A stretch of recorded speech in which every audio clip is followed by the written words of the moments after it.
Hello everyone, welcome to the stream. Nice to see you all here. Sorry for being a bit late as always, but as I said, there were some small computer issues here. Well, it's not my computer, it's more yeah, I don't know. It's complicated. Like getting a Blu-ray to play on your computer these days is a problem, and that is the fault of the people who put films on Blu-ray and sell them, and not less the computer fault, because it has to do with weird license issues and I don't know what. It's always complicated. The younger generation.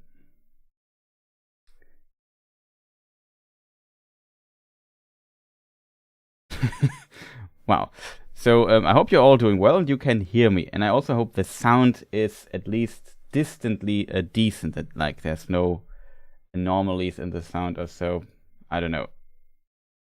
Let me just listen to myself for a moment.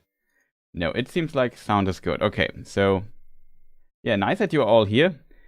And today is the day of days where we will watch the fantastic, well, it's maybe debatable if it's the fantastic first Hobbit film, because the Hobbit films are often critiqued quite a bit, and rightfully so. But I have to admit, I think the first Hobbit film is actually okay, kind of good.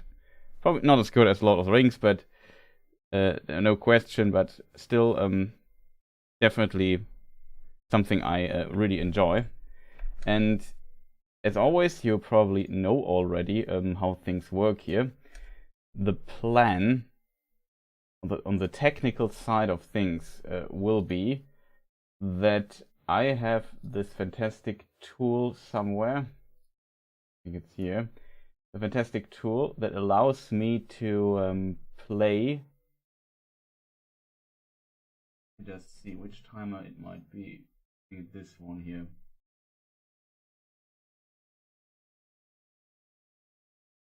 Yeah, there will be a timer on screen. This is a timer from last time. 4 hours into we watched Return of the King, and I will play it. You will see this image here, and then you can synchronize your own version of The Hobbit, An Unexpected Journey, directed by Peter Jackson. I don't know from which year it is though. I think 2012, something like that. And yeah, you can watch along and synchronize with the timer. We watched the extended edition of it because, as you probably are aware or not, I made a vote on the channel a long time ago. Actually, it was really a long time ago. Not gonna lie here. Let me just see if I can get this somewhere here on screen, if possible. Yeah, here it is. We made a long time ago, we made like a vote for it, and to just get things done. Let me just think, how does it work? Oh, it works instantly. Now I'm surprised. Window capture? What on earth? No, window capture is actually right. Fascinating, but here, yeah, it should be this image here. And you can see 64% of people voted for the extended edition, only 3% for the theatrical cut, and and 1/3 of the people don't want to see the Hobbit films at all, which I also found quite funny, I have to say. But yeah, there is definitely some, like, I know that the films are not the most beloved ones. Oh, that is a timer. Interesting. But yes, there's that. This time, the Hobbit films, for whatever reason, are on one Blu-ray, so there won't be a break in between. Chat, if you want, we can still make a break.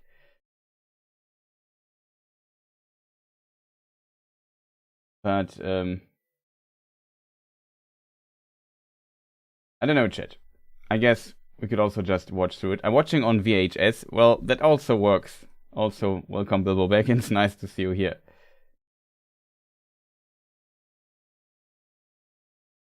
But what do I have to do switch? Then you would have to tell me when we're going to switch this, and then we make a short break in between. That would definitely work.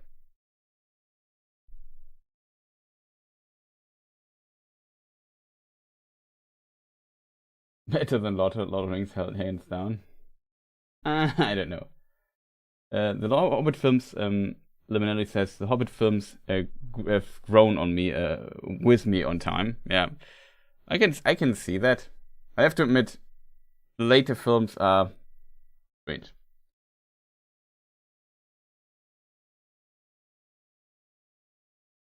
I think all of us will have. What's a good point by Cyber Hellas?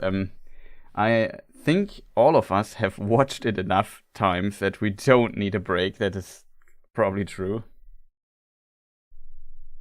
I mean, for the people watching this as a VOD, it won't make too much of a difference anyway, simply because they can pause whenever they want. It's more like a thing for us here. Never watched it, Robin A. Israel.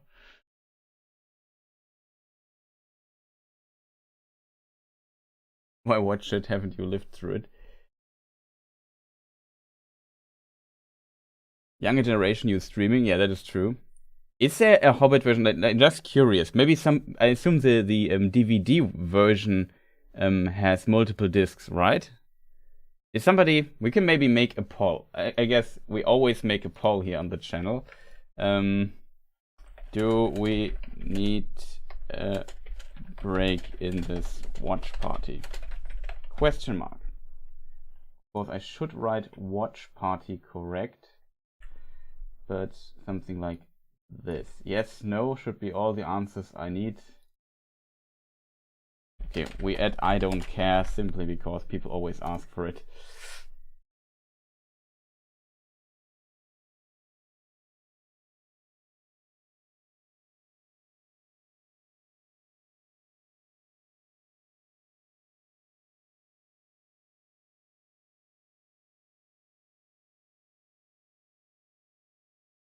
Okay, nobody clicked on yes yet. If somebody needs to switch discs or so, or I don't know, now is your time to shine. But you would have to tell me when we would make a break. But it seems like most people don't care too much. And yeah, for my part, I also have watched them. Do you watch in 4K? No, I only have the. I have it on Blu-ray, but I don't have a device to play a 4K Blu-ray, so I have not bought the 4K Blu-ray version of it yet, which is a bit unfortunate. But I watch it on a 27-inch screen anyway on my PC here, so it doesn't matter too much having it in 4K, even though my screen is 4K capable. But yeah, I don't have it yet in 4K. Same with Lord of the Rings, which is a bit unfortunate. But 4K Blu-ray players are relatively expensive, and I don't need them really. That is a very bad combination for justifying this expense, you know what I mean? I thought about getting a PlayStation 5 just for that, because then I can also use it for playing. But most PlayStation 5 games I care about also come out for PC, just with quite a bit of delay. So I also don't need it really, to be honest. And my PlayStation 4 Pro here is also sitting here and gaining dust most of the time, so that is not helping either. And of course, the PlayStation 4 Pro as a console for higher resolutions like 4K and stuff, of course Sony said, no, we won't add a 4K Blu-ray drive into this. Well, unfortunate. It's true, they are so yesteryear, but I have the versions bought here, and I would have to buy them on a streaming service. I think on Amazon Prime. I'm not sure if the Hobbit films are even part of the Amazon Prime abo or whatever. But I think if it like the Lord of the Rings films are by now, but only in the theatrical cut, not in the extended version, which is what we will watch today. So for all people who just tuned in, we watched the extended edition of it. So there are 11% who say we should make a break. Chat, what are we going to do with that?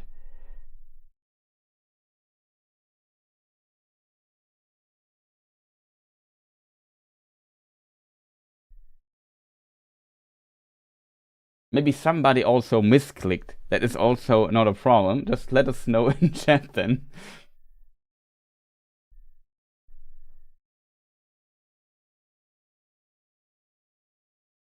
Why would you buy media you already own? Exactly. Like, to be fair, I also have like multiple Hobbit book versions in my shelf, so I already rebought some of this stuff. But yeah, I don't need a 4K Blu-ray player to read the Hobbit book, or the Lord of the Rings book. Though, to be fair, a lot of often my second version is a German one. For example, I have the German version of Unfinished Tales by now, and the English version. Same with the Silmarillion, same with Lord of the Rings, same with the Hobbit, and so on.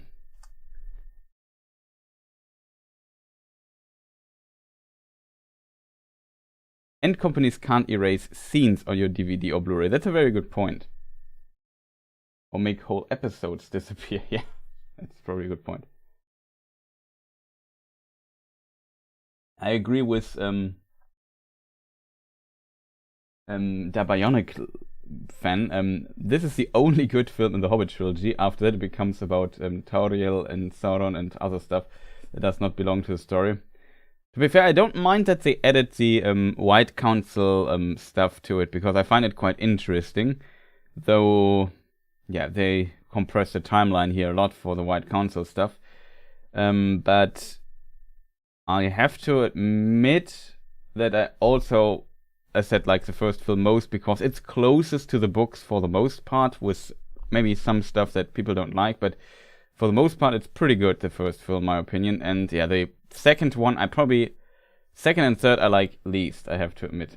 Hey, love your lore videos, thanks for the great content. Much appreciated, glad you enjoy the stuff. For people also just tuned in and thinking about, okay, what are we going to do after the Hobbit films? I recently released a new lore video on my channel, and it's a very sad video because it sits on very few views yet, I feel, at least for my channel size. So I hope maybe some of you haven't seen, if you did not get notified or so, whatever reason, maybe check it out. It has a bit of a strange title. Maybe I changed the title or so, but had not the time, or not a good idea yet. But it's about Galadriel during the time of the first kinslaying, and we cover all versions Tolkien has written of that. So I would say all three of them, though we focus on two mainly, because one version is basically just the step between. I wouldn't even calling it a version is maybe a bit of a stretch, because it's literally just 2 or 3 sentences about this particular part, and the whole text is about a completely different topic, but that just as a side note here. And yeah, I would appreciate if people check this video out if they are interested in this. Probably most of you have already seen it. Maybe I should also make a poll. Did you get notified and know this video exists yet?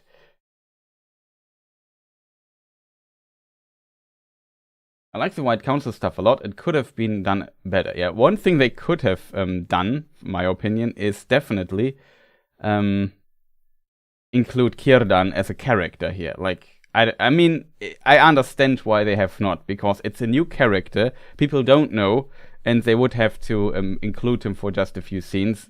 I can see why they didn't, but we will see this sooner or later. I was still, as a Círdan fan, and yeah, one of the artworks I really love showing here a lot on this channel is by Kimberly80, and it's her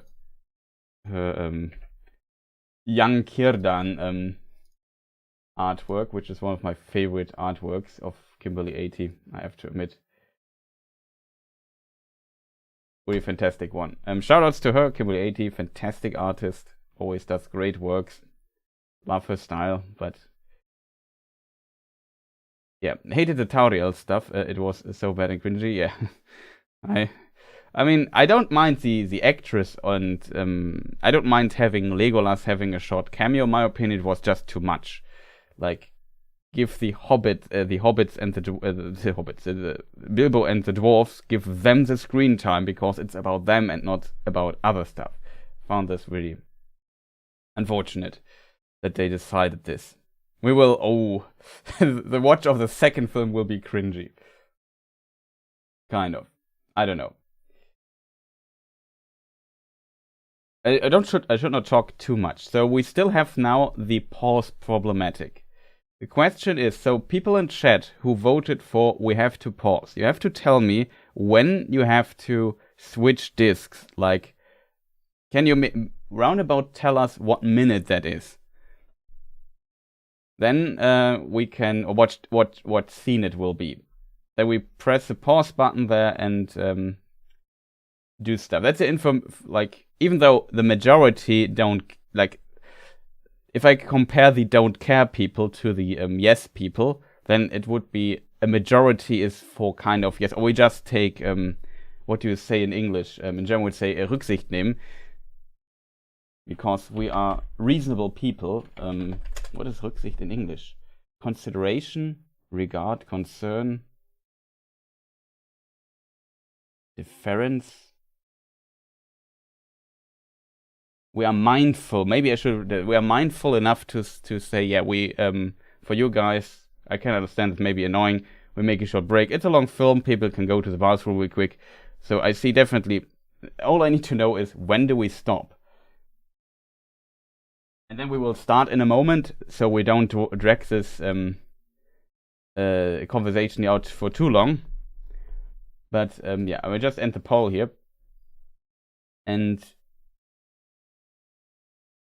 Yeah, just very curious when people need to switch discs. And is it just one switch, or do we have multiple of them? I think in theory it should be one switch, right? I have to have no idea when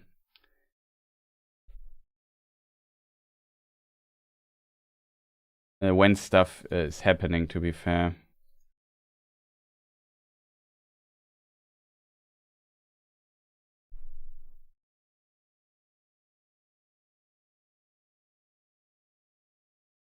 Also, thank you, Zuchan. I agree. It's kind of a great video. It was difficult to make.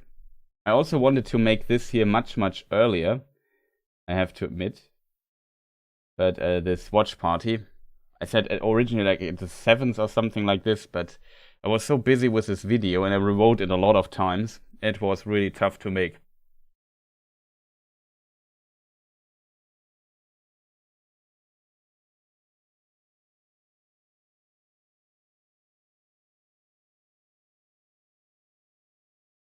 I guess it was kind of implied, Joe, that Legolas was also interested in a relationship with Tauriel to some degree.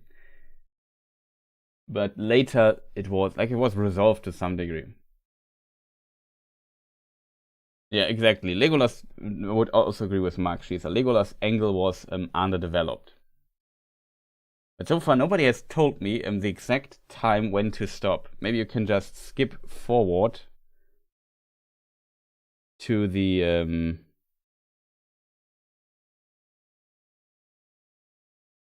to skip the not the chapters, but yeah, the chapters forward to the last chapter on this thing and tell me really quick, and then skip back, because that is really an information I need to know. I don't have the Blu-ray version of it, so I can't tell you or I can't look it up myself. That is the problem I think I currently have. Yeah. Also, I just checked the film is from 2012.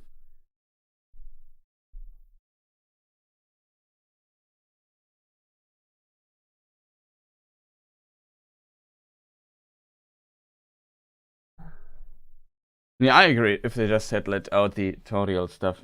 We might, I don't know how we can do this. I would love also to watch the fan edit, where all the stuff that's not in the book is basically edited out.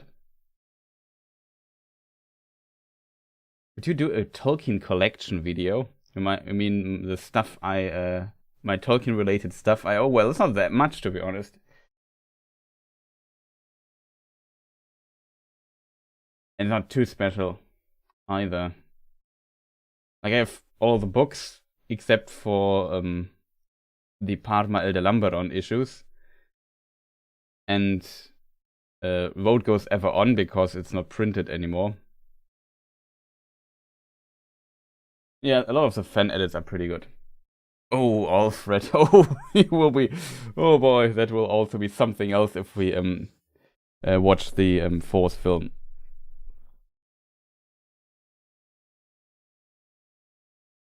Let me see. Maybe I can see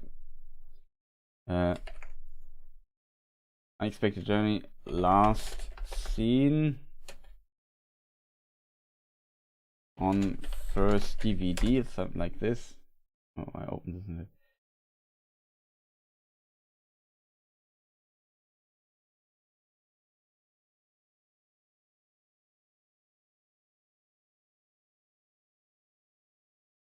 Since nobody has still told me when we have to switch.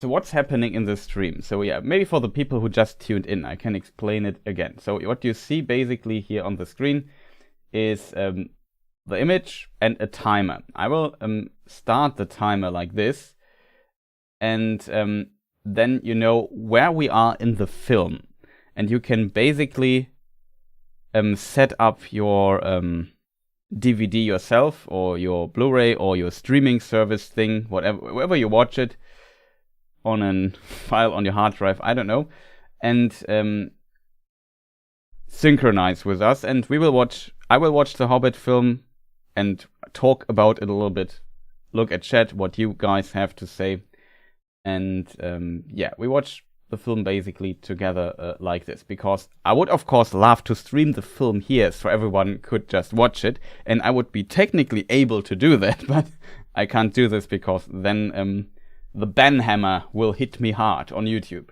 So that's quite interesting. I love the idea. Yeah, I guess it's called Watch Party. On another streaming service called Twitch.tv, there's the functionality that you can basically use, if you have Amazon Prime, use your you can connect Twitch to Amazon Prime, because Twitch is owned by Amazon by now. They acquired them at some time ago, and then you can synchronize. It synchronizes automatically there. If that makes sense.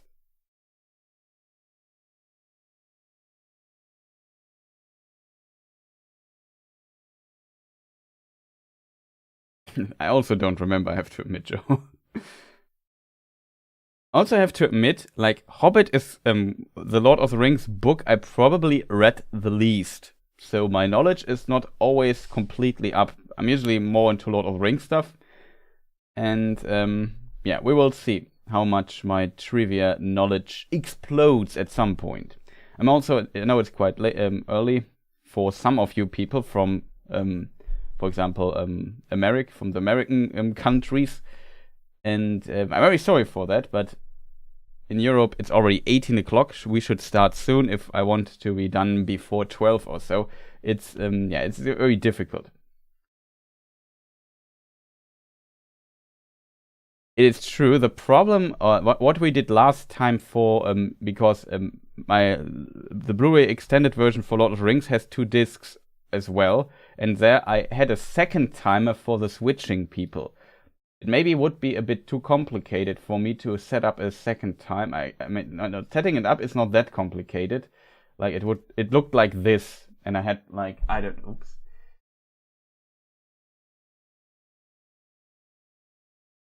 Where's the other thing here? Yeah, it looked like this disc 2 timer. I still have it here set up, so we can do it. It's just the first one is a bit tough to read the overall time.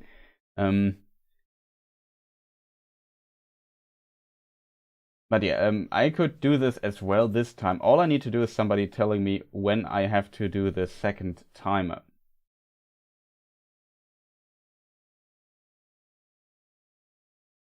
I'm at 12 p.m. Yeah, so you had just lunch probably.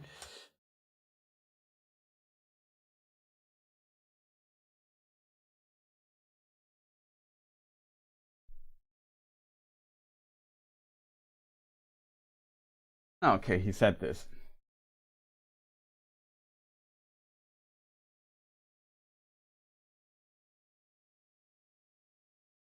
Chris, can we expect you to show us where's companies on the map from time to time? I mean, if you would want that, I could do this, yes. Maybe that's an interesting idea. I'm not sure if people are against it. Tell me in chat if you don't mind. I mean, you don't see much here on the screen anyway, except for the timer, and I will switch it back from time to time. We could definitely do that. Production-wise, I'm set up enough for doing stuff like this. Yeah, just noticed I forgot something. Whatever, I can do this later.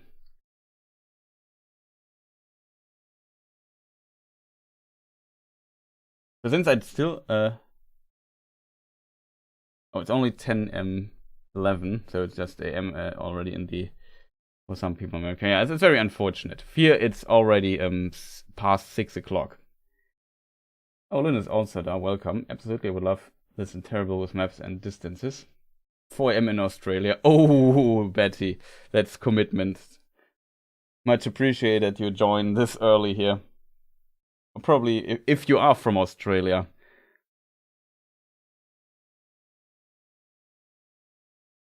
What about sing along? You can sing at home as much as you like, and as much as your neighbors enjoy. Do you think Bilbo is the most lovable character in all of Tolkien? I have to admit, he probably is, yeah.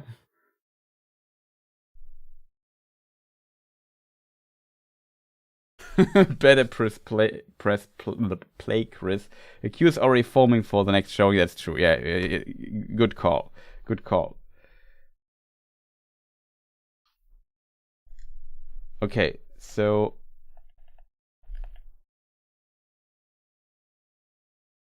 let me just switch back here. I have the film playing in the background all the time because for technical reasons on my side. I would say we definitely do as Tsushan said, and we will start now. So even though I could make a break, but then people in the chat would have to tell me that we have to do a break and before the break happens, you know?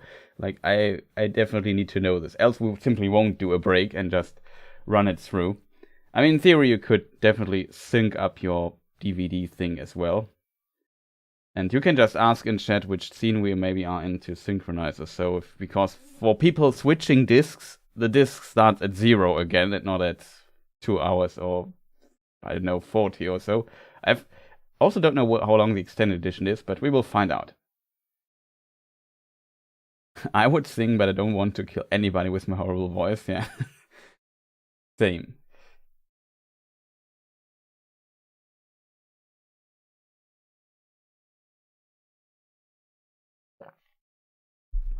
So, okay, chat. I would say I count down from 3, and then all the other stuff, excuse me, we find out on the way, right?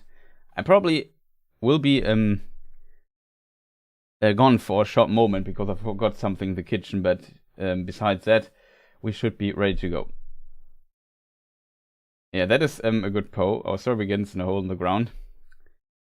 I also have the Hobbit opened here in the background. I also have the versions. I have both versions of the editions of the Hobbit also here next to me. Even the first one, even though it's just a reprint, but still pretty neat.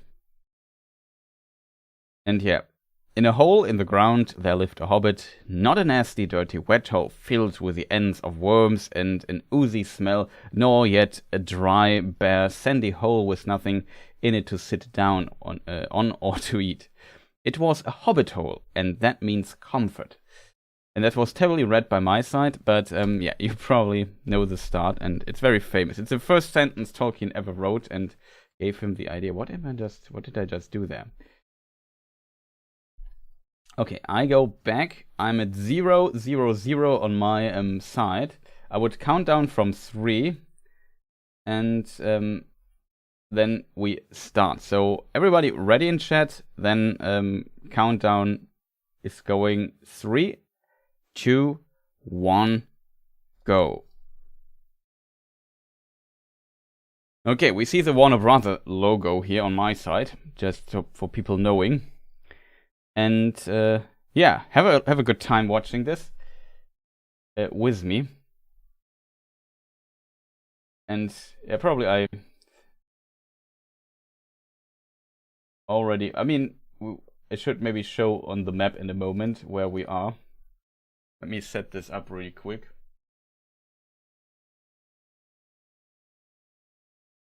It will be hard to hit here because I don't see it 100%. Kind of here. So in case people wonder, where will we start? Here's the Shire roundabout. The problem is it's very small here on my control screen, so I have a bit trouble to pinpoint the position exactly, but it's Hobbiton is north of the river of the Brandywine.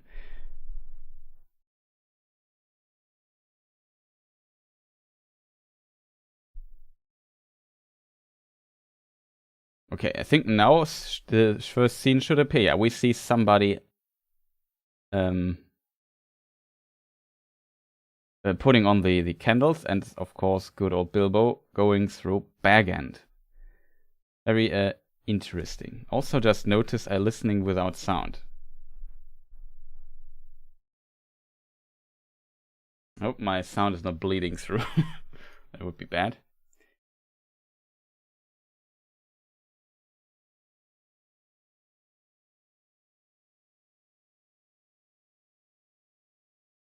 And it's also Ian Holm. I really love this. This is a touch I really like, that Ian Holm plays old Bilbo.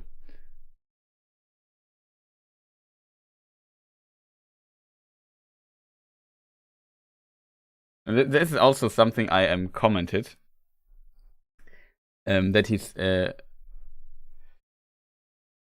write by Bilbo Baggins and so on instead of Bilba Labingi. It would be pretty awesome detail if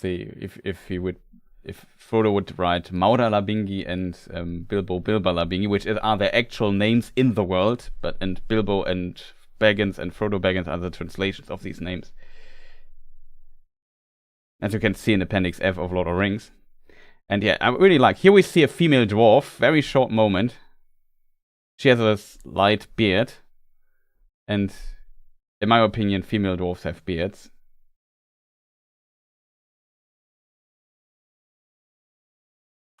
Dwarven women with beards, yeah, that was the thing. To be fair, Disa in Lord of the Rings also had a slight beard, distantly similar to this, if you look very closely. I guess not in all scenes, but at least in some scenes. It looks pretty awesome, this place. Like, I remember being impressed seeing this. Like, this looks... Now the shot where you look down with all these streets and the light and stuff happening and so on, that looks so cool in my opinion. Here we have the gems. Thranduil was quite interested in this. And here, yeah, they're mining stuff.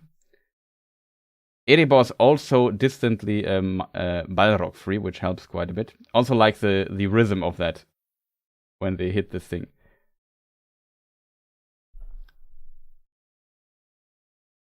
I remember seeing this in cinema in 3D and stuff. It was pretty awesome. And here we see the Arkenstone. Love how this dwarf looks, like the looks in his eye and the big nose and so on. It's pretty awesome.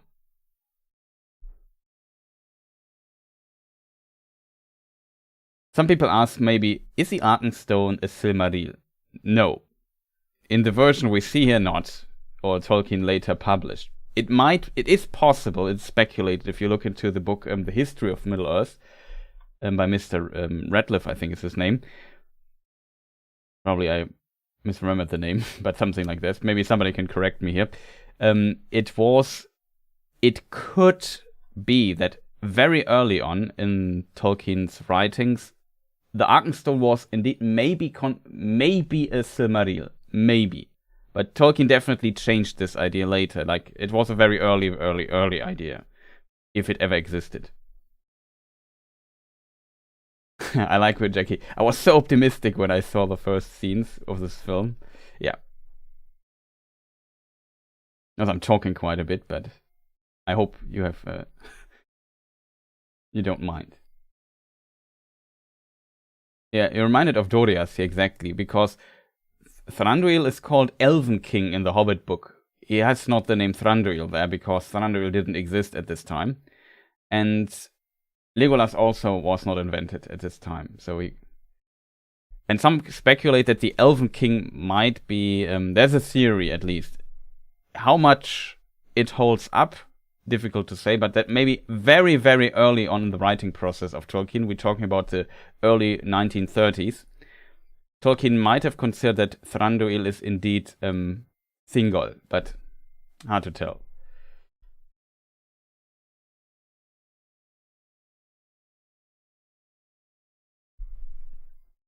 Yeah, this is also pretty cool, the foreshadowing with the dragon. And there's also a little turtle, it's a name, right? Here we see young Balin, I think. Pretty cool. Also like Thorin's outfit. I think it looks pretty cool.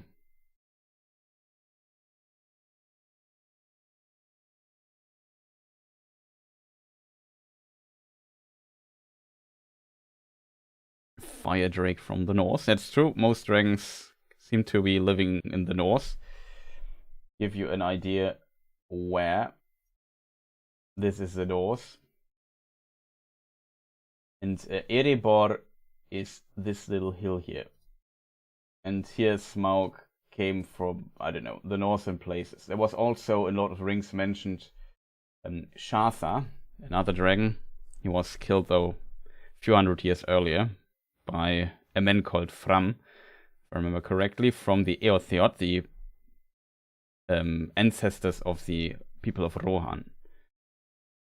And now Dale gets destroyed. Dale, when was Dale created? That is a very complicated, that's not a complicated, but that's simply two statements of Tolkien. In the Hobbit book, oh no, not the door. In the Hobbit book, Thorin says that around the time of his grandfather, when he refounded Erebor, Dale was also founded. There is a mention that it might have also been founded in the Second Age, or that people were around this region in the Second Age already, but as said, difficult. I think the hint is probably in Peoples of Middle-earth in the text of Dwarves and Men, if you're interested in reading to this. I could remember this wrong, though. I think it was in Peoples of Middle-earth in this text. Could be a different one. I don't know anymore. I don't have the time to look it up now.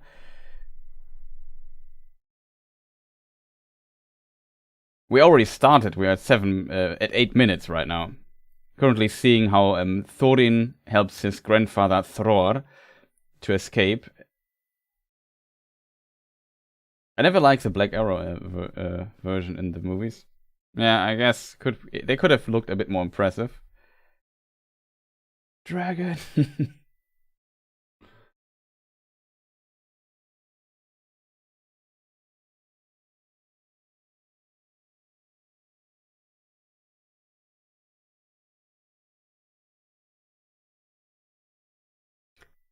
So the elves don't help, and this gives us a bit of conflict. The conflict between dwarves and elves is also a thing we know from the First Age from King Thingol. But yeah, it's a complicated story. Thranduil won't help here, the Elven King.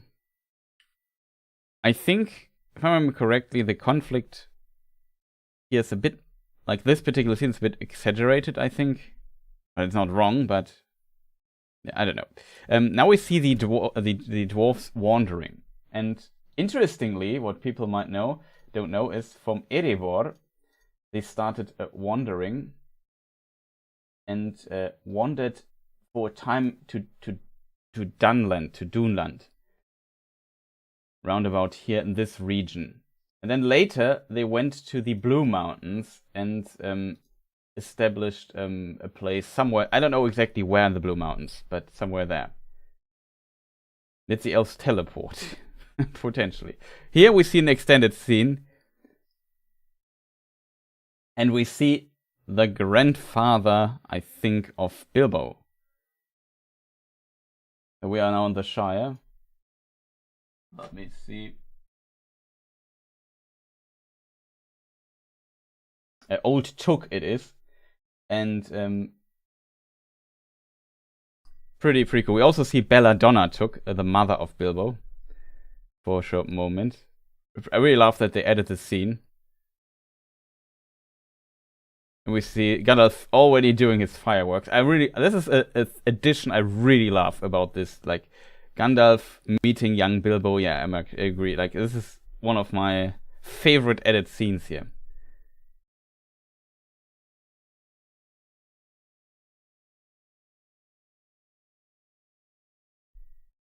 I think they wanted to portray that he considered helping the dwarves. Maybe. But then decided, nah, dragon looks powerful. And yeah, this was a first cool feeling here. Returning to the Shire, seeing simply the Shire again, is just always beautiful. And I really like that Frodo goes out and gets the mail from. Is it called a mailbox? I'm not sure what the English word is. Briefkasten in German, in case people wonder. And yeah, they have a mail service in the Shire, which is, in my opinion, very anachronistic. Like, if you look at Edoras or maybe even Minas Tirith, they don't have a mail service. And this is one of the many little indicators that the Shire is very anachronistic in comparison to all the rest of the world. Oh, here we see the helmet.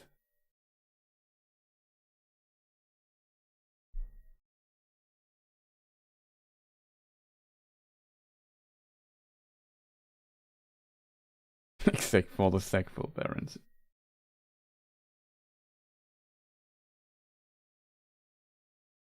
I like this joke. They might find it quite agreeable.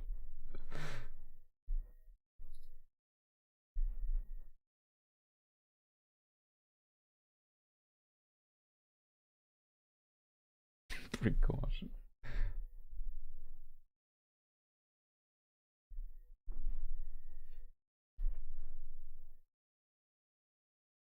We also see Mrs. Sackville Baggins when she's younger here in this film. Maybe early, and at the very end of the film we see her. I'm not sure if we see it here too, in the first one. I don't remember. But in the third film, we at the very, very end, we see it. We see her for a moment, where the people are just trying to get all the stuff from back end.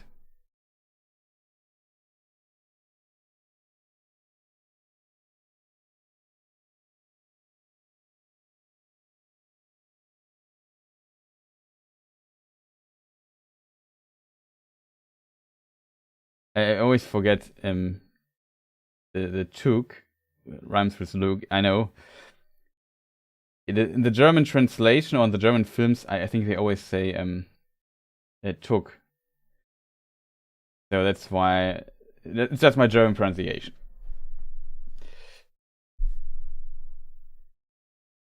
So just people wonder why I pronounce it like this.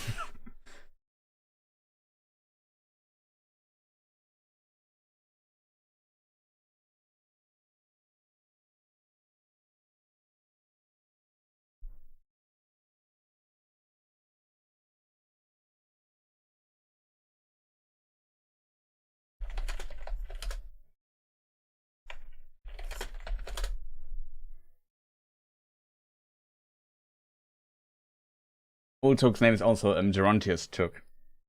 Took.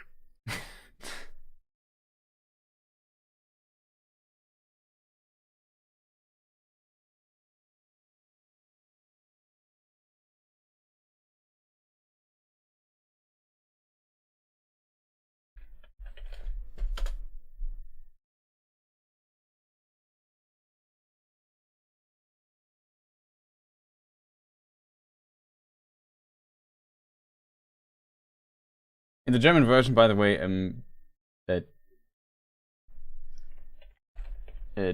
Took is also written like this. Like with T-U-K, in case people wonder. The spelling's different. This dialogue, by the way, George Lucas, I told the story multiple times by now, included in his very early script for the first Star Wars film. I think when Luke Skywalker, or Starkiller as he was still called in this early script, met Obi-Wan, which is a funny little reference. But he feared copyright issues and so on, so he removed it. And the Bull Roar Mansion.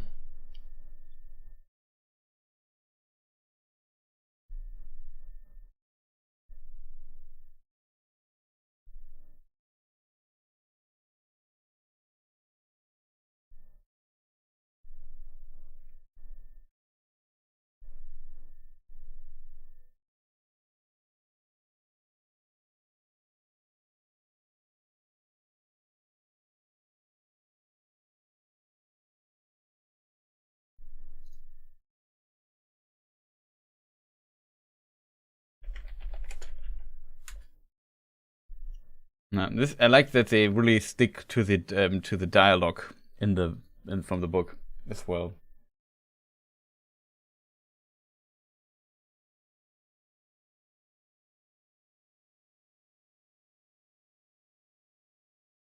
Um, the dialogue, George Lucas, when he wrote the early versions where Star Wars was still called The Star Wars, and Luke Skywalker was called Starkiller, a very early draft of the screenplay of the book, this dialogue with the good morning and what do you mean was also in that as a reference to The Hobbit.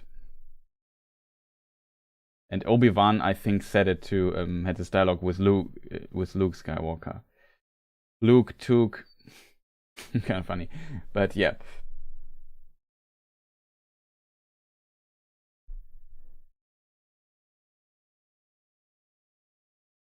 This is the Kir's rune for G.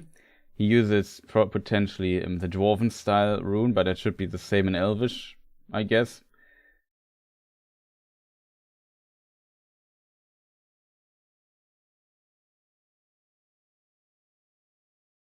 And yeah, Gandalf, by the way, is a name, Gandalfr, from the Poetic Edda. And so it's an Old Norse name, and it means something like staff or wand elf.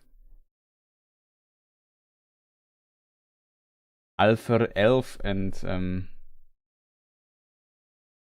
Gander. I'm not sure what the actual form is.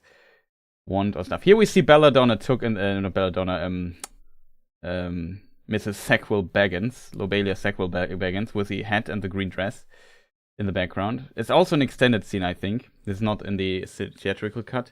Probably some children here we see and some cameos with children.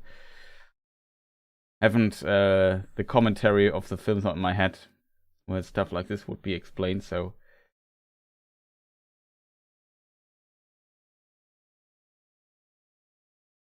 this is what I usually, if I'm not mistaken, there was in the background there was Lobelia Sackville Baggins.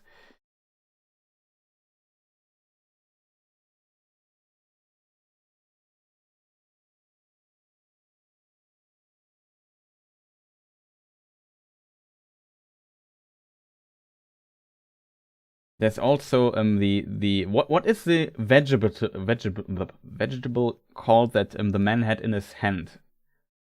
In German, I think it's celery, but I'm not sure what it is called in English.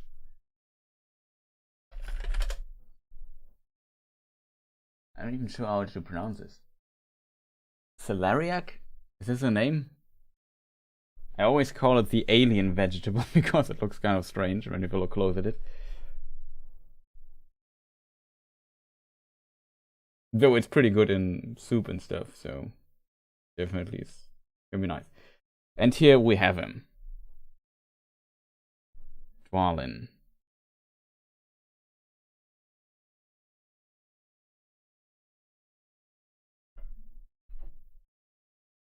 No. Love it.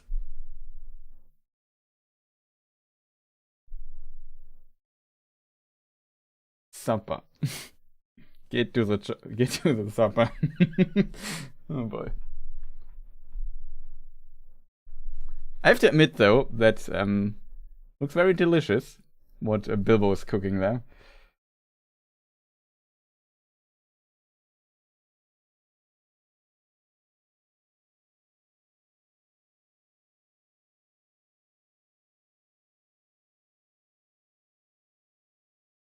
In the future, she will beat a ruffian with his umbrella. That's true. Let me just eat a snack for a moment. I mute myself. If I don't talk in 3 minutes again, tell me.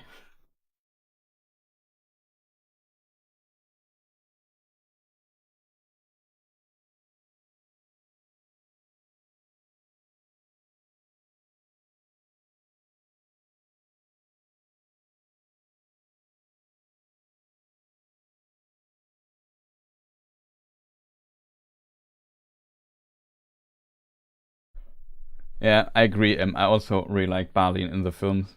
Here we see the parents Belladonna took and his father, which I forgot the name of.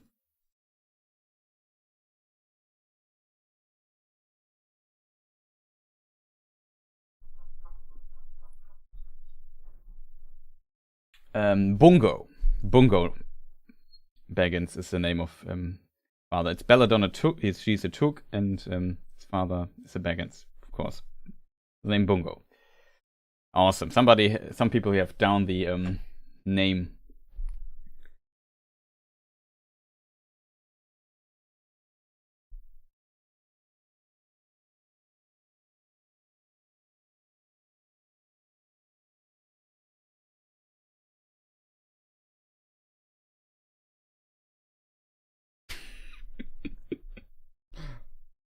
I love the scene.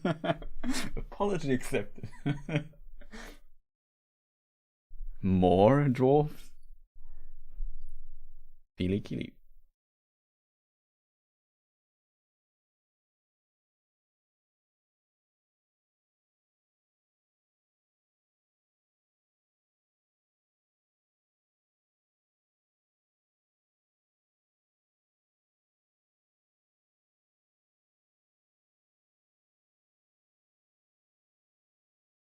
Yeah, it's pretty nice, I agree. I have to say, I find this the beginning quite funny. Yeah, I was still very hopeful for the Hobbit trilogy. Also, it was in the in the second film where I sit in the cinema and said, "Did they read the same book as I did?" But yeah.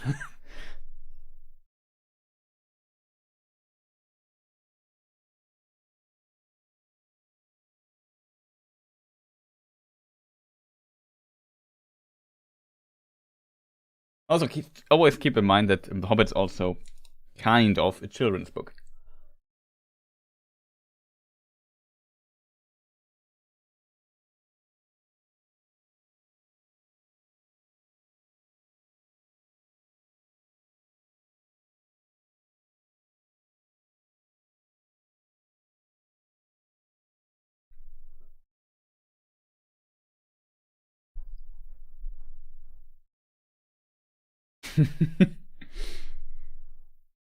Then we also see the father of Gimli. Old Norse, he should be pronounced Gloin. People often say Gloin, which is totally fine. In Old Norse, the O and the I don't form a diphthong, though, so it should be Gloin. There's like a letter from, I don't know, it's like a reference somewhere from Tolkien's Children, making fun of the dwarf names, calling glowing and throwing and stuff like this. Throw in, glowing, and so on. It seems like they were aware of this pronunciation, potentially. How intended is always hard to tell, though. It's also a smart trick that Peter Jackson used here. He lets Gandalf reiterate all the names again, because there's so many names, like...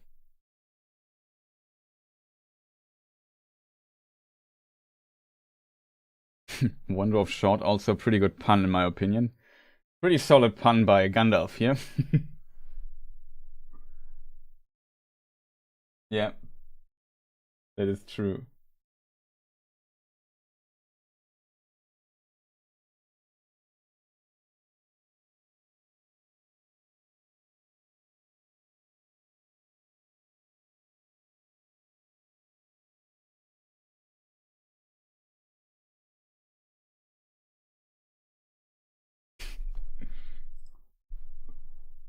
I love the disappointed expression in his face when he sees that his supply chamber, whatever called in English, is empty. I really can remember all the 30 names. Yeah, it's difficult to remember 30 names, to be honest, which are also quite different all the time. There are also various relations between the dwarfs.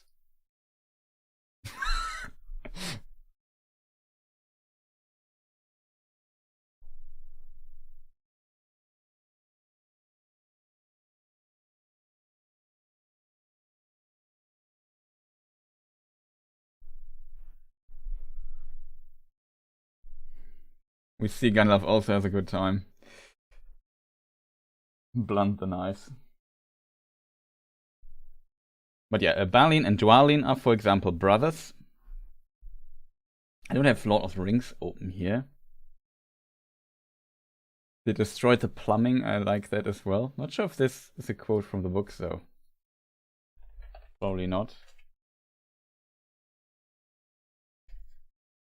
Probably not. Yeah, it's fitting though, my opinion, because it gives this it underlines this anachronistic character of the Shire again.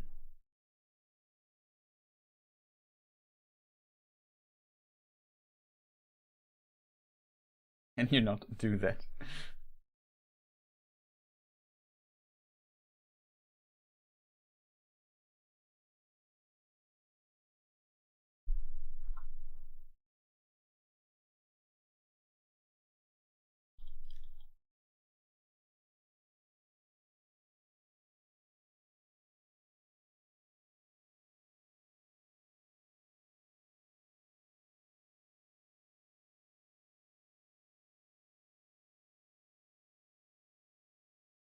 Currently looking at Lord of the Rings. There's a family tree of the dwarves, which is very helpful. There it is. Not sure if everything is done. But yeah. So Thorin. Oh, there he is. Speaking of Thorin Oakenshield, Thorin the Second Oakenshield is a grandfather of Thror, and Thror had two brothers, Thror and Gror, and their father was Doin the First. That's not Dain. That's the ancestor of Doin or Dain Ironfoot. And he had a brother named Borin, and Balin and Dwalin are from the line of Borin. Same with Oin and Gloin, or Oin and Gloin, and Gimli, of course.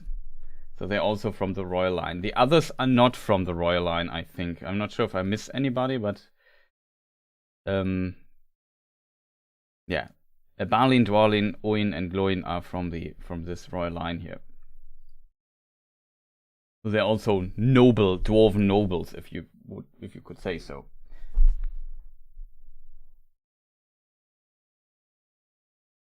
He said, news from the meeting in Ered Luin. Ered Luin are the Blue Mountains, and they are the mountains in the west, close to the Elvish area here. And as said, originally Erebor, here the dwarves wandered to Dunland, I think that's where they lived for some time, then to the Blue Mountains. Maybe also, this is also still considered Blue Mountains, but I don't know where they are exactly there. And now we are in the Shire, which is in between. Hobbit is north of the Brandywine River. Switching back to the scene here. Also not muted, that's good.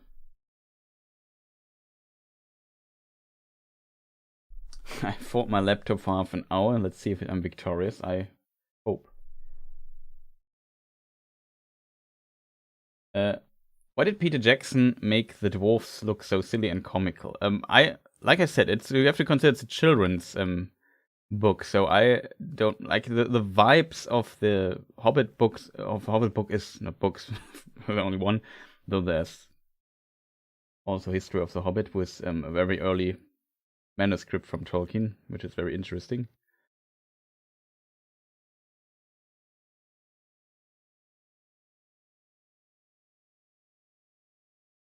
But yeah,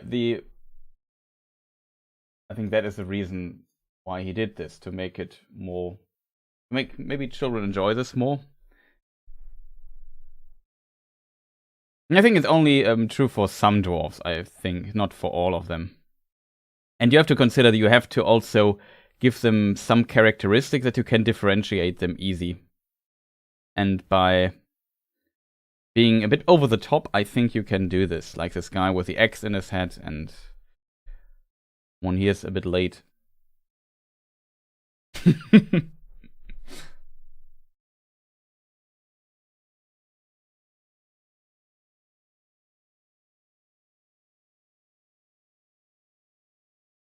The silhouette rule. Yeah, exactly. That's a very, the silhouette rule.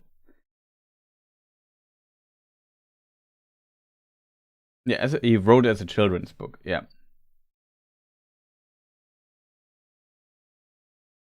Yes, it was way more childish. Exactly.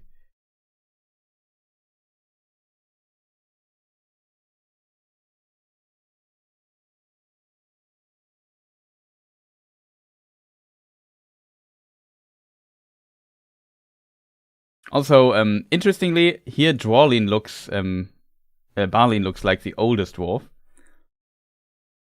He is one of the older dwarfs in this group, but he's not the oldest. Oh, this is also a very interesting thing. We learn in the second film, I think, how Gandalf got it.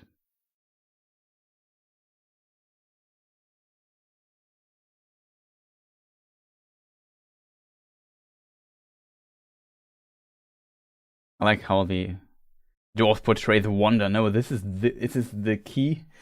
Pretty awesome. We learn later what's the deal with it.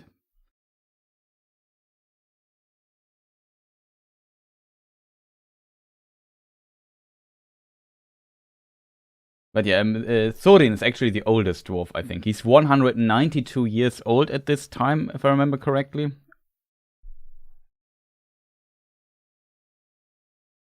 I don't know the age of the others, to be fair, but I think they're pretty sure they're younger. There's a mention that the other dwarfs, you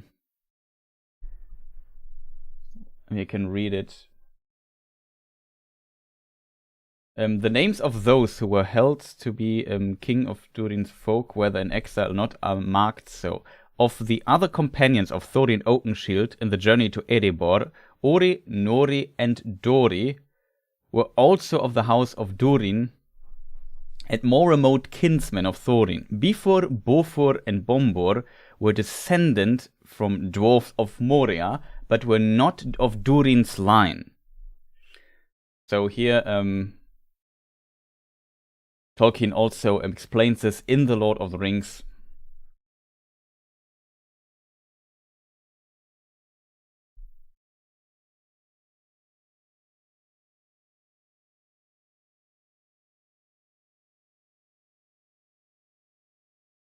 It's at the end of Appendix A, in case people wonder where you can read this in Lord of the Rings.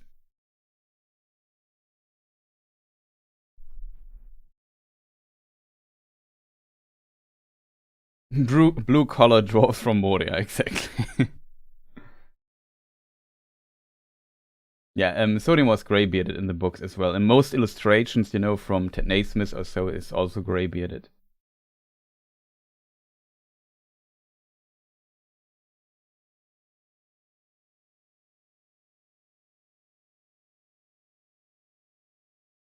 Yeah, the untrustworthy narrator, though Tolkien already played this card because the first edition of The Hobbit is different. Funeral arrangement.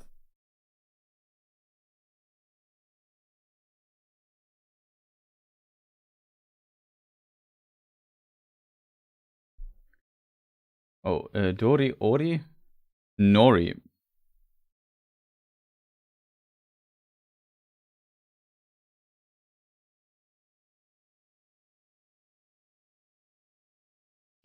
Should be the last dwarf then.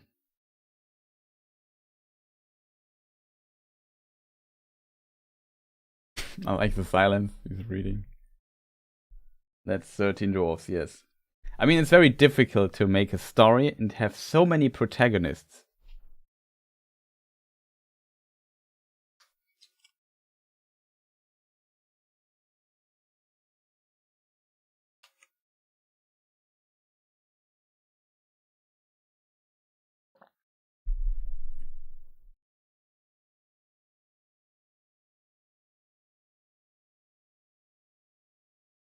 I can look into this if you like.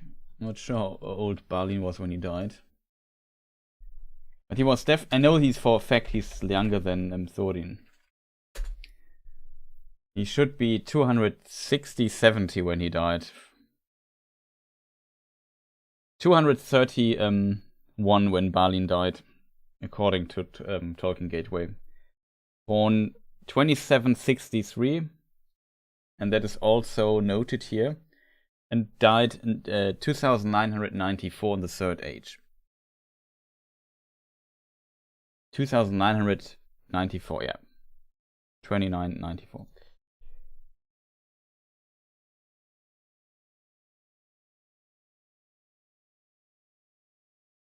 And this is in Lord of the Rings. I just double checked these, so it's definitely correct what Tolkien Gateway writes here.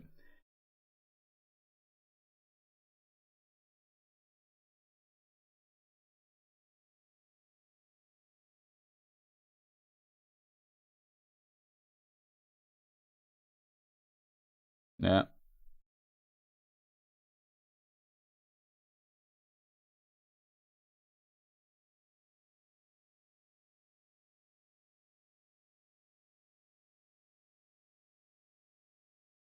This story is in the book, by the way, in case people wonder.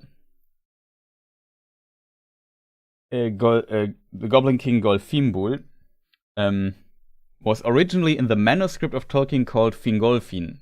Very funny fact. Fingolfin is a very famous elven king, like he was also at some point High King of the Noldor in Middle-earth.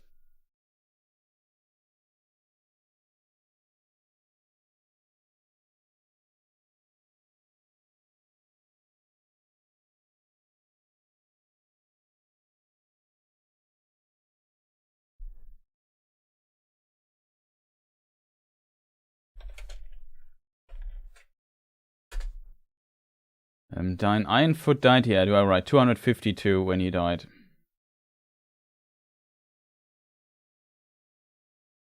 And he died in the battle Erebor Dale during the War of the Ring, yeah.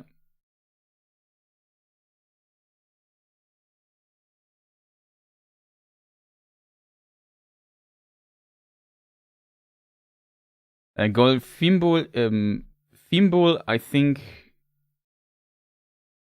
means something like very in Old Norse. Gol could be a form of could be the form of to enchant, like I enchanted or something like this.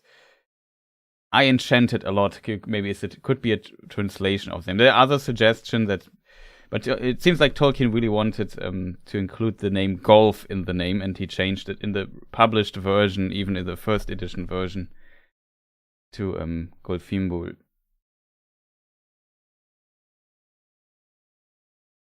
Would Gimli be Bimli? I like how I think.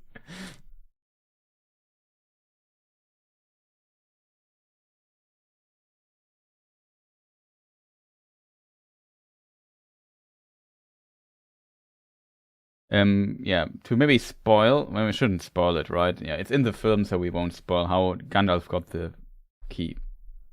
We talk about this next watch party. It has to do with Thorin's father, Thrain, or Thrain. If you pronounce him Old Norse, Throin.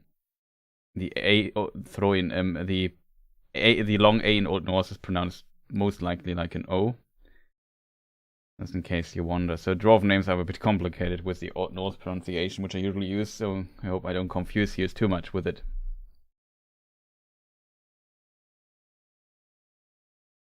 I really love this song, by the way. I listened when the first film aired, I listened a lot to it.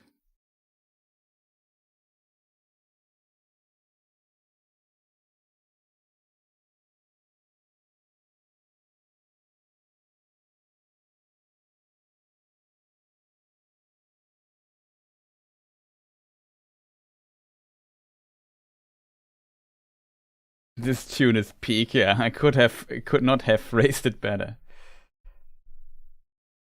And I also like how the dwarves all stand up to the song because it's so important to them.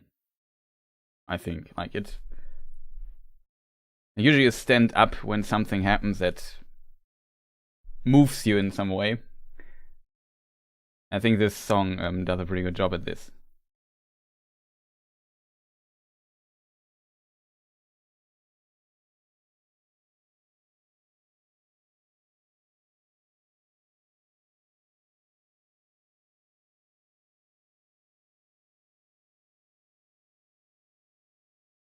It was an interesting cut from the glazed with light, and then the smoke and the whatever you call the burning smoke particles in English. Sparks, right? Boom.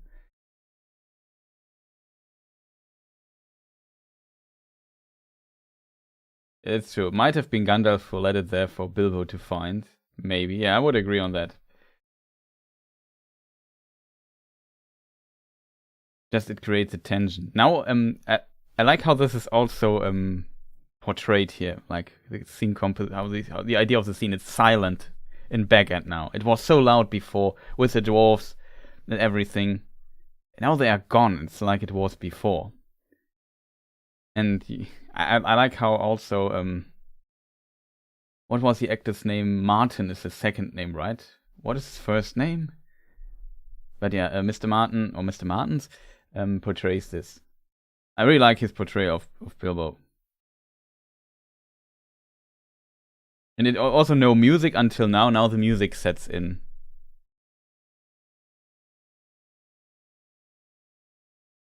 To basically, yeah, now he sees the contract is still there. The burglar is still missing.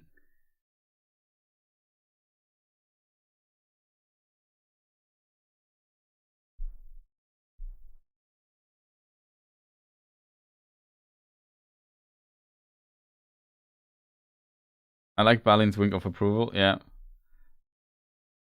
Maybe you're a bit ahead of me.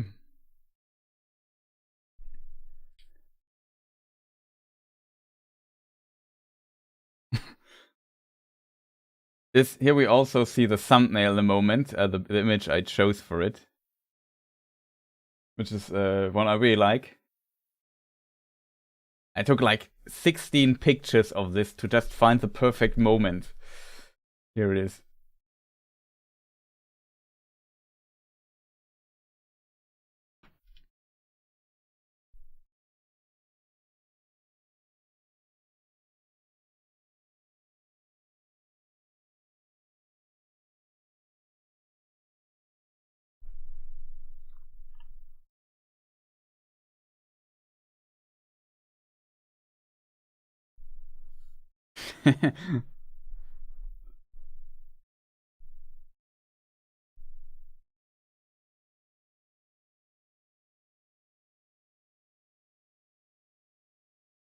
I also like his let's call it glasses.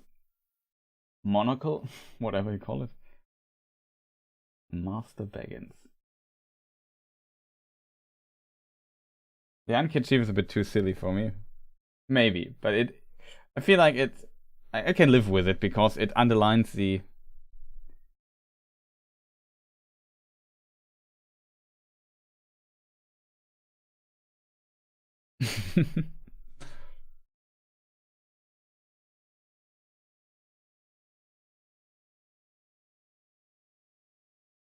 But yeah, I mean, just the anachronism between the rest of the world and the Shire. I can live with it, but I can see what some people might find a bit too much. Peter Jackson plays a lot on this anachronism note.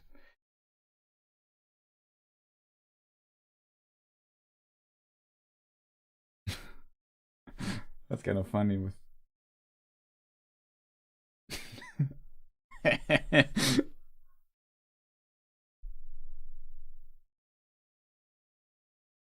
Here, Peter Jackson does, by the way, in a moment something. In a moment. It's not happened yet. Stop.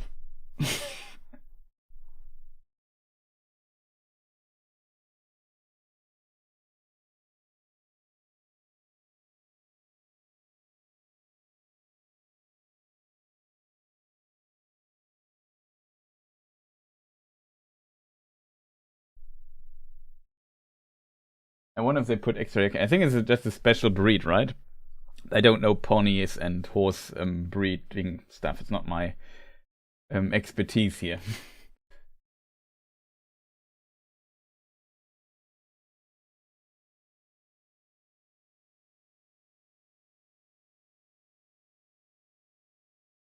I think this forest we have seen earlier as well. in the not earlier in the Lord of Rings films, which play later but were produced earlier. That's what I meant. It's also funny. Hmm.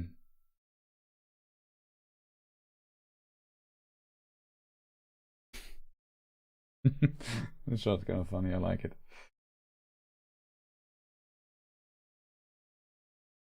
This scene, is one of the scenes I personally critique a little bit, because it's about to explain why Thorin Oakenshield is such a, let's call it, badass, for lack of a better term. And there's this shot where the camera moves up and he looks down and looks slowly up into the camera. And they pull the shot like 2 or 3 times. I was sitting in the cinema thinking, yeah, we get it. He's badass. Yeah, I know. I feel like it could have been a bit more subtle. You know what I mean? I feel they played this card a bit too much.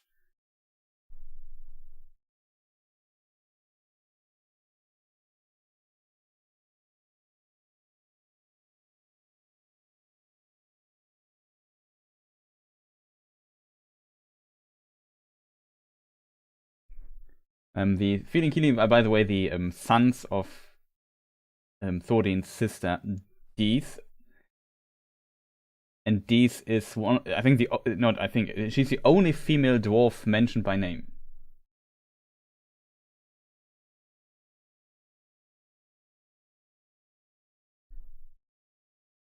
Makshisa is definitely further ahead than time. Yeah, this is a shot I mean. He looks now into the camera. First time is okay, second time is okay, and I think he do this like 3 more times. In the books, things are very different, though, than a bit different, not very. This is the Battle of the Azanul Bizarre. The Azanul Bizarre is at the east gate of Moria. I hope I hit it right. It's somewhere here. Moria is somewhere here. Like I said, it's very small on my computer screen. I can't see the exact position. This is where Moria is, and yeah, Azanul Bizarre. Oh, that was the wrong map, but yeah, you get the point.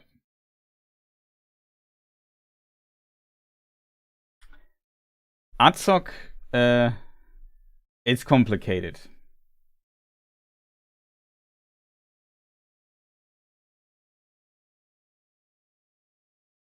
This is the head of Thror, but it's different. It's not how the battle went in the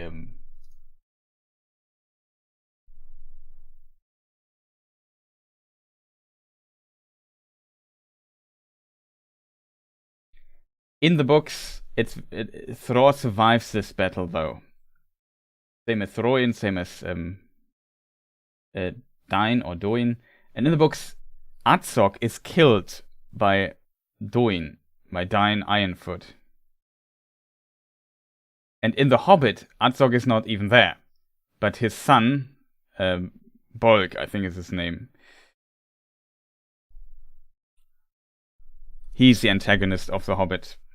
He also appears in this, but Azog is actually dead. Exactly, Makshisa. In the book, Doin killed Azog. I still like the story, how it's explained here, why he's called Oakenshield.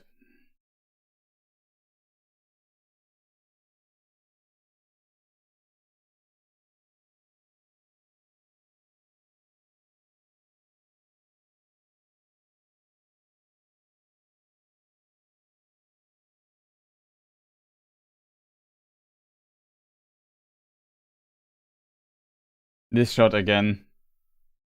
Second time. I think it's the third time coming up.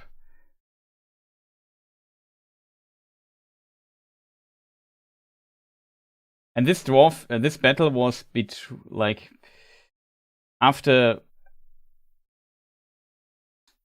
No, I did a mistake. Thror was already dead before this battle started. My mistake. Just to don't make him confuse you.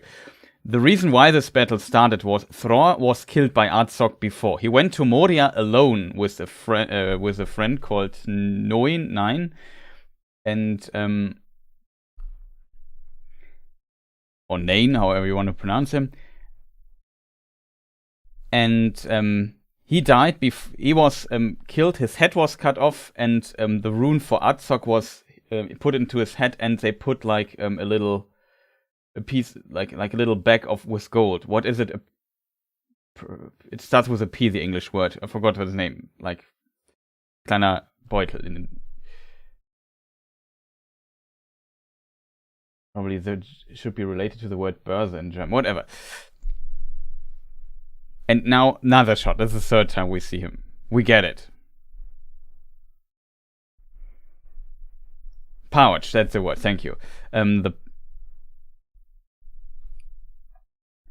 The pouch, a little pouch with gold into his mouth, and they let Noin carry the head to the dwarves. This angered the dwarves. All the dwarf realms united, and then attacked the dwarves in the Misty Mountains and took back the Misty Mountains for the most part. Especially, which is also mentioned here later, but in it also it's changed.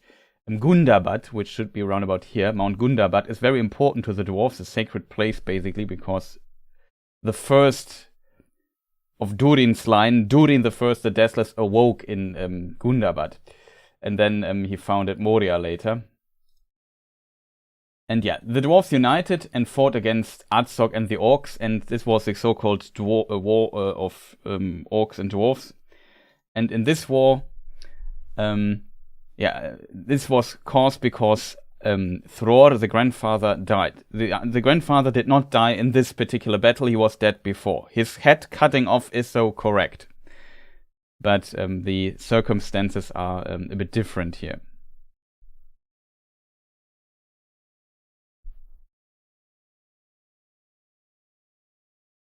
Until rain is done. I like this phrasing.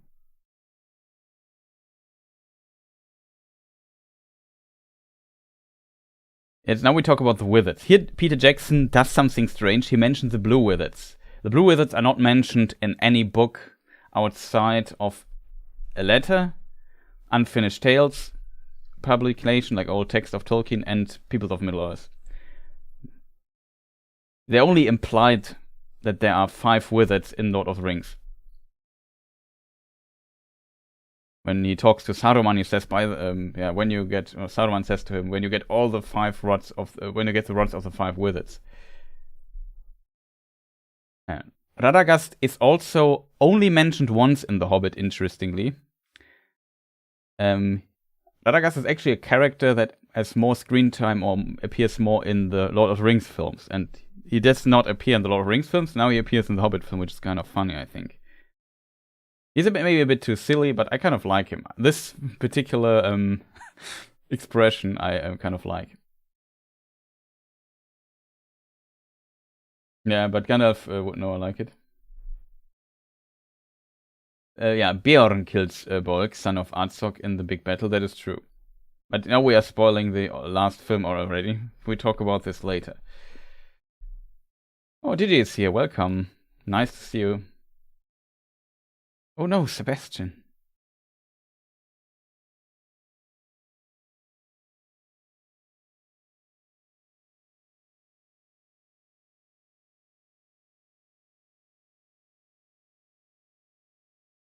And yeah, we are now, in case people wonder, Roscoe is it here or is it further south? But somewhere here, close to the Mirkwood. It's already Mirkwood called at this time. And due to, and this is my opinion, a thing I really like, due to Sauron hiding in Dol Guldur, this place, this forest called Greenwood the Great, was turned into Mirkwood, Mirkwood is interesting, also a term from Old Norse mythology. And yeah, they talk about witchcraft, and so a little foreshadowing for the necromancer, who, yeah, the wise consider that the necromancer lives in, is hiding there in this thing. Some think that he's a Nazgul, that he is Sauron. Gandalf finds out at some point. At the time of The Hobbit, Gandalf has already found out that it's Sauron, by the way, so the timeline is different, but roundabout it's right. Also, people with arachnophobia should be not getting too bad here in this scene, but the second film of the poem maybe will. But yeah, I don't have the Atlas of Middle Earth here. Does somebody in chat know is Roscoe the home of Radagast here, or is it up here? I forgot. I think it's down here. Further south, I think. Yeah, I also think it's somewhere here. Switching back to the other screen, but this is where we are on the map. I hope I didn't talk too much, because I know I have quite a lot to say about some of this stuff. Yeah, exactly. Gandalf mentions Beorn, Radagast at Beorn's house one time. Or I think Beorn mentions him. Actually, I have the book here, so I can read it to you if you want. But there's only one mention of him. I have heard of you, if you have not heard of me, but perhaps you have heard of my good cousin, Radagast, who lives near the southern borders of Mirkwood. Yes, not a bad fellow, as wizards go, I believe. I used to see him now and again, said Beorn. Well, now I know who you are, or who you say you are. What do you want? And so on and so forth. This is the only mention of Radagast in the book The Hobbit. In the Lord of the Rings films, he has a bigger role than... and here in the films it's now a bit different, I feel. But it's also not Radagast exploring Dol Guldur. This place that we just saw was Dol Guldur, the Hill of Dark Sorcery or something like that. And it is here, roundabout. And in the books, Gandalf is the one exploring this place, but he did it already before The Hobbit started. Oh, he played the Doctor in Doctor Who. That's interesting. I'm not following Doctor Who, so I don't know. This is an interesting detail here, by the way. They are now, like I said, they left the Shire and probably went over Bree because the East Road. And now they are in between, like here's the weather, Amon Sul, the weather top. And before the weather top, I think, or after it, I forgot. There is an abandoned farm thing. And this is this place, I think. The Forsaken Farm, I think it's called.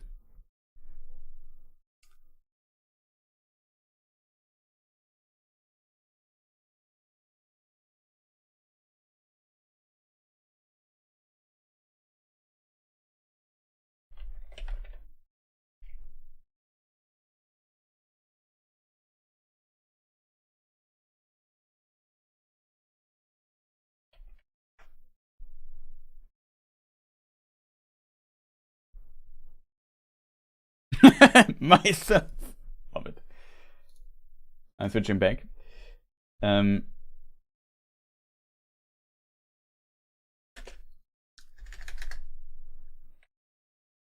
Forsaken Inn, not farm.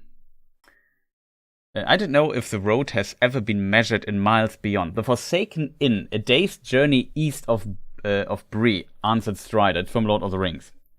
I think this is potentially the Forsaken Inn. Because it's mentioned in Lord of the Rings, I always found the mention interesting. It's not mentioned in The Hobbit, though. So it's again another Lord of the Rings reference with this place.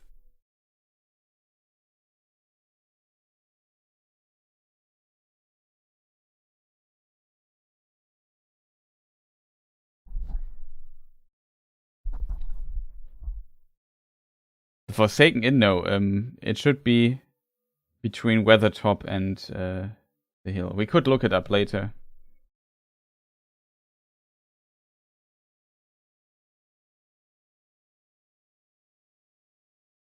And now they are resting and they are close to the Trolls. So they are now in Hrodaur, the Troll Shores, which is here on the map.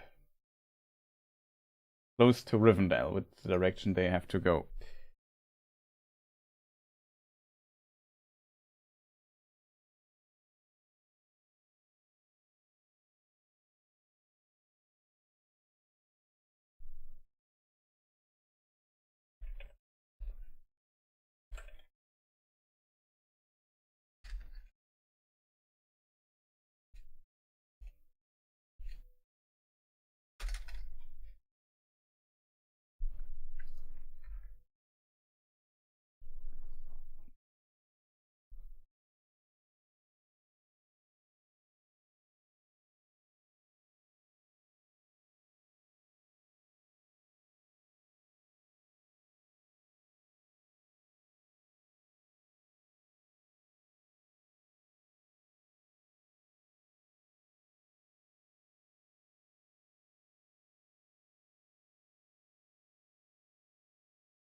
One of my favorite parts, yeah. That's pretty cool. Here we have the trolls speak. And the trolls are a mockery of Ents, I guess. And the Olokai would only speak black speech.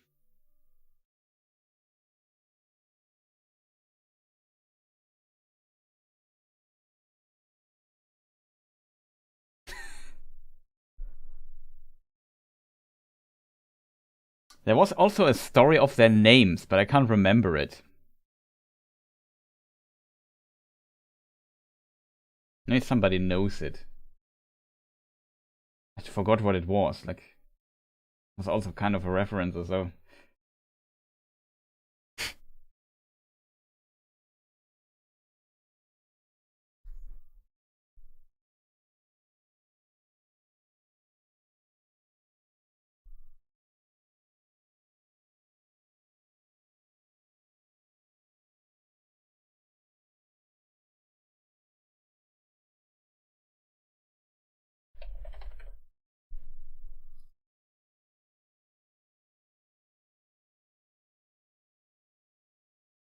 Yeah.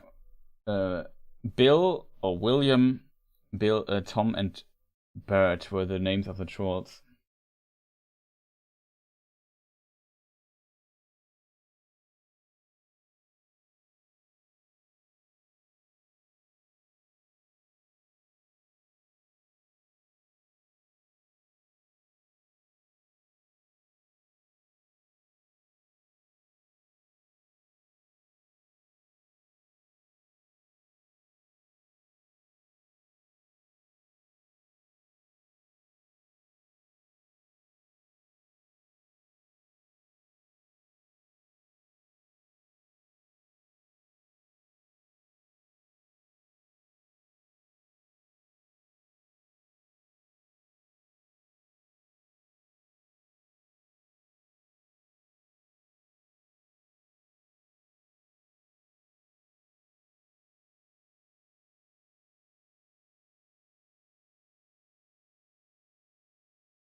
Yeah, Bill Huggins is his name, I think.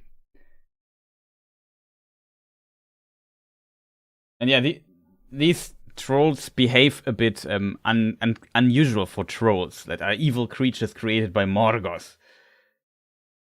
There was some discussion in a letter or so.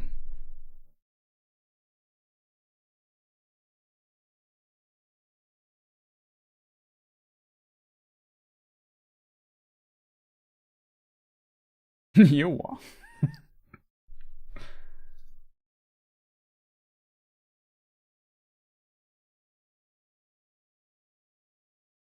are. Bill kind of takes a bit pity on Bilbo, I think, and then yeah, here's also the article about it.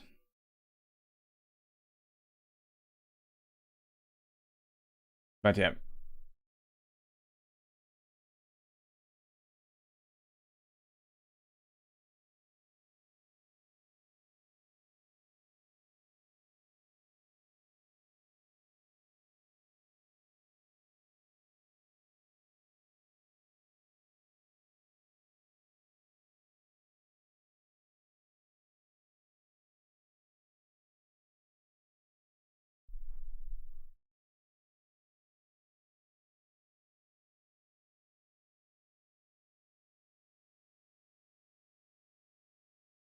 I like how they portray. Now we see the first time the dwarves fighting. I like how they portray them as like a unit. You know, like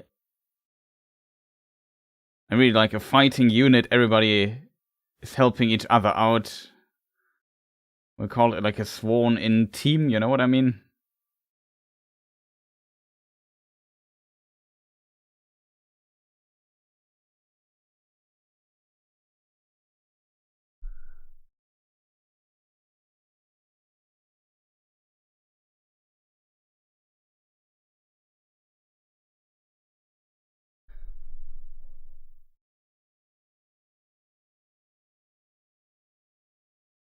Yeah.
Oh boy.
Ferret?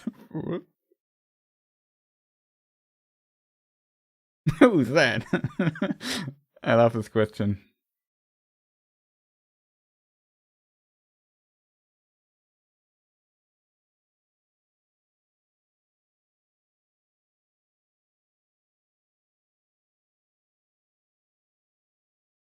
And this is how how Frodo later discovers the stone trolls. I also love that Peter Jackson included this and now explained how these trolls. I can really, it's really nice to see this kind of work together. I think the position of them is also the same that we see in the Hobbit, in the Lord of the Rings film.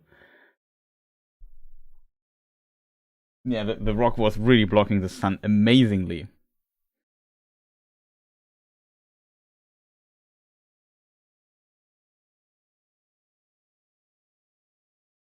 Yeah, wizards are never late. I'm not a wizard. I'm just late.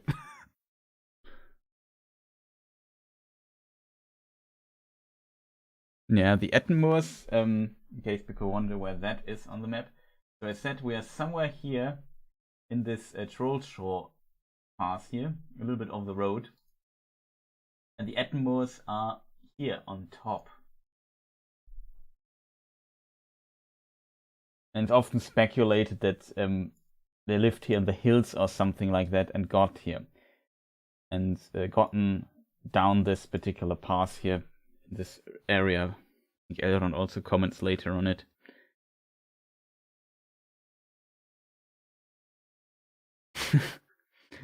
To Mikkel delving, yeah. Bilbo should, I should maybe read the comment completely. Bilbo should have hired a team to move the stone trolls to Mikkel delving for display in the Madam House, yeah. So now they find a treasure, which is pretty cool. I should also switch back to the thing here. Sorry. And they can't take it with them, so they just bury it and get it later.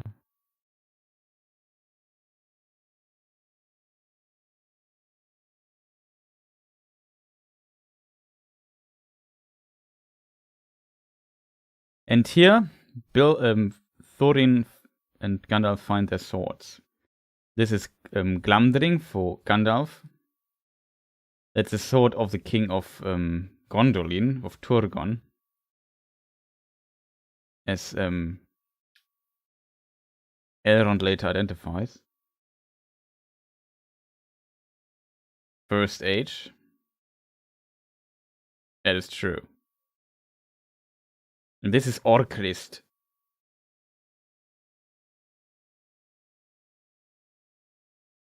And interestingly, the foe hammer, yeah. Orcrist and Glamdring is a foe hammer. What is interesting is how do these swords get here? And this is very hard to reconstruct because it makes no sense, to be honest. The reason why they are here, Tolkien simply borrowed some ideas and names from his very early versions where he started writing the Silmarillion and his stories. Like, The Fall of Gondolin is one of the oldest stories Tolkien wrote. Like, he started writing this stuff in 1916, 15, something like that. It's very old. So much, much older than The Hobbit. And also, Elrond as first king of Numenor, as a name and character already existed. And he also borrows his name and now puts him to Rivendell. He mentions Gondolin in The Hobbit, and this is a very interesting thing, because a lot of stuff, like Minas Tirith and so on, didn't even exist at this time here. Like Galadriel didn't exist when The Hobbit was written. Gil-galad didn't exist when The Hobbit was written. Did I just say written? Written. And stuff like this. The Goblin Cleaver, yeah, that's the translation. Yeah, Glamdring is Bowhammer. Orcrist is the Orc Cleaver. Orc is in the name already.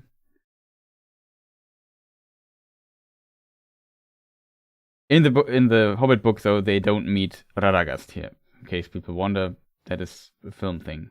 This is now Sting, and Sting has no name. It gets its name later because it stings. It stings the spiders. That's in the second film.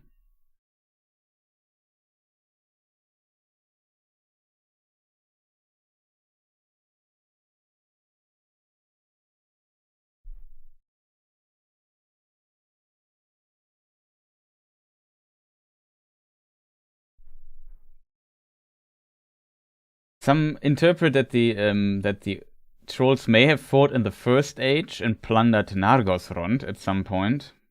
Not Nargothrond, Doriath. And then took Gondolin, what am I talking about?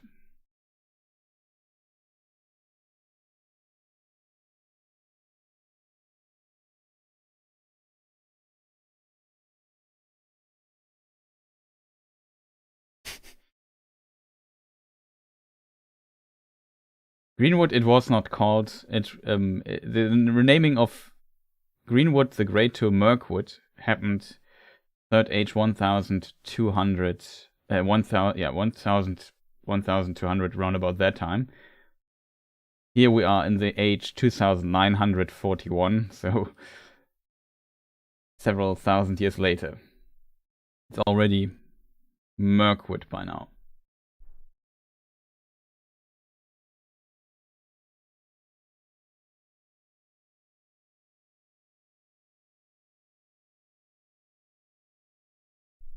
Sting, we've seen it. It was my favorite meme. And then you see Gollum on a Sting concert. It's so good.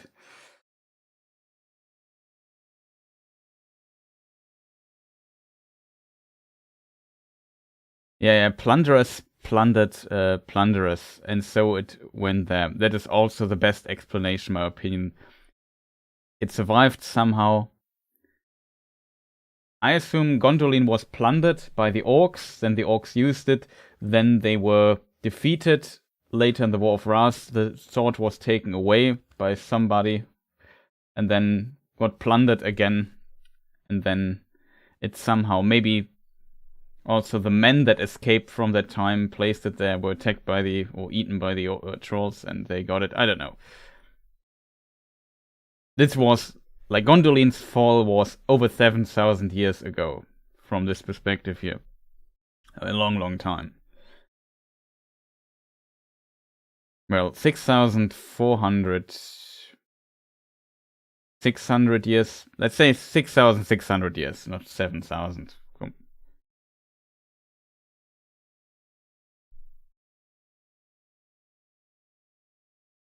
No tales, yeah, that's... Wait.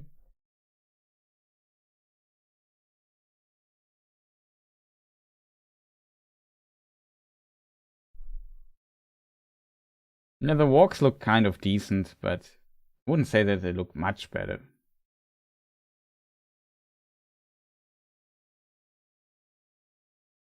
I think the design of the walks is here, but is simply better. But from the technical point of view, in my opinion, the Rings of Power walks were also done pretty well. Just the face was a bit too cute, in my opinion. He now gets a Morgul blade, which is also strange.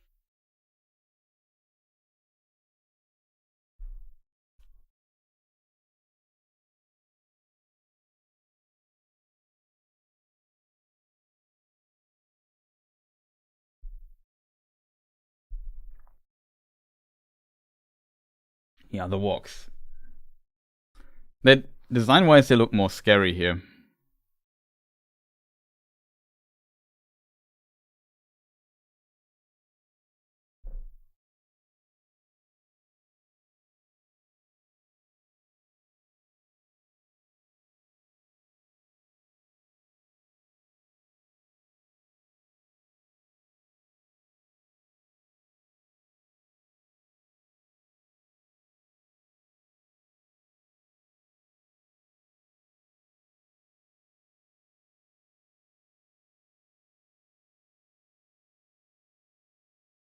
Raskabel is the place of... is of the home of Radagast, somewhere around here, where he lives. And we're currently in the Troll Shores.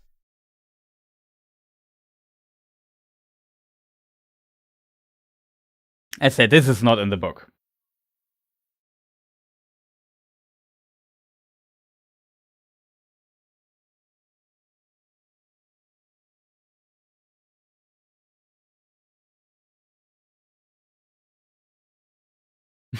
These are Roscobel or Roscobel rabbits.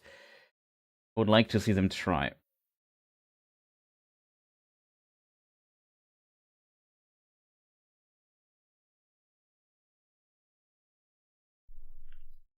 There's also I don't know, somewhere between the Trollshore forest parts and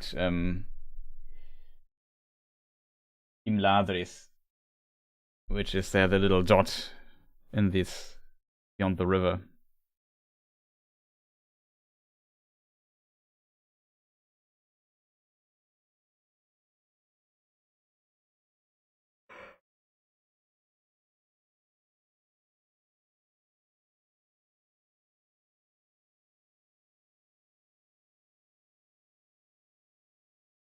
Unfortunately, CGI orcs.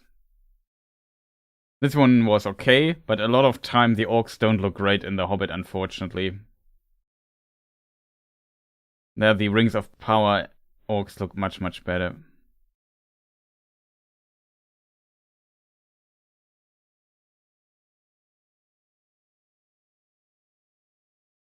But I don't want to start a Rings of Power debate here.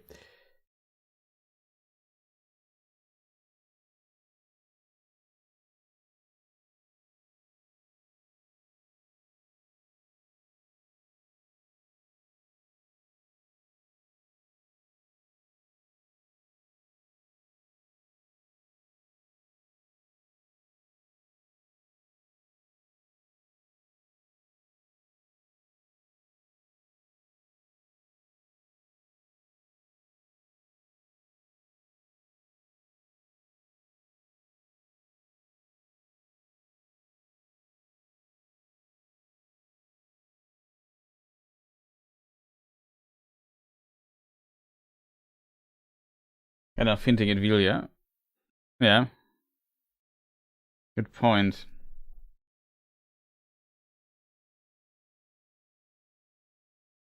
Yeah, I think they had less objection than here, as it's portrayed in the film. Going to Rivendell, that's true. It's a bit less dramatic in the book, if I remember correctly.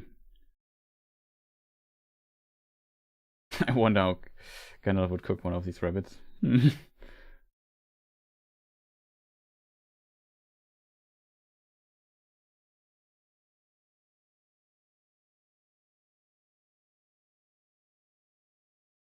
I would like to see him try. Bonk.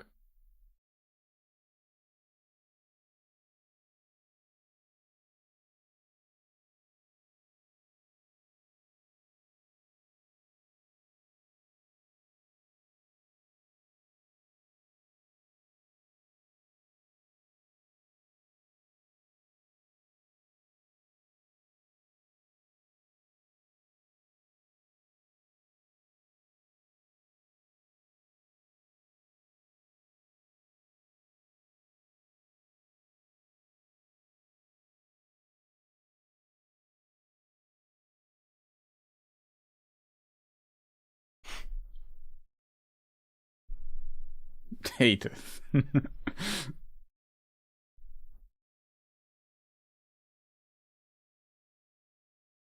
Loves the sound of the horn.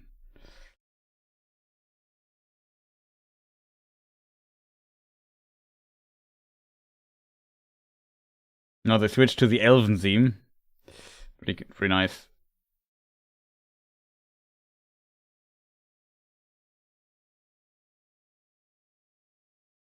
And they bring out the arrow and say, "Oh, Elven arrows."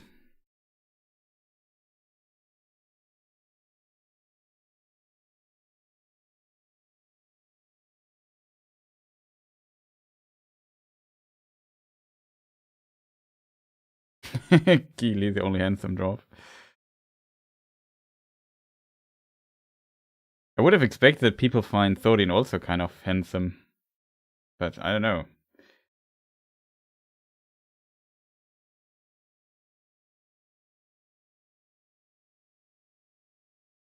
Noldor cavalry any moment now, yeah.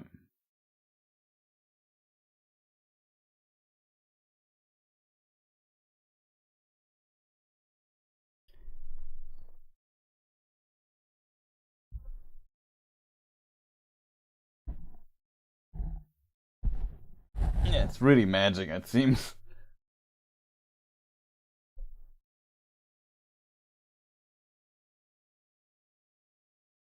Gigi says, yes, Thorin's very handsome.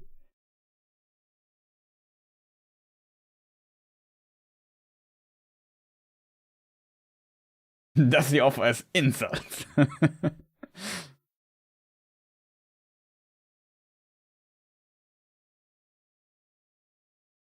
He doesn't look like 192 years old. I have to give him credit for that. And here we are, Rivendell. So Rivendell, of course, is here. A bit further, we already added beyond the rivers.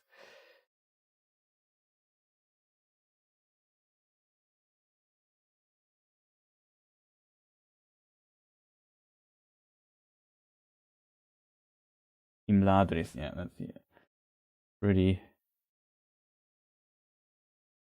The last homely house.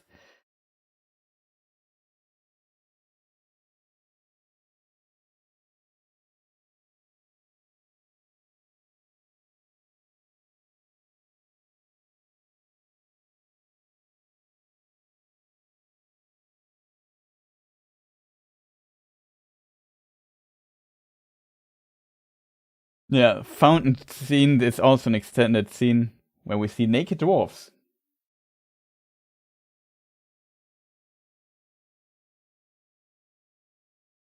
Yeah, I remember when I saw this in cinema still. Like, coming to Rivendell is always like coming back to home, kind of, for me.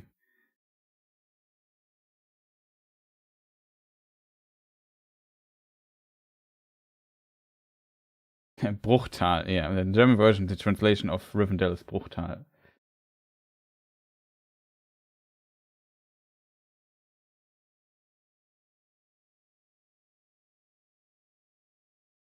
There's also an extended scene that is not in the theatrical cut. I think, at least. Maybe I'm wrong. Maybe it's just a bit longer? I don't know.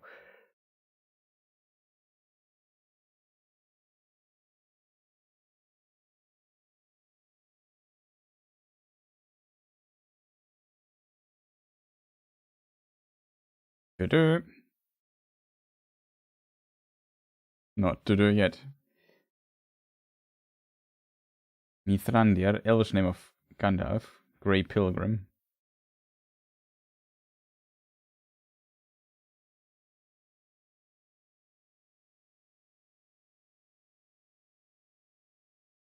Not here. Now it's a horn.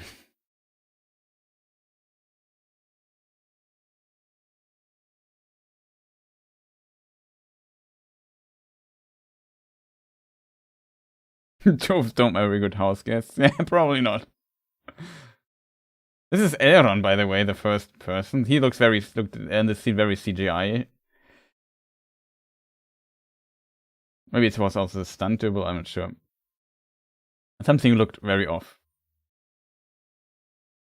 I like the seeing the cavalry here. There he is.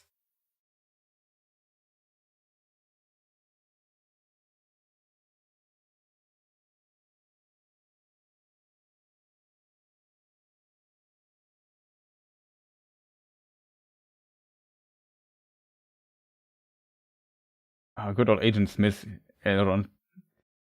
Pretty awesome.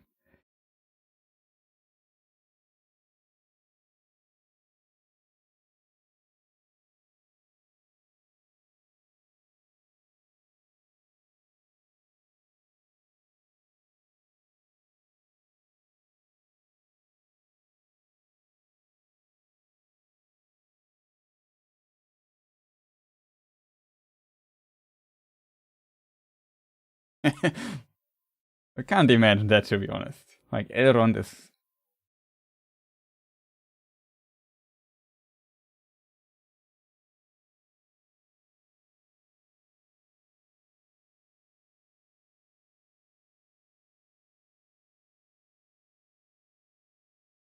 Oh, Brother of Grin, welcome. Nice to see you.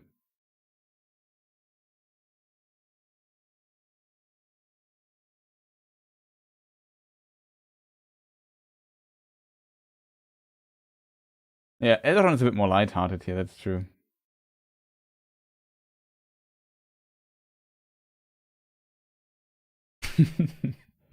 This scene.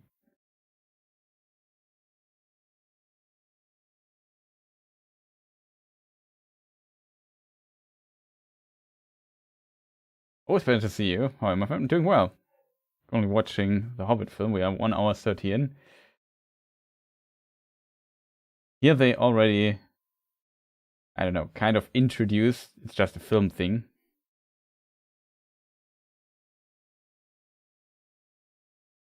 That Kitty likes elf, it seems.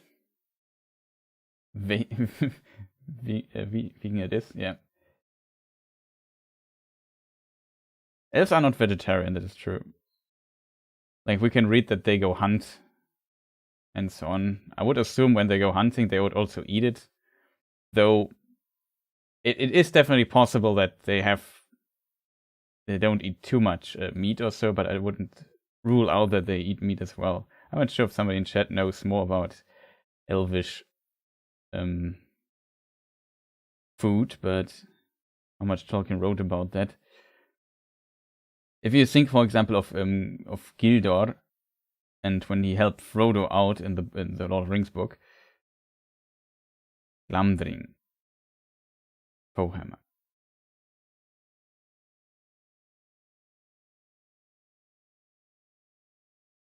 Glamdring is in the book. Elrond says that Glamdring is the sword of Turgon, and Turgon is literally his great-grandfather. Or great-great-grandfather. I don't know, I forgot maybe I forgot a generation. Eärendil is his father. Idril is the mother. Turgon is the father. So Idril would be his grandmother. Yeah, his great grandfather is sword. So technically, this is a sword of Elrond. Like he would be the heir of it in a distant way.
Hey Chris, do you think Aeglos, there's a spear of Gil-galad, is displayed, the High King of the Noldor Elf, but he died at the end of the Second Age, displayed somewhere in Imladris, just like the shards of Narsil?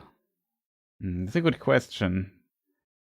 I don't think so. I think it maybe wherever Gil-galad is buried, maybe it is with him, I would assume. But maybe it's if it's somewhere, it's... I could also imagine it is in Mislond somewhere with Círdan, but I don't know. Could also be in Elrond's realm. Elrond thinks they're the worst Airbnb crowd, yeah, probably.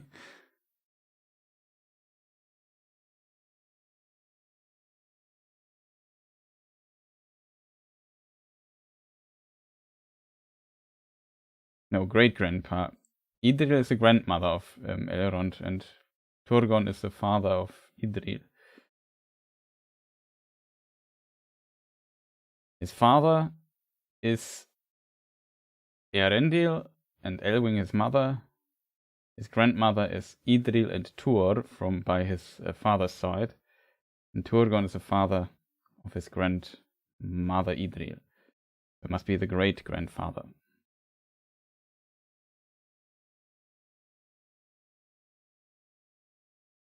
Yes, Frodo sang this song at the Prancing Pony. In the books, it seems much shorter, with Elrond reading the runes, but I like that they expanded a bit this part a bit in the films. It seems Elrond can read these runes, though. In origin, the dwarven writing system is Kirs, and Kirs is an elvish writing system, but it was adopted by the dwarves because you could carve it well into stone and metal.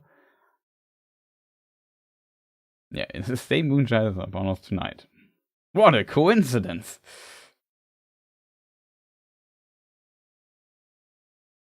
Yeah, he knows about these moon letters, probably from the Ithildin, which may be a very similar system, and the dwarves also use something like that.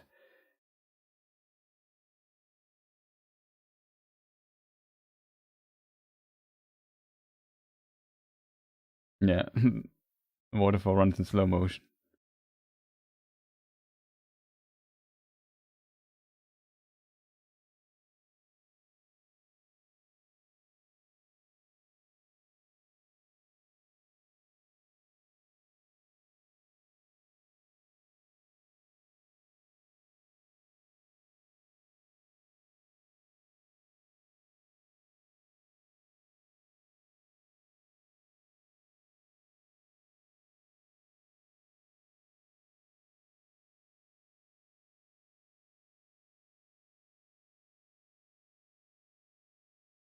Well, the Noldor definitely also use gold. It's not like that. And he's not completely golden like Gil-galad in Rings of Power, which I always find strange because Stripe is silver.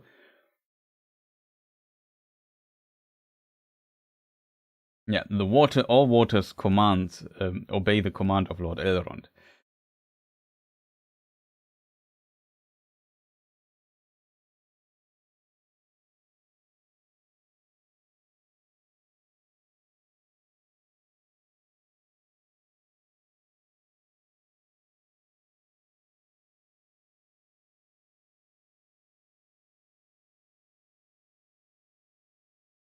They really expand a lot the language stuff. It's probably black speech. Or maybe some version of it.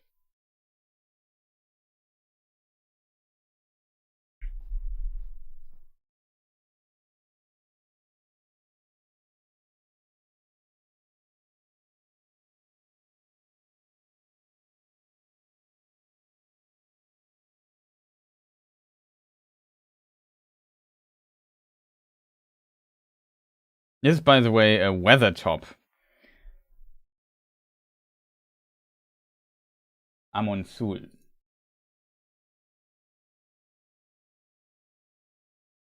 That's here.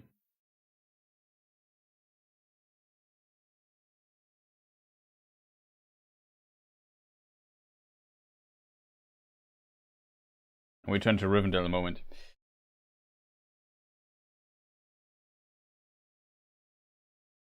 Very interesting that Peter Jackson chose this location.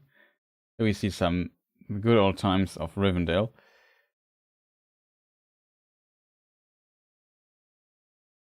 Do you think Azor fitted his claw by himself? Probably. Yeah, I can see why Bilbo came back to him. Me too. Here we see Narsil, the sword of Elendil, broken.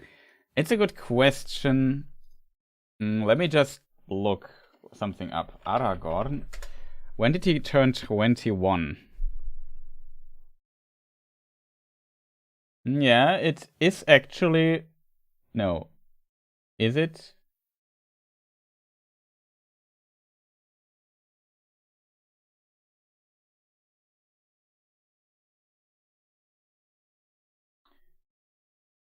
Chris can't do math. Aragorn is already alive at this time, technically. He's 11 years old, I think. And he has not received Narsil yet, so it is realistic that we see Narsil at the time of the Hobbit. Aragorn is born 2931, and he gets the sword 2952 when he's 21, roundabout.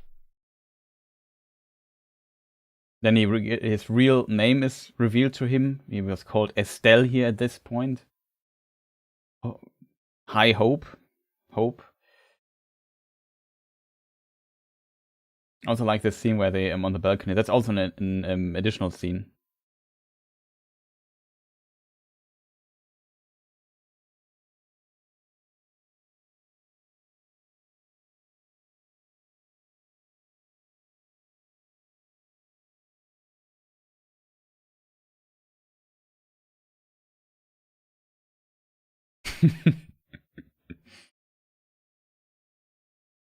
No, Estelle just means hope. Star of High Hope was another context, another name.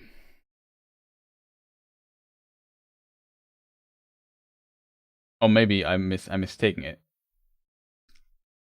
But there are two versions of hope for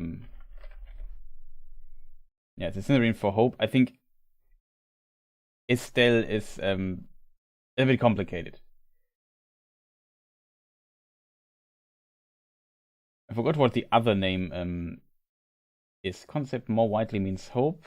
A temper of mind, steady fixed in purpose, and difficult to dissuade, and unlikely to fall into despair or abandon its purpose.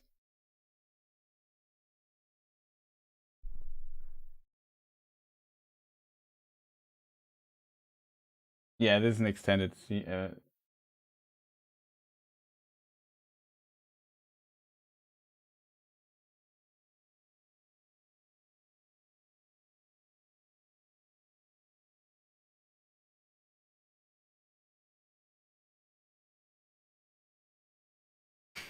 that's true, Mark.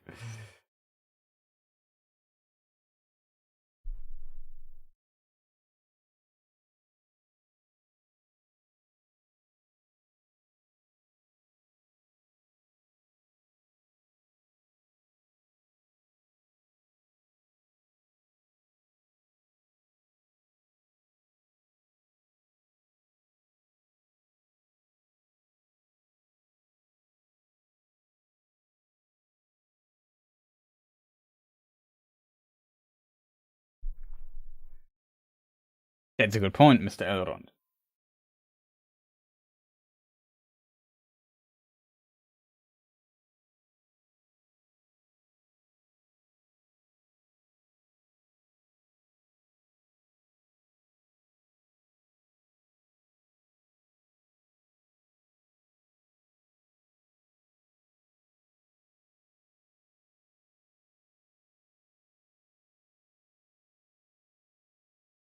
No, also, it's a pretty cool scene. I like to use this screenshot a lot when I talk about Galadriel in many videos, as you probably have noticed.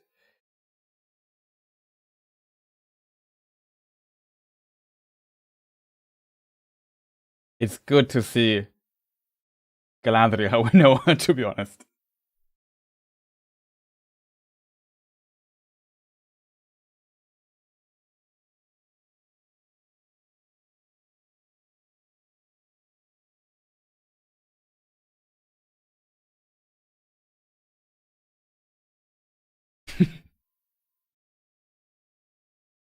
Also good to see Saruman.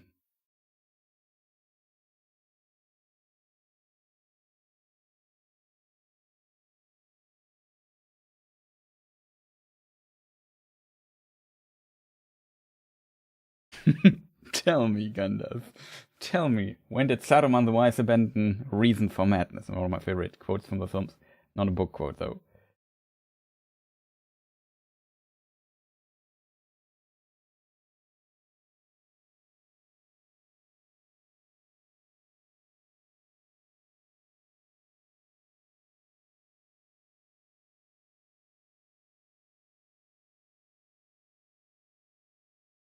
What enemy? This now is compressed. This happened indeed. Saruman argued against Gandalf when he found out that something is wrong in Dol Guldur. The first time Sauron escaped and hid, and he could not identify him. That is what we also have seen in the flashback of Radagast. And at the time here of the Hobbit, though, Gandalf has identified who, or will identify who is that Sauron is in Dol Guldur.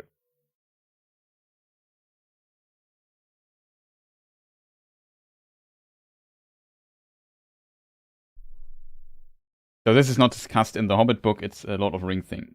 But Tolkien expanded the timeline of the Hobbit a bit.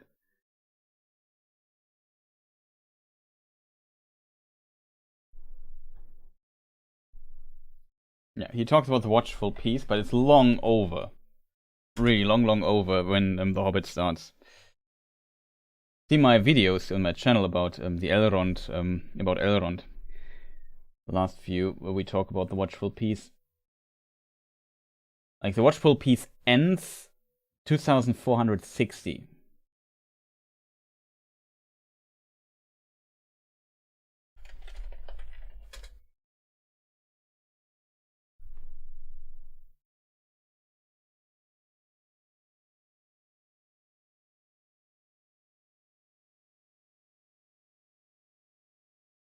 Yeah, 2851. Gandalf went to Dol Guldur, identified him, and urged the White Council to attack Dol Guldur and confront the Dark Lord.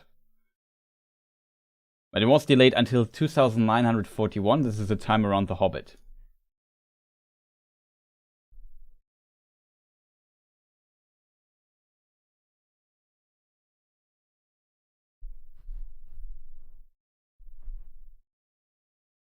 I saw that it was a Nazgul.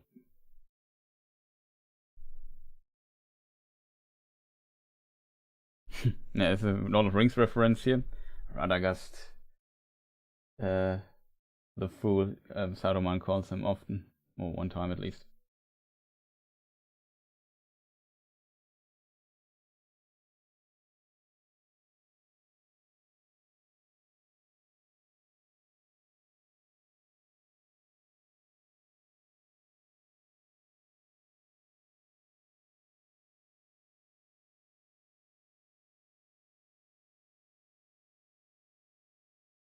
In case people wonder, telepathic abilities of elves and so on are a thing in Lord of the Rings. There's a chapter in Nature of Middle-earth which explores this a bit more. And Galadriel is known for knowing the minds of others.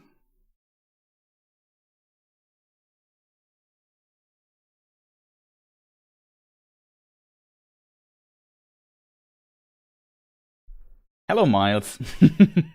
No problem, GG. It's kind of funny that your 10-year-old grandson doesn't believe, but it is possible with the power of chat. But yeah, hope you enjoy the show here as well, Miles. Oh, JP's here, welcome.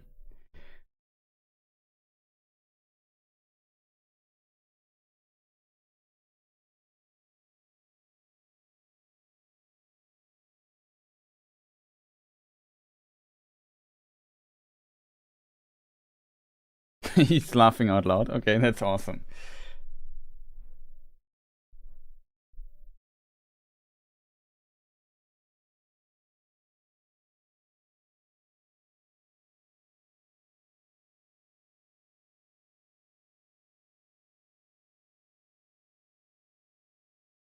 Yeah, but they aged a little bit, you won't have to admit.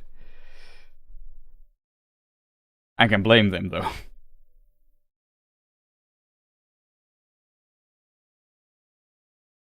Thank you, doll. No problem. I hope the delay is not too long. Like it takes some time till I read your message and you hear what I say.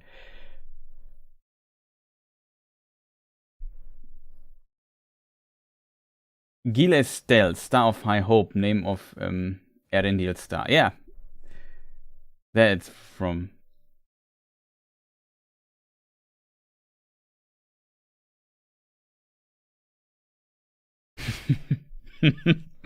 I like how they act this. Well, it's kind of fascinating that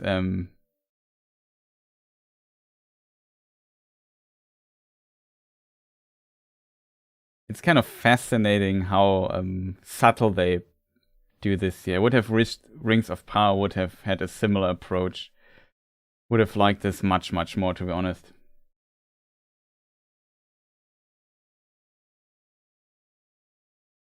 No, it's nearly as we speak. Oh, pretty awesome.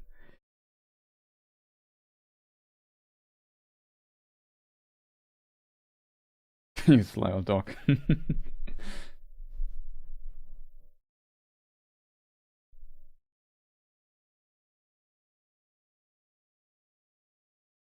Yeah, don't have to answer. Also, Mark wrote some time ago, you don't have to answer me, but my mother-in-law. Galadriel is a mother-in-law of Elrond. Elrond is married to a daughter. Originally, Tolkien for a moment sought to make Elrond and Galadriel a couple.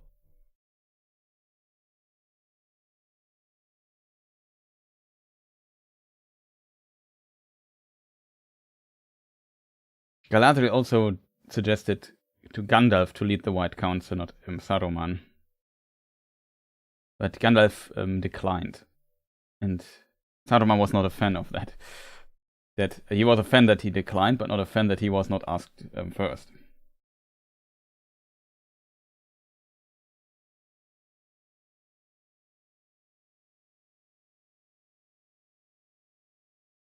I think in cinema here in this Rivendell section we also see the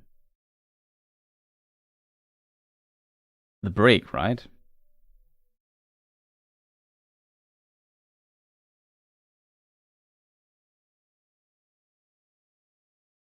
Yeah, that is true. Saruman didn't like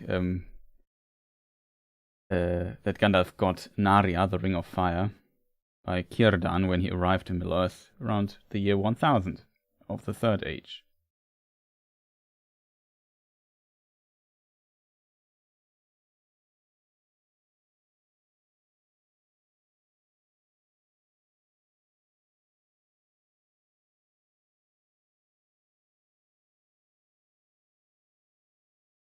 Here they establish something that happens later in the films, that she will come to help Gandalf, but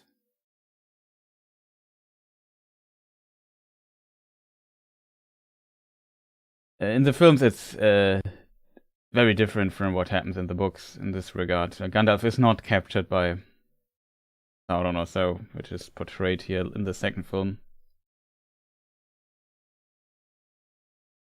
Did Saruman know Gandalf had a ring?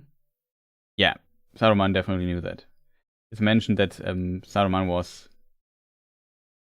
also not happy, and he later made a ring of his own and called himself Saruman of many colors and so on. I think it's kind of a response to that to some degree.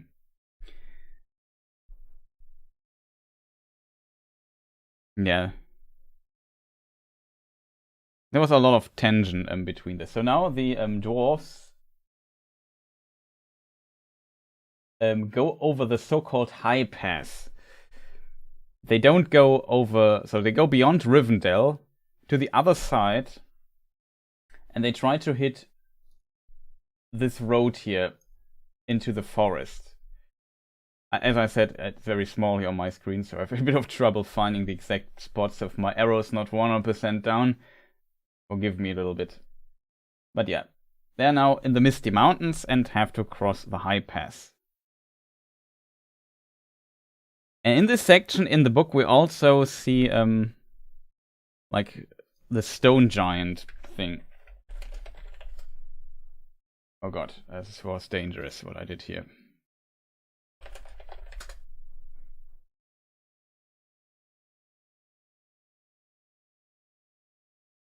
When he peeped out in the lightning flashes, he saw that across the valley the stone giants were out and were hurling rocks at one another for a game, and catching them and tossing them down into the darkness, where they smashed among the trees far below or splintered into the bits with a bang.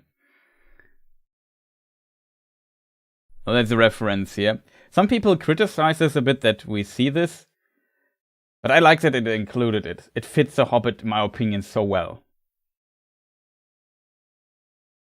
You can argue that this was metaphorical in the meant in the book in some way, that there was maybe it was raining and maybe rocks were falling down, and this is in a very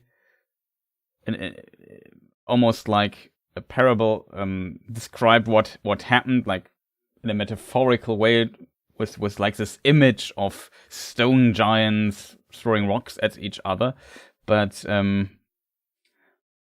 it's very like mythology, like a fairy tale and so on. I think that's as a result kind of fitting that they show this. You have to consider this is how Bilbo wrote it down. We see what Bilbo wrote down in his book at the beginning. That's the idea of the whole, like the frame that Peter Jackson put around his approach of portraying this, and it's of course also portrayed in this. So I found this kind of cool, I have to admit. If the stone giants really exist in the world or not is difficult to tell. You have to keep in mind that originally when Tolkien wrote The Hobbit, it was not the Lord of the Rings universe existed to some degree. It was very early though.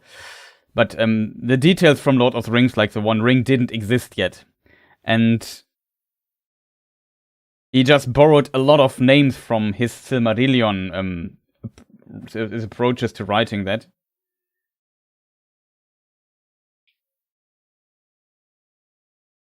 And originally The Hobbit was not part of the Lord of the Rings universe, if that makes sense.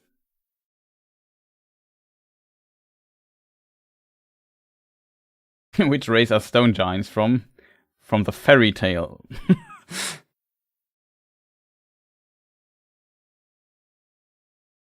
Doesn't look like a game, yeah. I guess it's more lighthearted in the things, but I just see it as a competition or something like this. Where are you right now on the film? Bilbo is clinging onto the rock, and they pull him up. Like Thorin gets down there to pull him up again. And now Thorin is caught by Dwalin, and he pulls him up.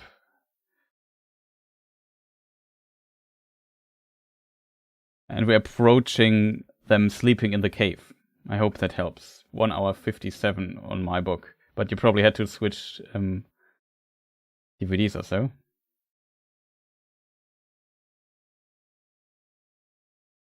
And so it says he has no place amongst us. Now they go into this cave here.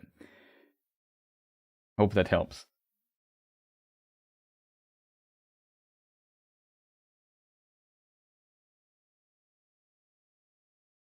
Also, welcome, Marty.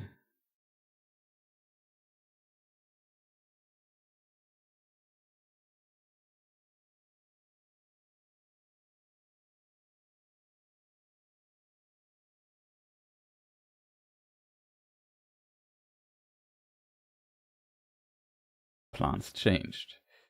Yeah, Gandalf is not with them here.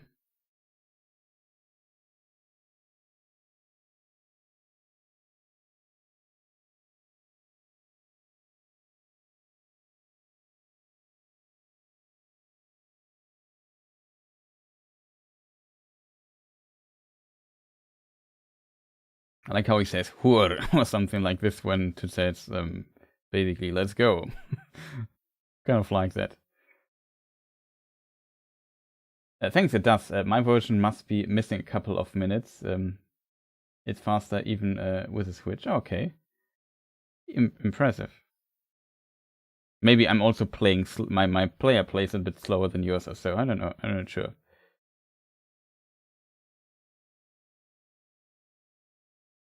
That's an interesting cut. I like it though, where Bilbo puts his blanket together and rolls it, and there's a jump cut, I think you call it.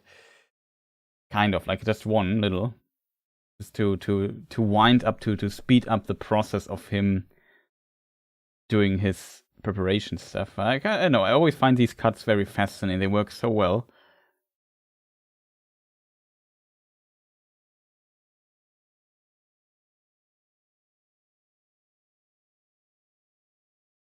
That's an interesting point you do, MGG, that maybe the European version has like more stuff.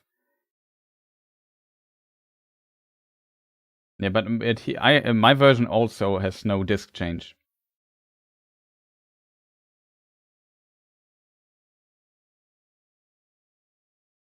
I started accidentally watching the theatrical version, which I didn't know I had. Oh.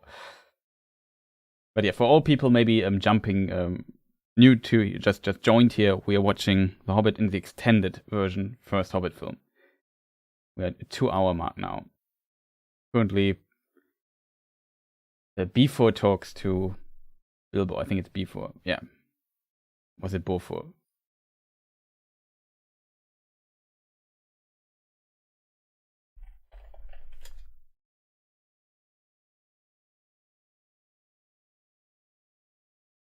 No, it's not Before. Before is the guy with the accent, and it's Before.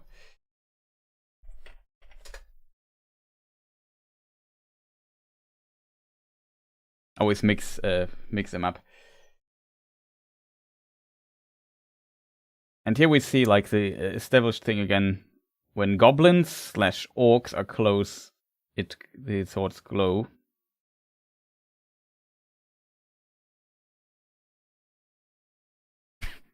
What is going on there?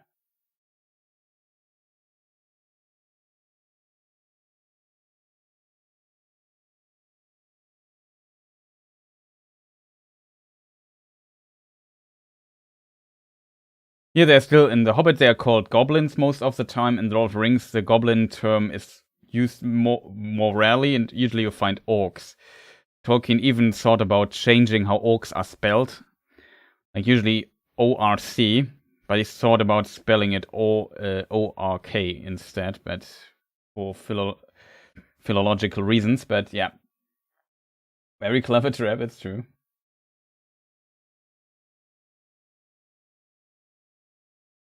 Yeah, that physics aren't always working in The Hobbit, that is true. But keep in mind, it's still like Bilbo writing the story. As said, the first edition is a bit different from the second edition of The Hobbit that Tolkien wrote. In the second edition, basically, he made changes so the book would fit to The Lord of the Rings, including the idea of the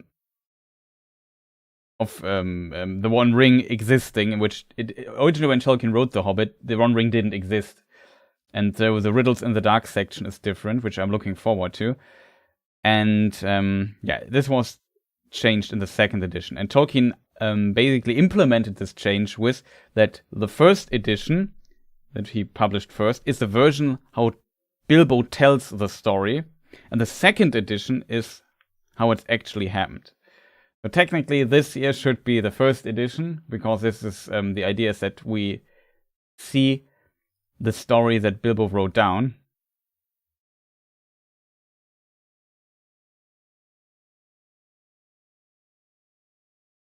I like this is also a bit different compared to how it happens in the books, if I remember correctly.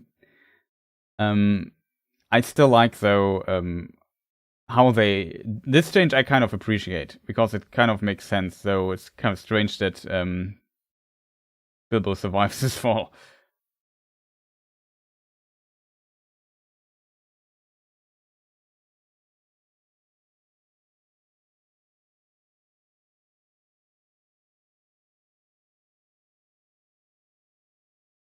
I have to admit, it looks pretty awesome. These Goblin Town thing, where like you don't know where to look at. Like everywhere is happening something, and the place reminded me a bit of a level from Dark Souls, Blighttown, which is very hated, but still from the atmosphere, I found it kind of cool. And here we have, the Goblin King.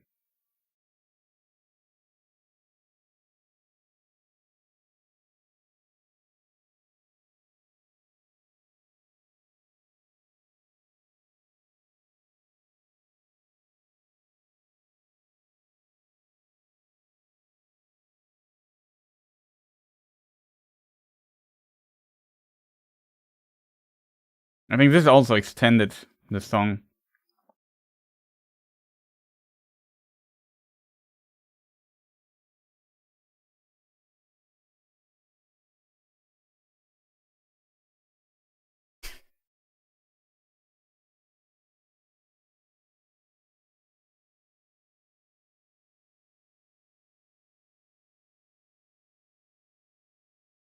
It's true. The Goblin King's maybe a little bit too silly for for people's liking.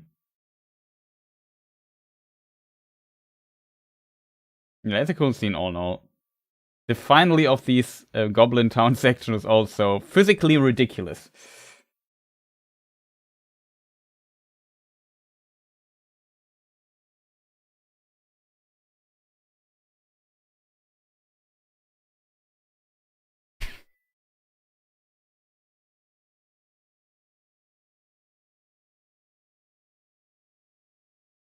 The scream of the goblin is kind of funny.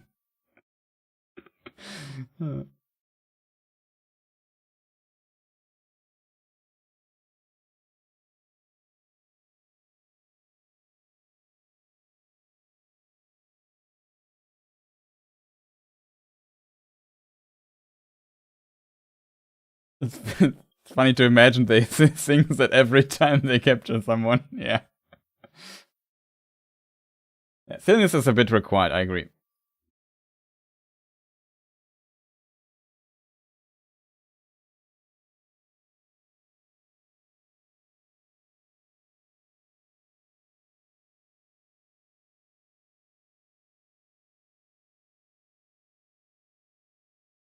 Oh, they stole a bit of elvish stuff. It's kind of funny.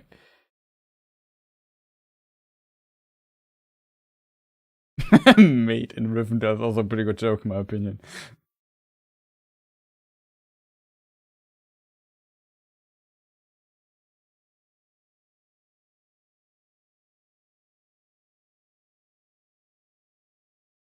Yeah, so being the step stool is a rough job for orc. I agree.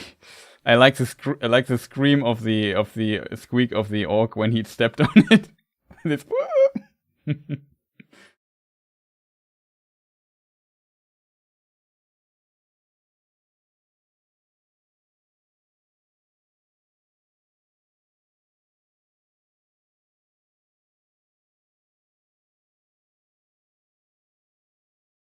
Yeah, it's true. The Goblin King does not have a name to my knowledge as well.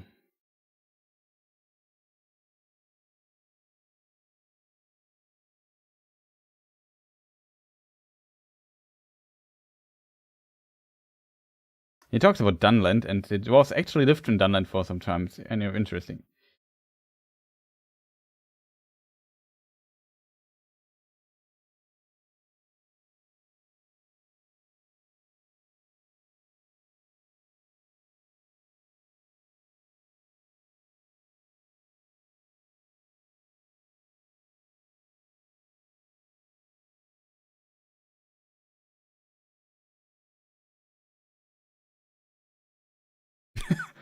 It's a family tree.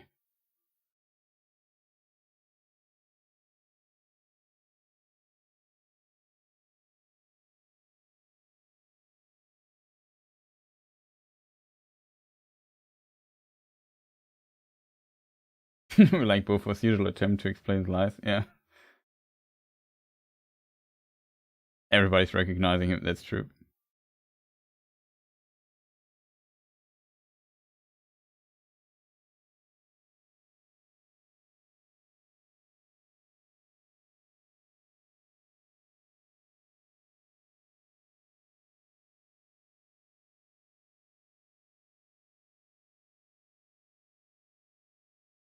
He's actually right. In the books, Azog is dead.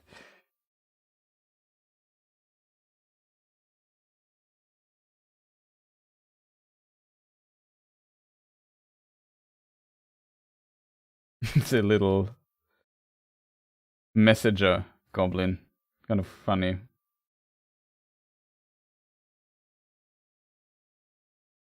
And now we come to a very cool scene, the riddles in the dark scene. It's a very important moment. This is one of the most important moments in the complete history of the Lord of the Rings Tolkien universe, in my opinion, at least after the First Age. Not that good old Gollum gets a meal, but we'll see in a moment. Also, I forgot to mention in the Elrond scene, where they sitting on the table, he's described as in a manuscript very early on as kind as Christmas, and Tolkien later changed this to as kind as summer, even in the first released version of The Hobbit from 1937. I'm interested. Here he loses it, the ring. This is kind of important. Now the ring switches. It's bearer.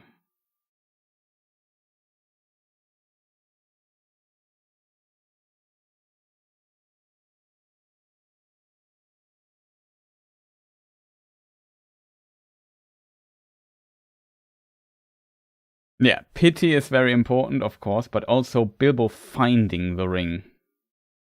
He gets his sword back, and here the ring. This scene was also in the Lord of the Rings film, just with Ian Holm here, not with Mr. Martin. I still forgot how his first name was.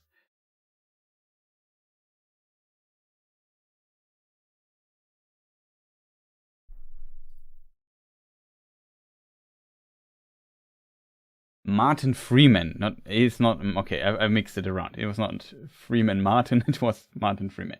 Mr. Freeman. My mistake.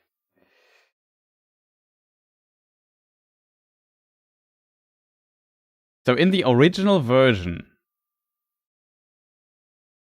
Gollum offers the One Ring when he wins the game to Bilbo. This was changed in the second edition.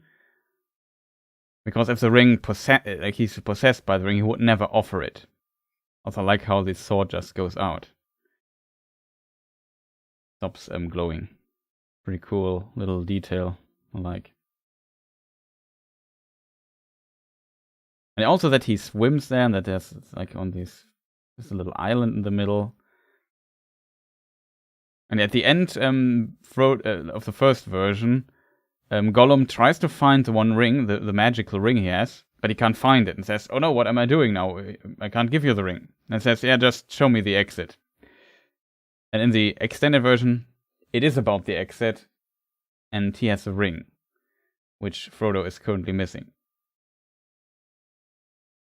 You have this is Sting. You have seen it before, or yeah, you have seen him before. That's what he actually says in the book, in the film.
Yeah, and he yet didn't start his barraship with murder. Gandalf makes something of it. Exactly. He starts it with pity and mercy, which was different for Smeagol, who was Smeagol. Old English pronunciation would be so weird. And and killing his friend Deagol or Deagol.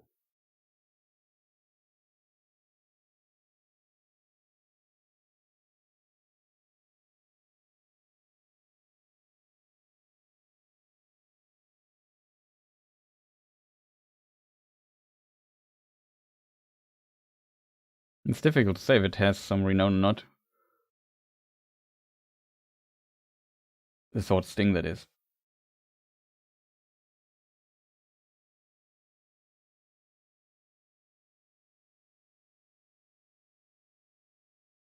It's difficult to tell what would happen with when Deagol would have kept the ring, would not have been killed, and so on. I don't know. That's not how the story went, right?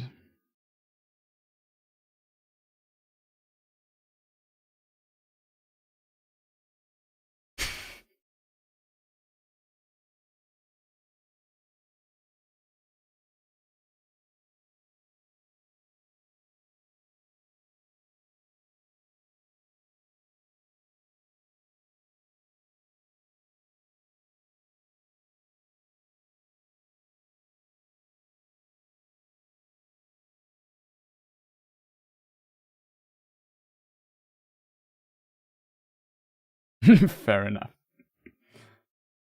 Yeah, Freeman nails this quite a bit. I like how the portrayal of Martin Freeman. I think his last name was Martin. I don't know.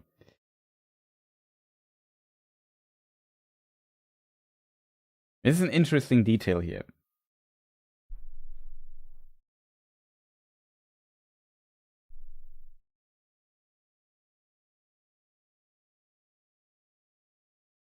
And the circus plays this also very well.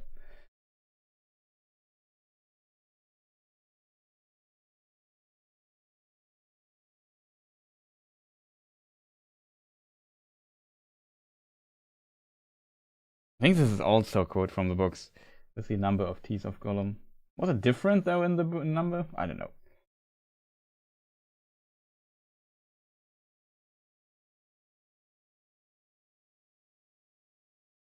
But yeah, it seems like both know the riddles that they are asking each other, which hints at Gollum also once being from a hobbit and related to the hobbits. He's a Stur hobbit. We of course know that, but just Gandalf has to basically puzzle together the origin of Gollum.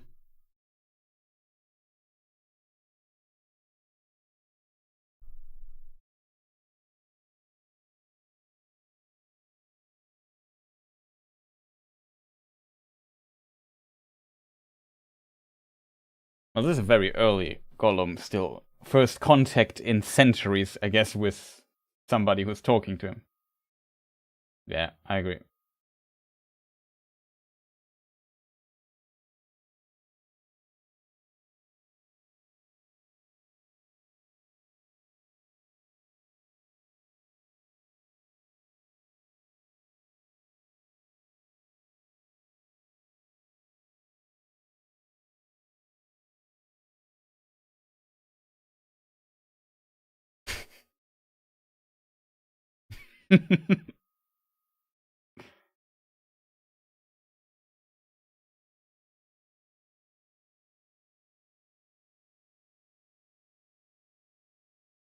Yeah, that is true.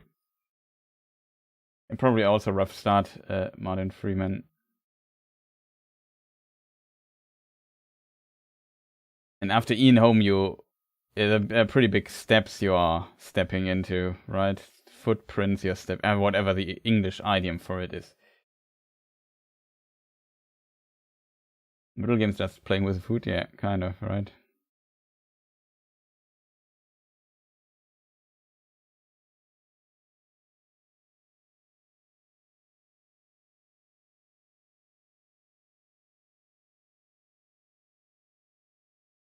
I mute myself for a moment. Be right back.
Okay, I'm back. Sorry. Yeah, I was still muted.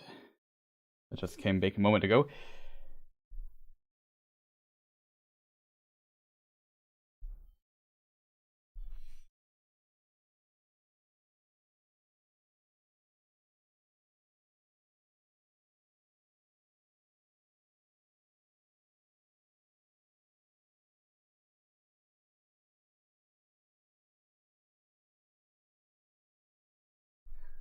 How long did Gollum hold out in the Misty Mountains?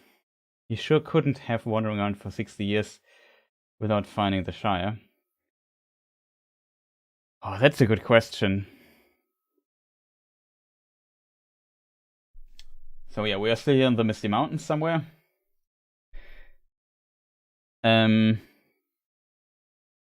He went all the way to Dale, Gollum, and tried to find where he is. And then he learned from where the Shire is, but he never found the Shire and got distracted. And at some point, Sauron basically moved, or tried to summon the ring in a way, and he got distracted. And then he got to Mordor. How long did he live here at this time already? I can't tell you exactly how long, but for a very long time.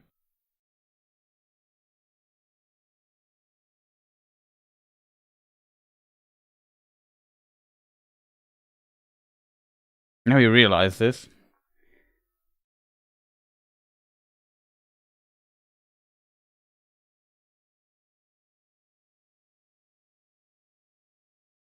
It's a very interesting detail here.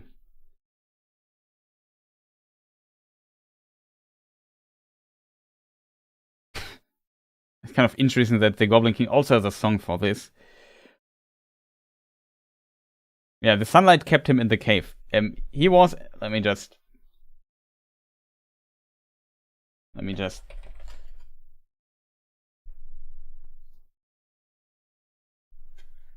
see Gollum.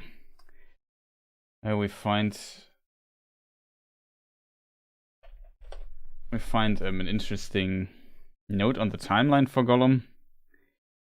He was born around about 2430.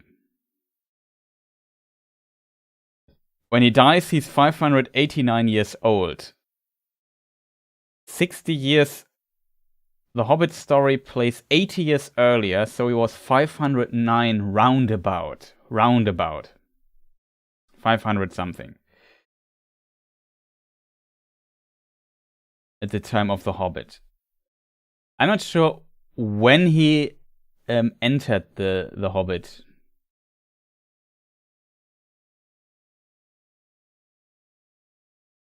Pretty hard to tell when he exactly entered it.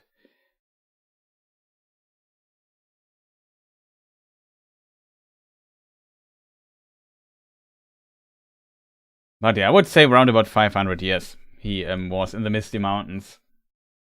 Then he went out to it after he lost the thing.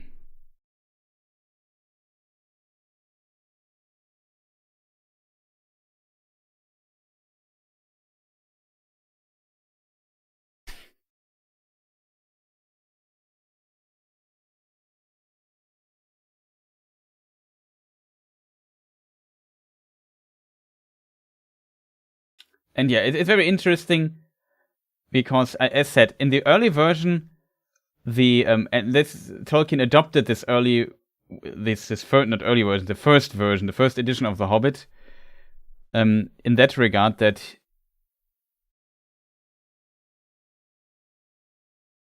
he said that this was the version how Bilbo told it. In this original version, the riddles game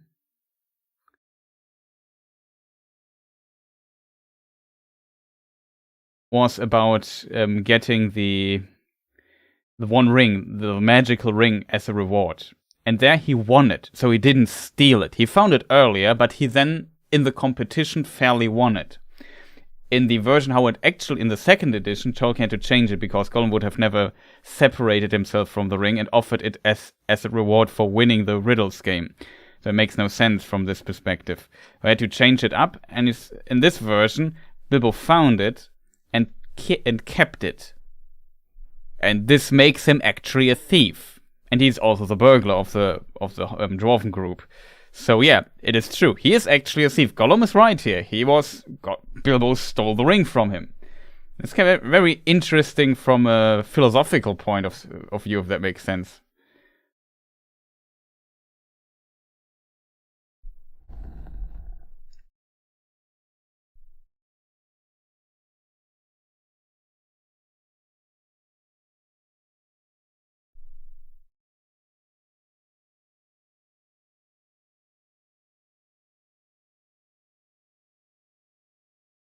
Yeah, that is true. It's a very intense. Here's the Wilhelm scream. Like, for people wondering, audio engineer and audio people in movies always, for a long time, I think it got a bit less, as a running gag, always tried to implement this scream in pretty much every film. It really is in a lot of films. It's like a sound file called the Wilhelm scream, I think.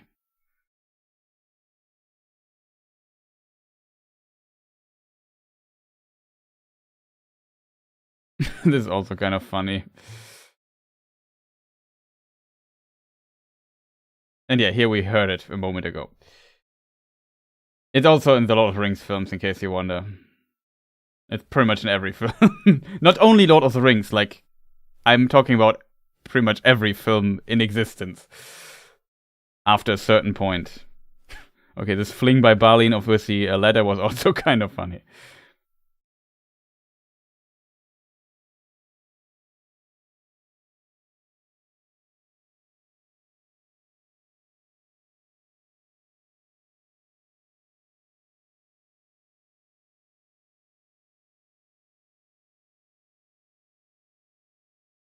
It's still kind of impressive how they mixed this all the CGI stuff with the actors and so. I think that it's done pretty well for the most part.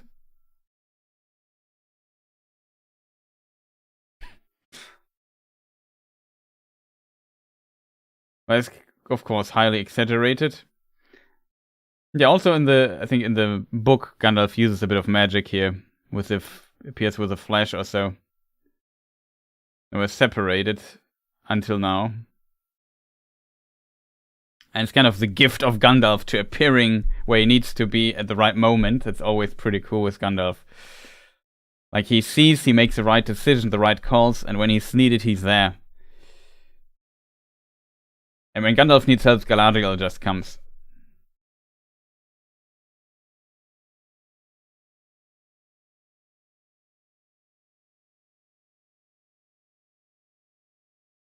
Good dodge by Gandalf here.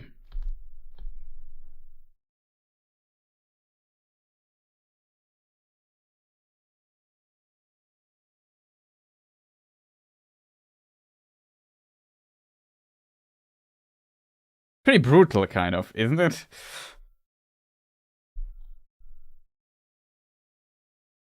That will do it. But makes it kind of funny, like but here physics are well, if you love realistic films and how physically stuff behaves correctly, it is maybe not for you. It's very exaggerated, and I can at least find it kind of funny, so in a slapstick kind of way, so I can live with that, to be honest. But I can see that some people are triggered by this to some degree. And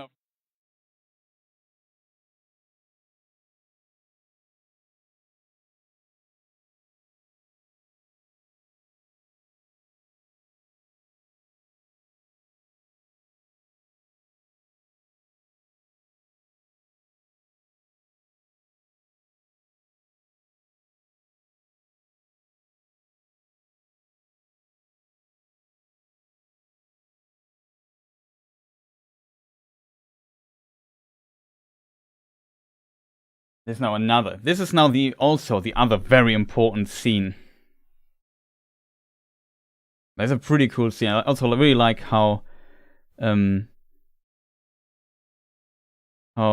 Freeman sells the scene in the circus.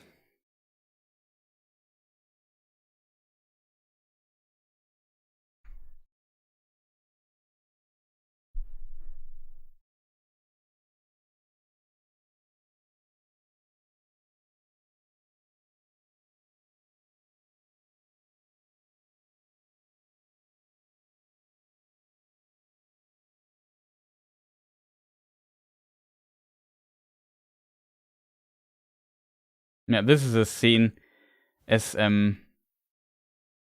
what I mean. This is a very important scene.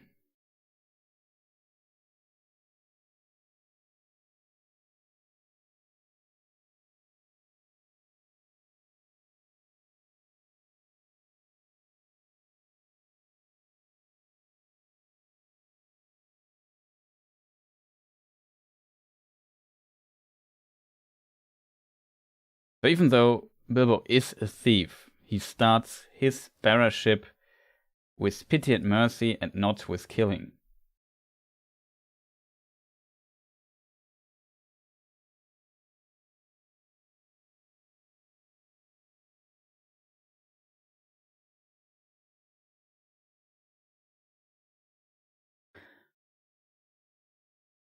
I mean, Gollum is rightfully angry, to be honest, but this is a difference, and this is why Bilbo won't become Gollum. And I find this really awesome. It's very Tolkienian.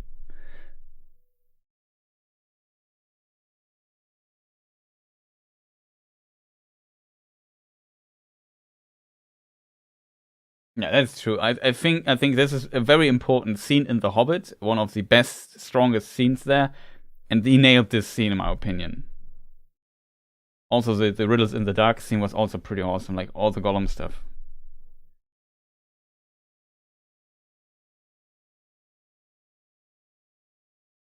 Yeah, you see, it was kind of relief when the ring left him. Gollum was completely different. Yeah, true.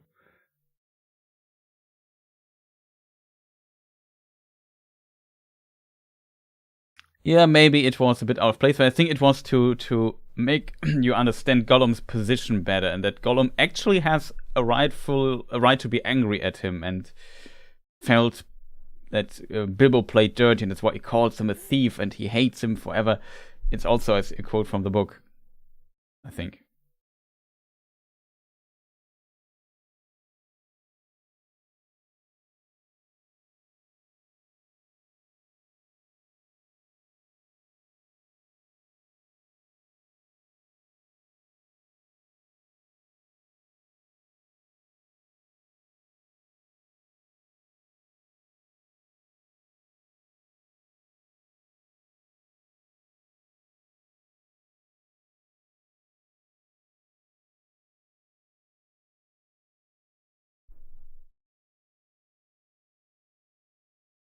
Here's the signature move that you also see with Ian Holm. That's also a pretty nice reference.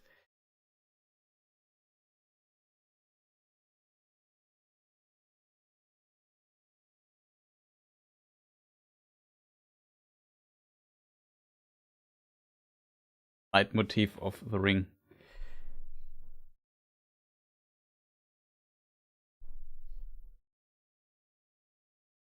Yeah, I think the difference is the moral character for Isildur and Gollum is evident, exactly.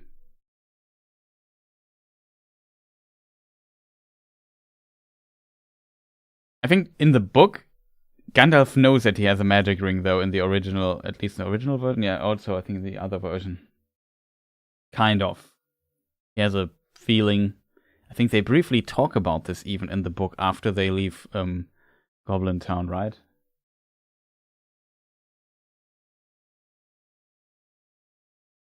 I think, though, it's smart from Jackson to make it a hidden thing here. I think it works out a bit better for dramatic reasons that you potentially need in a film.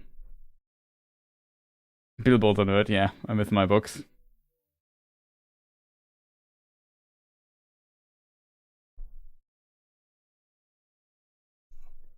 This is, if I remember correctly, a book chapter name, right? Or a quote? Yeah, out of the fry pan into the fire is the name of the chapter we are seeing here. That's also a Peter Jackson thing, that sometimes he lets the character say the chapter name. We had this in Lord of the Rings as well, where, for example, I don't know, this is a shortcut. A shortcut to what? A shortcut. No, it's I think a shortcut, and then he's interrupted mushrooms and to. No, no, a shortcut by what? Then he asks a shortcut to, stops, and is interrupted by mushrooms, and that is shortcut to mushrooms, also the name of the chapter. Stuff like this, I love that.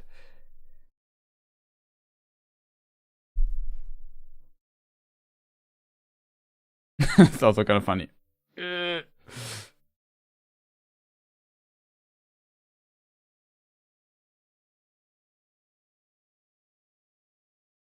It's also kind of funny. Huh?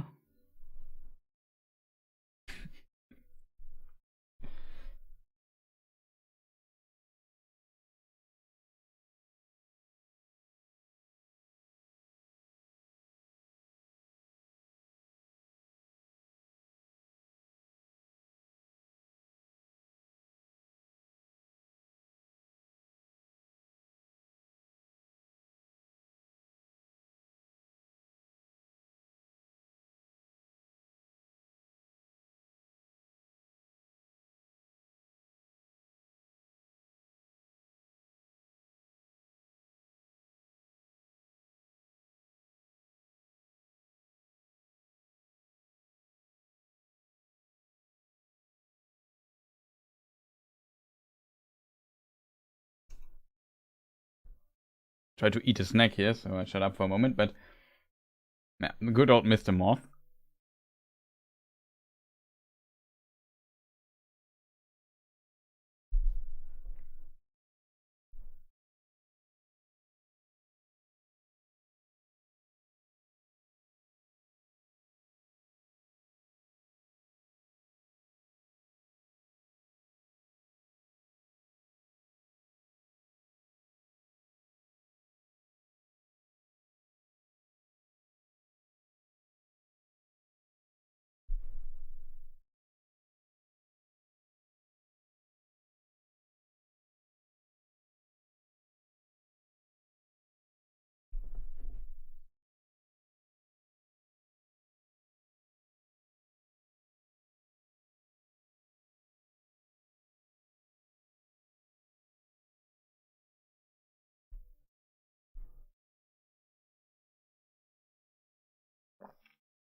Oh no, not the trees falling.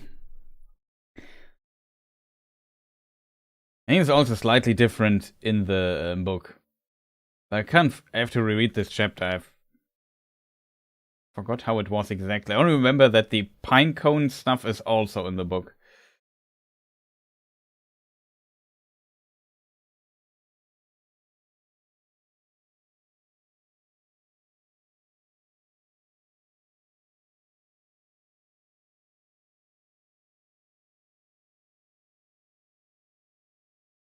As soon as Sorin's seen, but they play the Nazgul theme. Oh, interesting. Yeah, there's the burning pine cones. I think that is also in the book.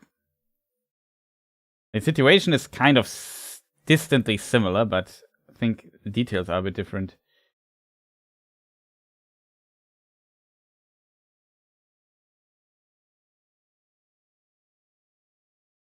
I didn't watch Back to the Future. That is true.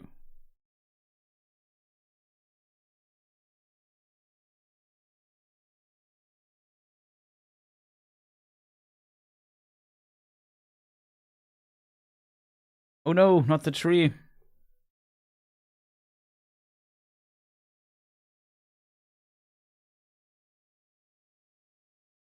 Yeah, good old gravity. Always scary.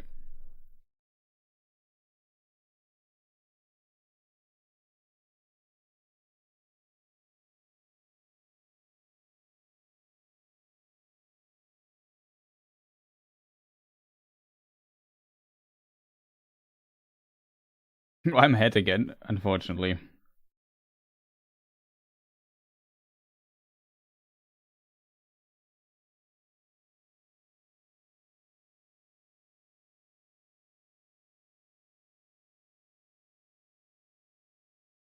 Yeah, here we have the Nazgul theme for reasons. It is kind of strange.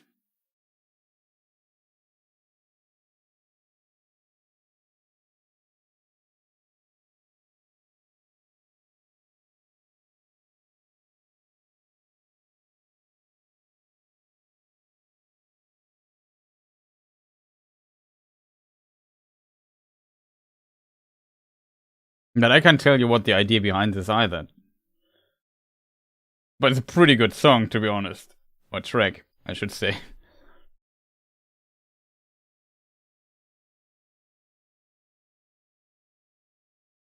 Maybe to give some Duel of the Fates vibes here, because it was a song that is distantly similar to that.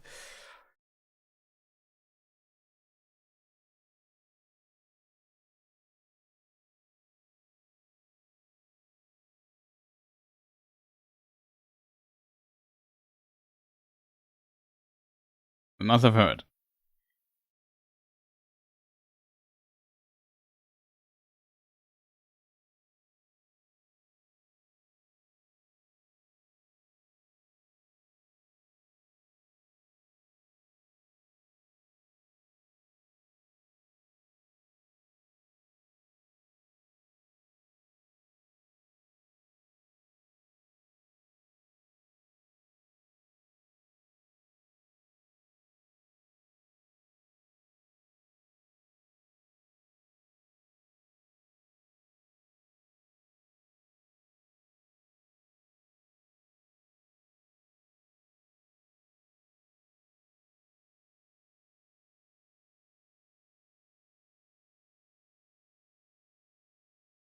Okay, interesting.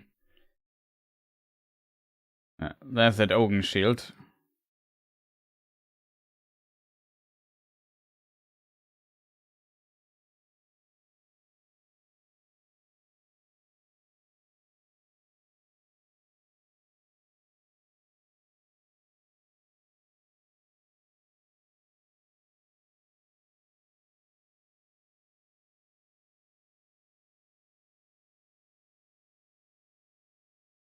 It's a pretty cool scene.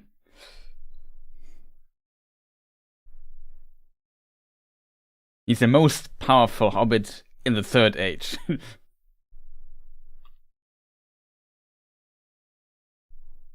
With Frodo, I guess.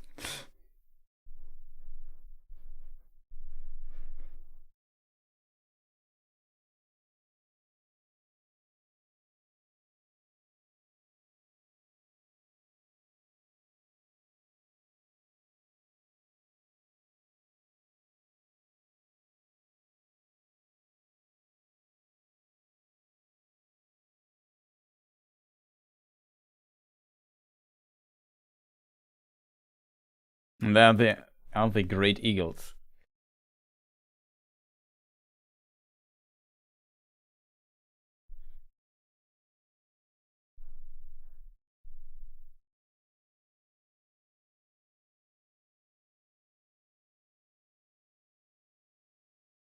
We're still in the Misty Mountains, in case people wonder. Or at the other side of it.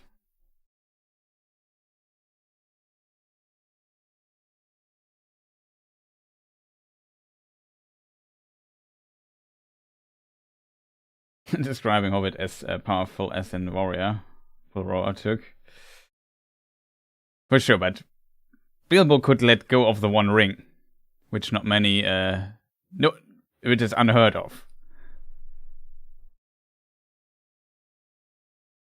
He loses his Oaken Shield here.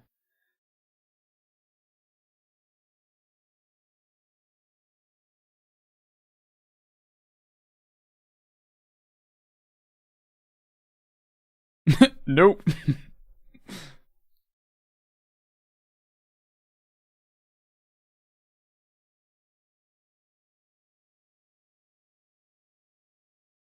Good old great eagles.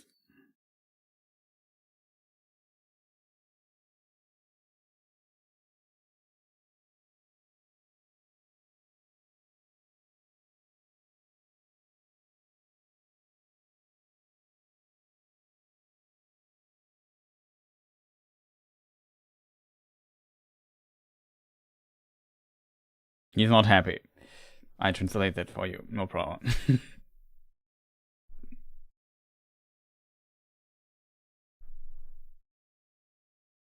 Imagine the fingernail marks on those eagles, yeah.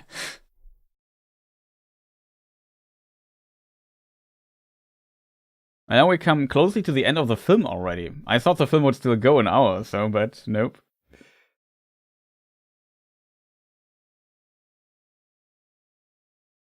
It's like the music. I think this is also heard in Lord of the Rings, right?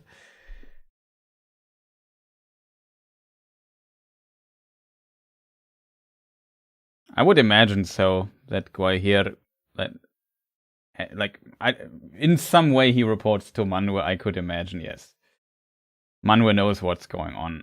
Manwë is the Valar, the king of the Valar, the high angels who basically govern Arda and are sent there by Eru, that is God. When I compare them to angels. You could also see them as gods, and in very early version, Tolkien also called them gods, but he changed the thing. So now we are on the map at the Carrack, I think it should be. And this is this place here, on the other side, in the middle of, like, below the river. And in front of Mirkwood, it's west of Mirkwood, and you can potentially see the Lonely Mountain from here. I also really like the colors here, like this. You know what I mean? There's this warm colors of the sun there. With a little bit of what do you call this color? This pinkish clouds, violet clouds, whatever you call the color. It's reddish light with the blue. It's pretty awesome, in my opinion. I like that. It's also one of my favorite Gandalf shots here, with this in the background.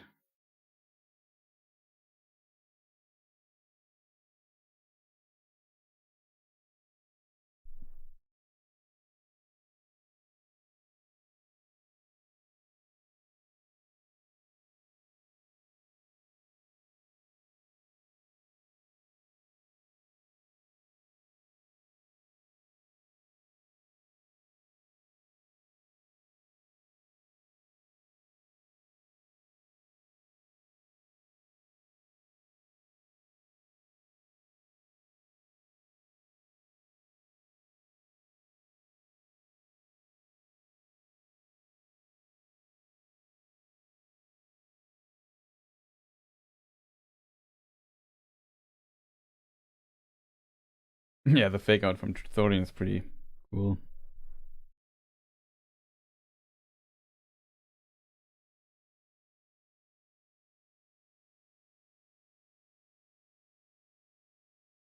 Yeah, good old Gwai here. Gwaihir and Gandalf can talk to each other. We know that from Lord of the Rings. We even know that the eagles can actually talk and humans can understand it. So they can technically talk. In some way. Maybe it's telepathic or so, I'm not sure. It's true. And here we see the Lonely Mountain. That's why it's called the Lonely Mountain. It's because it's lonely. No other big mountains around. In the background. That's where they will go. A pretty awesome shot.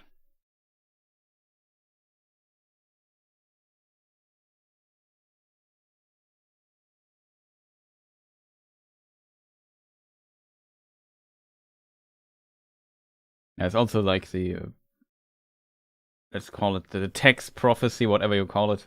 Want to call it.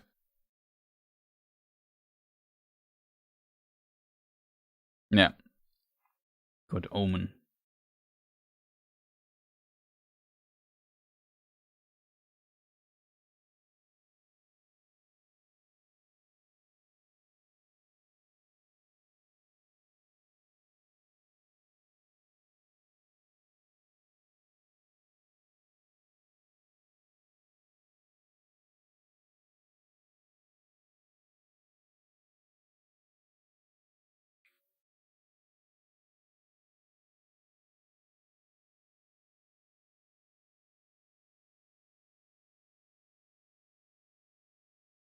I think, is this maybe an implication that Saruman sent this bird to send a message to, or maybe Sauron even, to send a message to Smaug?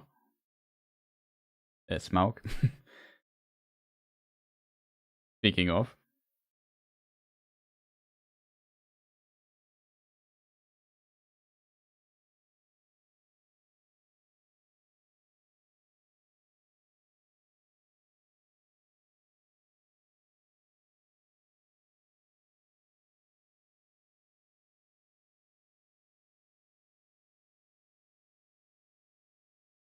Kar is Old English for rock, so it translates to rock. Yeah. That's a good point by Gigi that maybe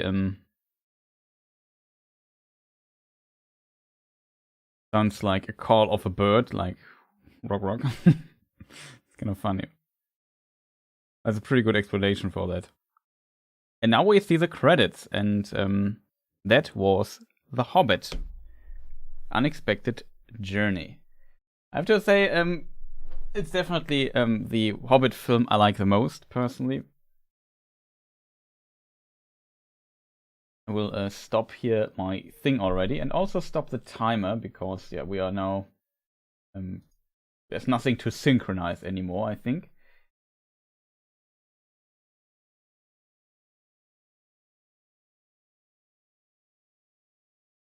This end made me mad. I knew it wasn't the end. How come they ended it?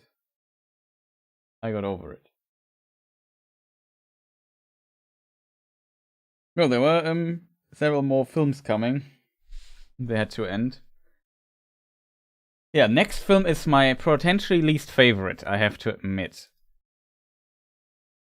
So, like, the only reason why the third is not my least favorite is because my expectations after the second one were so low that the third one couldn't shock me anymore. If that makes sense. And I thought, okay, there was a lot of fighting going on.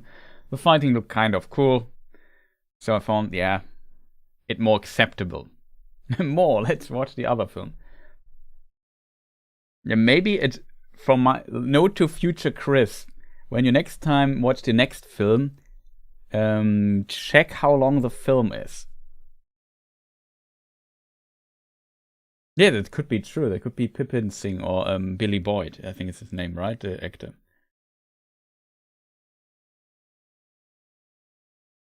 I know some people hate the third more than the second. I personally dislike the second a bit more in direct comparison.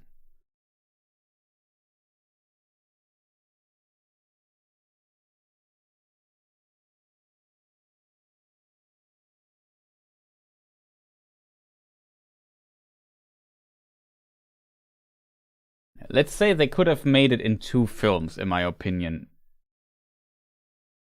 And I don't know. Just give. I don't mind having Legolas having a short cameo, but don't give him such a big role. Same with Tauriel and so on. The love story. Next one, no. Next one. We have to. I need to stretch out my content a bit, so we have to do something for the next few weeks. And I would say, I don't know, maybe next week or so we watch the second film. I will notify you in some shape or form. Yeah, it could also be that he's the third movie. He sings one of the end credit songs, though.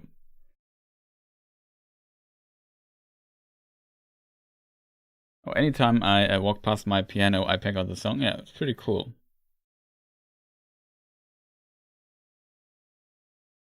But maybe we could make a poll which Hobbit film is. I mean, I think it's not a competition. Well, it still would be interesting. Which is your favorite Hobbit part film? I call it Peter Jackson. I just write PJ. Peter Hobbit part film. Make a poll.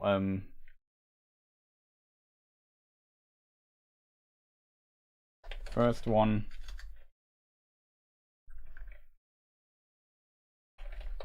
Second one.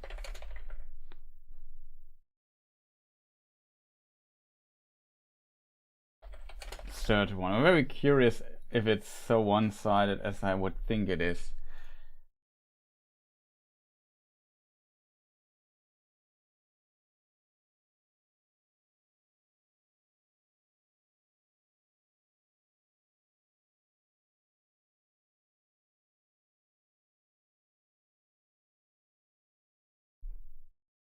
The problem is I don't mind it being long. I mind that they added nonsensical stuff to it. That is my problem with it, which I think doesn't work too well. It's a bit too cringy at times. Just let the stuff. Like, I don't mind the whole right council stuff. I think that's actually pretty neat that they added this, even though it's contracted by a very big amount.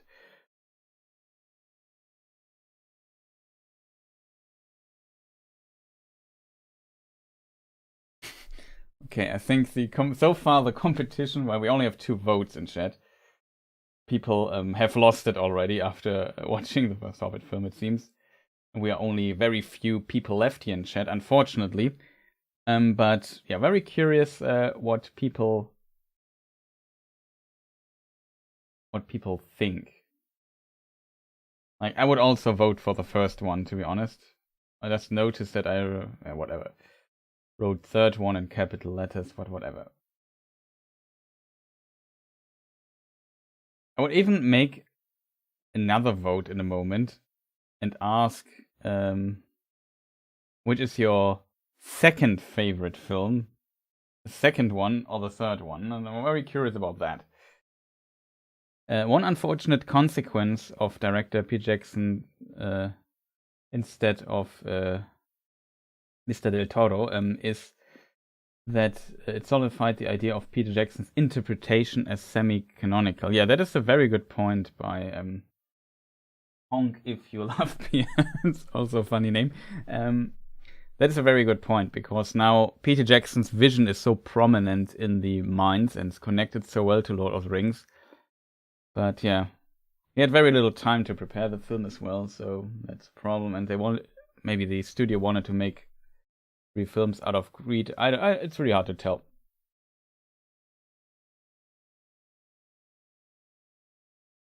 As a first one, my favorite, that's because it has less fighting. I like them all. Okay.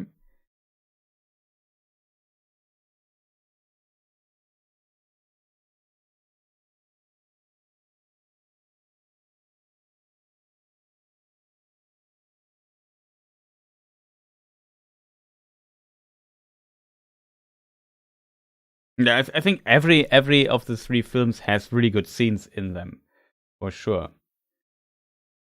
I just think as overall films, I still like the first one did the best job when it comes to adapting the Hobbit story, I feel, or what is actually in the book, and the others do a little bit less great of a job.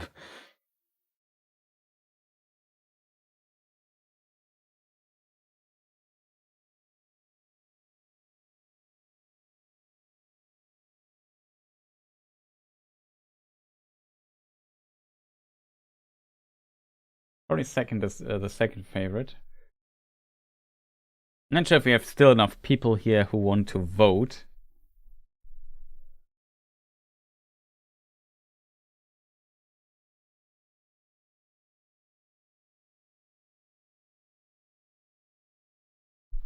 But yeah, it seems pretty clear most people like the first film. So we end the poll. I would do another one. I'm just very curious which film wins. What is your second favorite Peter Jackson Hobbit film? Because the first one is the favorite, we leave out this option, so there's only second one.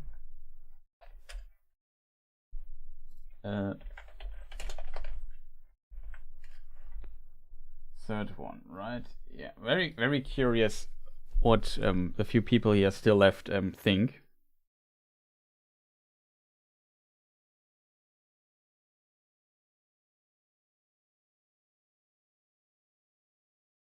Which watch Real House Hobbits of the Shy 1%. That could be very funny.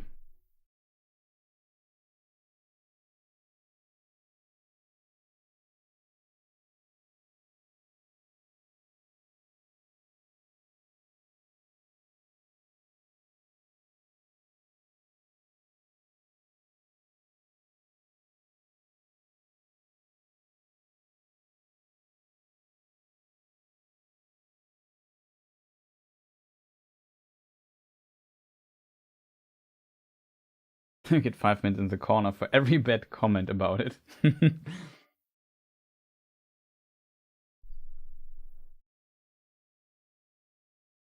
Okay, so far it seems people agree on the second one as their second favorite. Very interesting.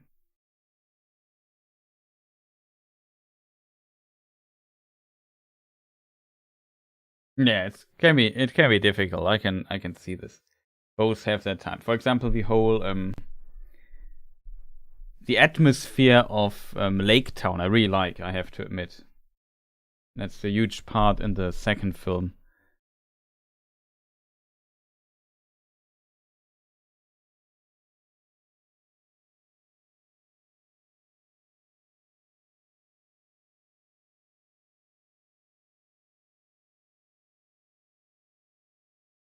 You could make a movie out of the Scar of the Shire, maybe. Yeah, for sure. There's definitely material. It seems like the third one is like it's very like all the people left here agree on the second one is probably the second favorite Hobbit film of the people here.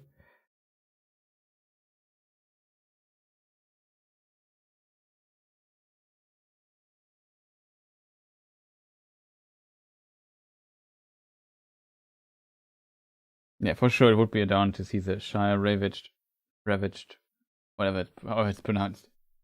But yeah, it's I agree.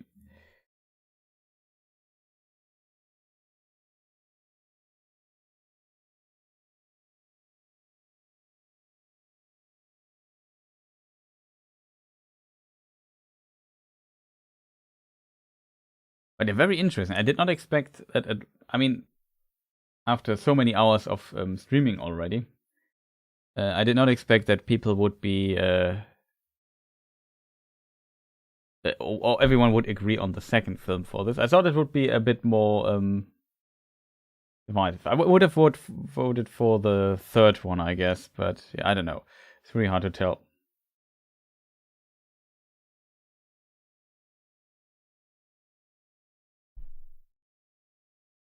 Kind of interesting to see that.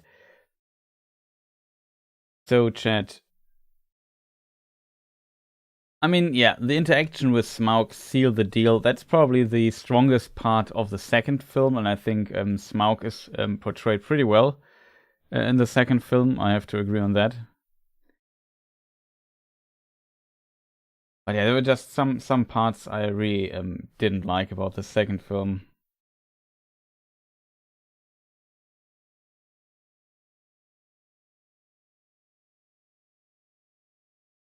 The army's ridiculous fight scene through and for me. Yeah, I can see that.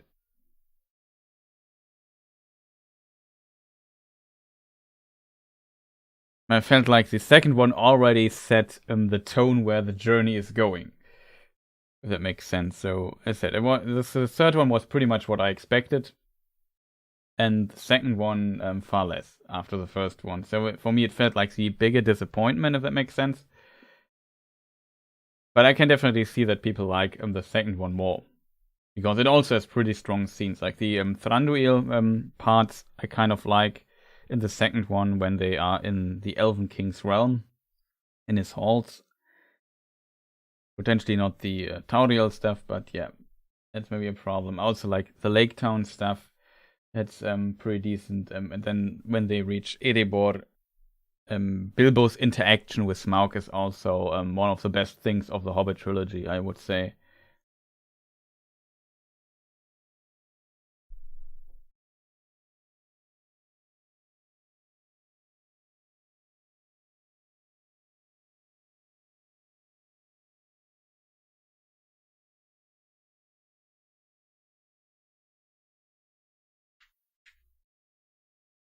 Well, I guess Bilbo isn't experienced interacting with dragons.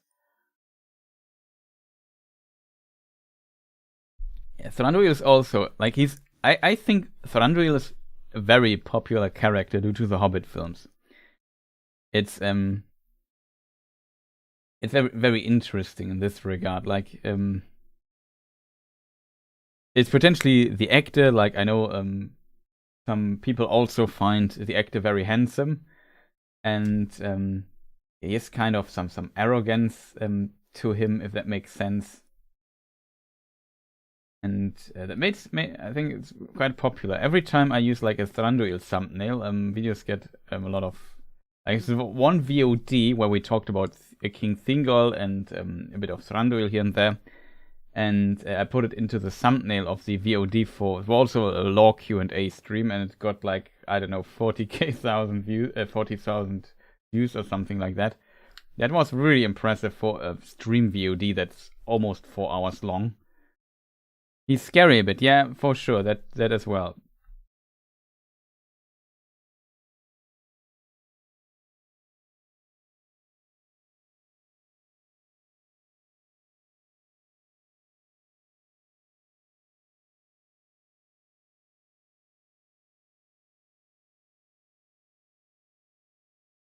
Yeah, the book it's also a bit different, but it is always the case. And just for the sake of doing film stuff,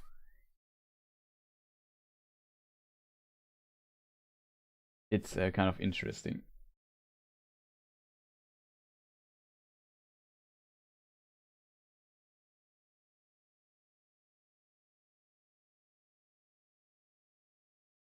Okay, people. So we have to find or I have to find a date. Oh, somebody voted for the third film, so I appreciate that. But yeah, it's the third film definitely also has it from, but I guess the I don't know. The third film is also strange.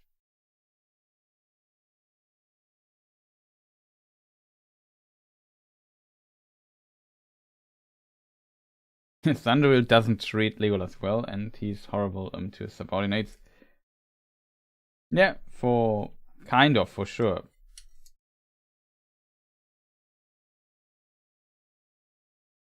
He's definitely like he's a very different elf compared to Elrond or Galadriel, and that's kind of is very cool. That usually have a very stereotypical idea of how elves behave and what they do, and Thranduil doesn't fit it, but he still feels very elvish at the same time. I think that makes him as an interesting character because he's like a different direction, if that makes sense, of how an elf can be.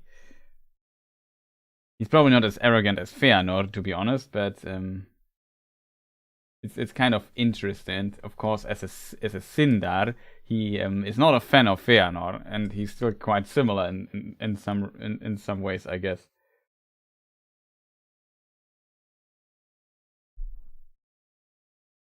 The banners.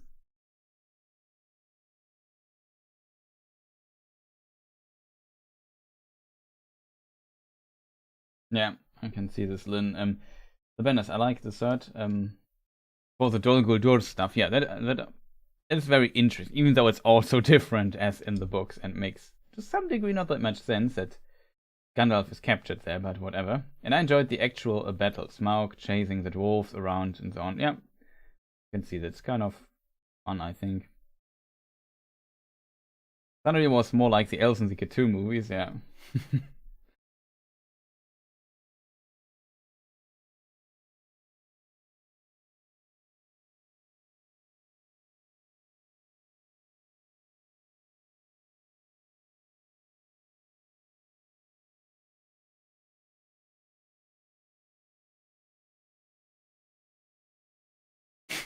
If Frodo had ridden to Mordor on Beorn's back, Beorn would be the bearer of the ring bearer. The bearer of the ring bearer. Not bad, not bad.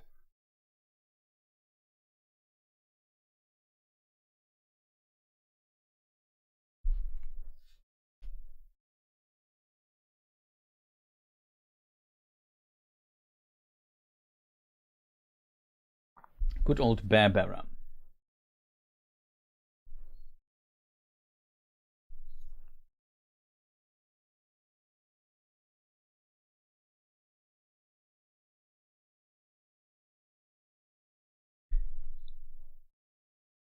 When are we going to watch part 3? I would say maybe next week if I have the time.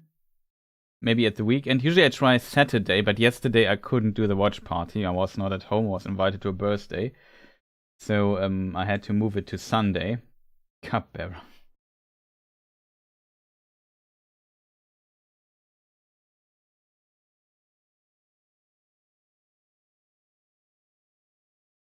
Don't want to stream that long today, so we will end soon.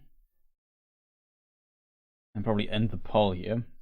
But it's always interesting to see stuff. Still, as a reminder, if people want to watch more stuff, I currently released a video on my channel about Galadriel, which we have also seen in the film, and she does not appear in The Hobbit, because Galadriel, when The Hobbit was written, was not invented yet. She was invented 1941. The Hobbit was written 1937, so it's a character invented for Lord of the Rings. But yeah, still she is in the film, because retrospectively, when Hobbit was connected to the Lord of the Rings universe, and so on, we have the whole White Council stuff. So from that perspective, I really appreciate that they include the White Council stuff. If you want to learn about what Galadriel did in her youth at the time in the First Age around the first kinslaying, this video covers all the versions. And yeah, it's my pretty decent video. Was difficult to write, so I have to admit. And took me quite some time. So if for whatever reason were not notified when this video went live, maybe check it out. I would appreciate that quite a bit. If you are at least interested in the topic, maybe see it, leave a like. Maybe write a comment, which I also always appreciate, like reading comments and answering if I can. And do the same for this VOD here later, or for this stream here. It will be live or available as a VOD after I end the stream, but the chat will be live a bit later, because YouTube needs a moment to process the chat stuff and synchronize it up and so on and so forth with the stuff. Chris, it's time for me to go for me. Thank you for these watch parties. Thank you, Gigi, for staying here this long and being active in chat. Much appreciated.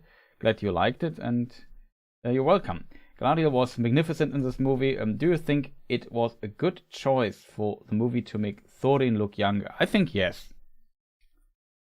But it's difficult to tell, to be honest. But it's, I guess, from a filmmaking audience perspective, I think it's easier to relate if the one of the protagonists is the same age as the audience or some of the audience and is a handsome man, even though there are also, of course, older handsome men. But he is in the books, he's 192 years old at this point already, so very old. He's the oldest of the group.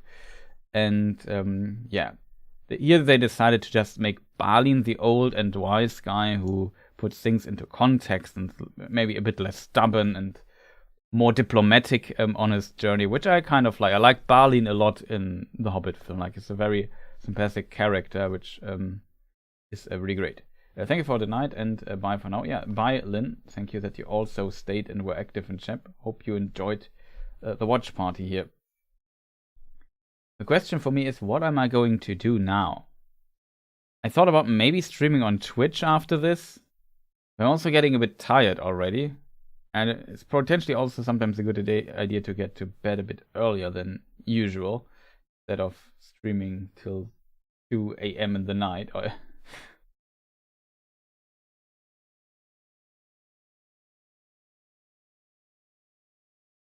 Yeah, it's true. Also for action scenes, it might be better. Same with Theoden from Lord of the Rings, also a bit younger. That's true.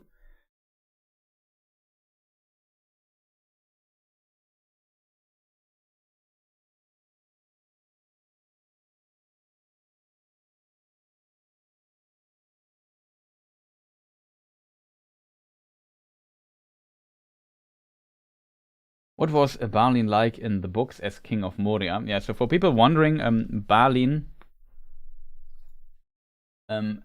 after the events of The Hobbit and so on and so forth, went to Moria and tried to establish like Moria again and take it back for the dwarves.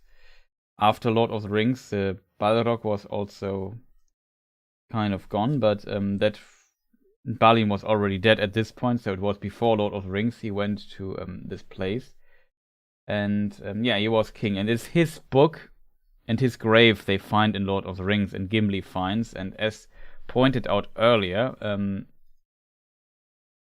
Glóin is related to Balin because like Gimli's father Glóin and or the grandfather of Gimli's father Glóin is Farin, and Farin is also the grandfather of Balin and Dwalin. So he is like a distant, I don't know, uncle or something like that. Very distant, like Glóin and Dwalin and Balin are cousins. That's what I wanted to say, I guess. And Gimli is the son of Glóin, which makes him, I don't know what, one removed. I have no idea. I think we don't know much about Balin, but it turned out to be a bad idea, and Balin died in this approach. Also, I think Oin also died. Was it Oin at the Miramare or so? He was shot with an arrow or so. Forgot what it was exactly, but yeah, I think it was Oin.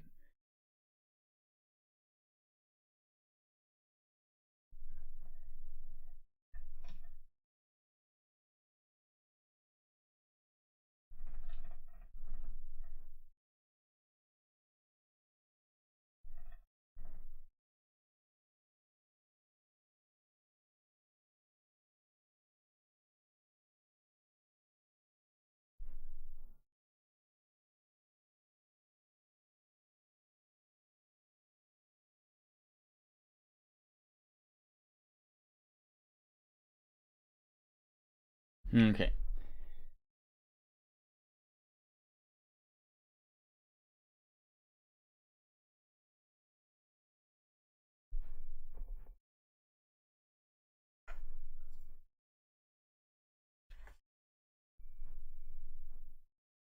Yeah, that's true. You might have been more feisty, as you say.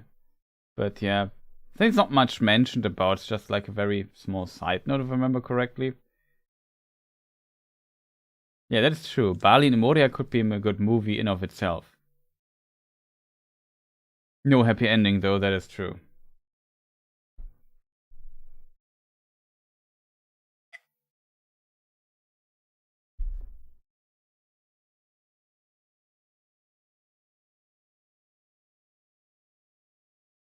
Bali was shot and Ori, not Oin. Ori was it, right? Okay, I mixed this up. Was supposed to be the one who wrote the book till the end, I think. Yeah, then it was this way. No, wait. Let me look it up. It was not Oin, it was Ori, right? Expedition to Moria. When Frobanks.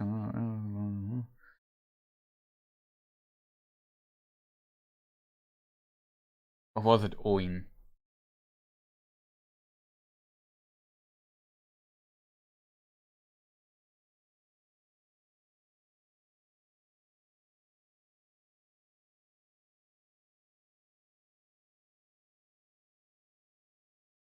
Yeah, Balin was killed and he wrote the book. Yeah, you are right. But it was then also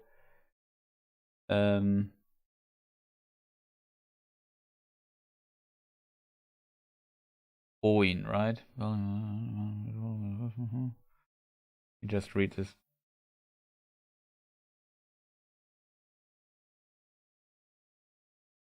No, he was killed by the Watcher in the water. That it was.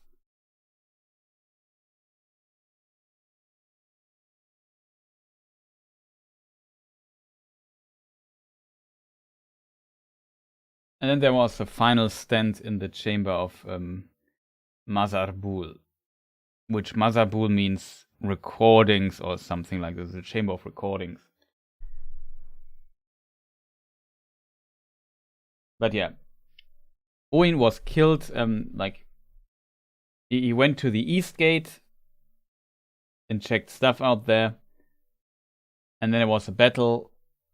And Oin went with the party to find escape via the West Gate later, but they found the water up to the doors, and he was killed by the Watcher in the water. This was it. He was killed by the Watcher. I thought he was shot by an arrow or so, but yeah, then Balin was shot by the arrow. He was killed by the Watcher. And in the final stand in the chamber of Mazarbul, Ori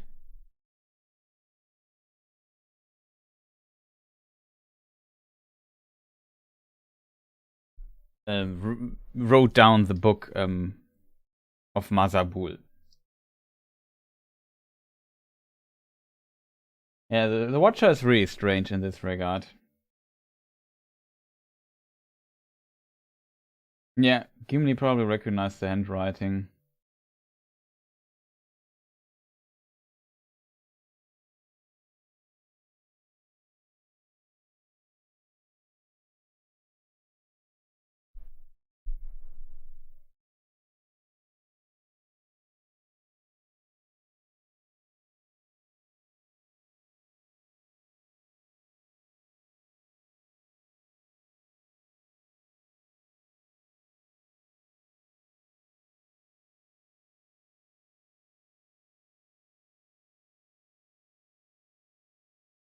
And yeah, in case people wonder who is Ori, Ori is the youngest dwarf in the film. Like who says, "Oh, yeah, I'm the youngest." That is Ori. I'm not sure if he's actually the youngest. I never checked out. Maybe it's not known if he is. Maybe it's mentioned. I forgot. These are details you have to read The Hobbit a lot. Maybe mentioned in some half sentence. But yeah, kind of interesting.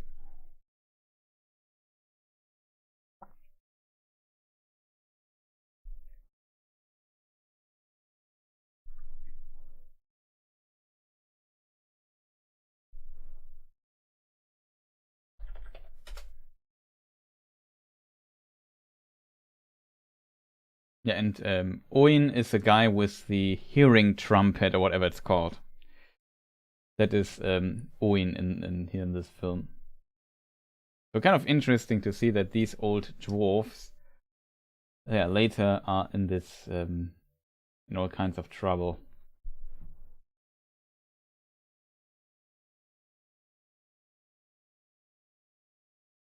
And Owen gets eaten by the Watcher in the water. The youngest Ori writes down the book. Balin is shot by an arrow.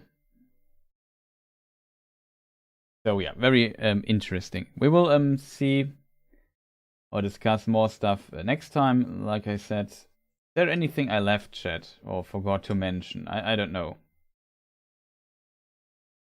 Probably not. The question is, what video will I do next on my channel, in case people wonder about that. I think about doing a video in German for maybe the German-speaking people here. I have it on my mind for quite some time. I would call it like, I have a video called Misconceptions about the Nazgul. I would like misconceptions about the Rings of Power. Because I feel like a lot of times, I would maybe make this in English as well at some point. But I need to do something for the German channel, so I'll probably do it in German first. Haven't uploaded there in some time.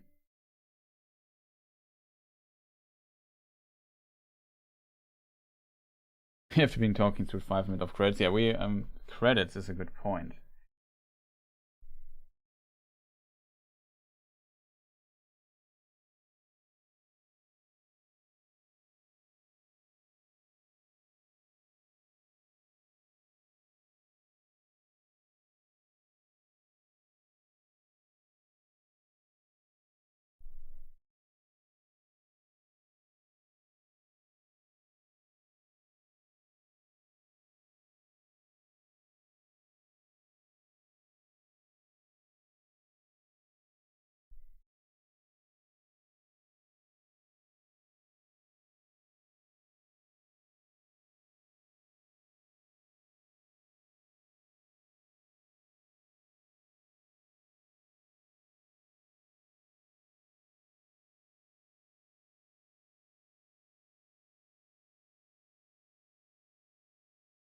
That's strange. Why do I have my credits thing?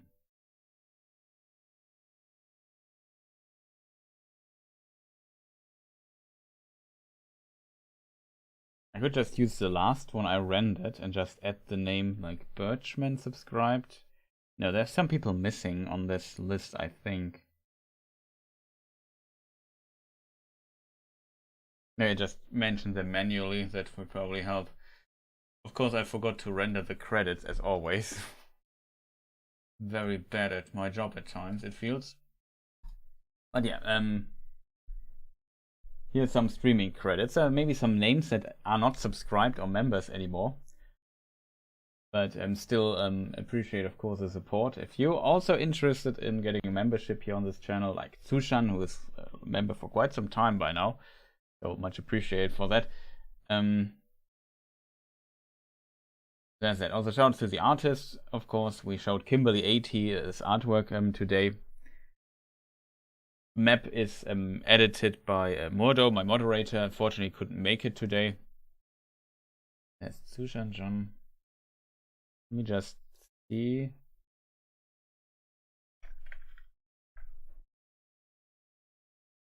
Oh, Birchman42 is also on the list. I'm not sure if I missed somebody then. Then this list seems almost complete.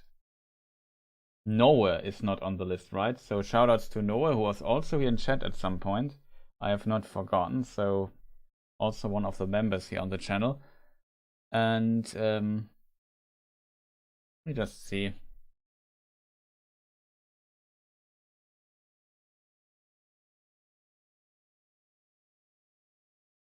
Did I forgot somebody?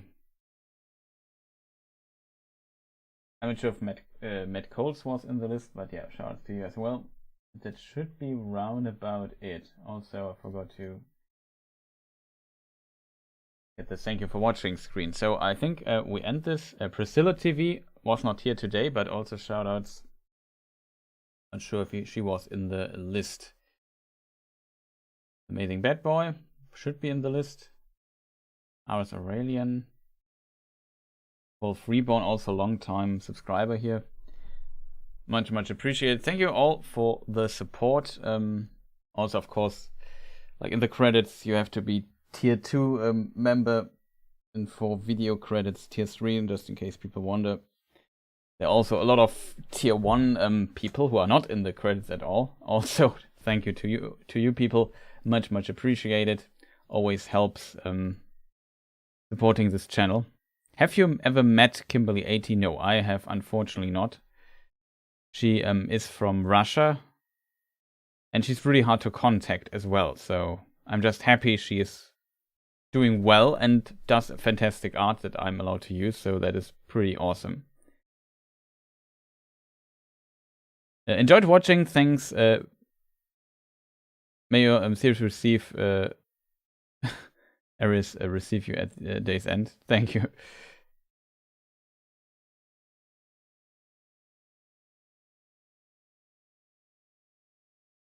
Do you mean? Thanks, Chris Restwell. Yeah. Do you mean rings or the series? What do you mean, Mark? I forgot what I said a minute ago, so I don't know what I said that this question makes sense. But that's probably my fault.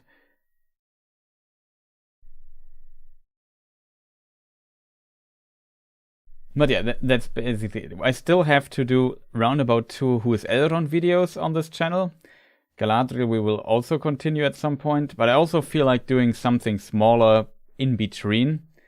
Like I said, currently, or in the last weeks, months or so, I'm not very happy with views on my channel and how, especially, how many views newer videos of me get, which I also always find a bit frustrating. And unfortunate as well, I have to phrase it like that. And it's yeah, I don't know. It's really hard to tell what's going on with my channel right now. But it seems like people are never notified, or maybe lost interest in my content, or so. I don't know. It's really currently tough for me to evaluate the current situation. So last year was pretty good. This year started not so great, like got a huge drop in channel views again, which is always unfortunate. So I don't know. I thought about maybe playing the YouTube game a bit, maybe making some shorter videos like this, the YouTube shorts, maybe some small trivia videos that I make a few of them more frequently or something like this. I don't know. Would like to I would hope that, yeah, I don't know. It's just currently very difficult. It's not on my channel alone. A lot of channels saw far less views with Lord of Rings related content. Maybe because the hype of the TV show just was a bit lowered a bit. So there's that. Might be natural also, but usually when the views go down, you have to make more content, and that's probably what I'm currently thinking about, what I could do. And getting like these very research intensive longer videos, and with long I mean like longer than 10 minutes or 15 minutes. That is yeah, unfortunately. You know that you're likely to get more views if you show your face, don't you? I mean, for streams, yes, maybe, but I don't think that is necessarily true for classic lore videos on the channel. Your video on the German channel? No, misconceptions about the items, the actual rings of power in the book, the 19 rings of power, or 20. But the one ring I might exclude from that because that's usually a topic for a separate video. Now I get what you mean, though. Okay, thank you for clarifying that. A lot of the Rings themed VTuber avatar. You would be the first. Yeah, that is kind of true, but I don't know. I feel like for me explaining the different versions of Galadriel, so I don't need any of that. I mean, it's maybe a bit annoying for the stream. I can get this.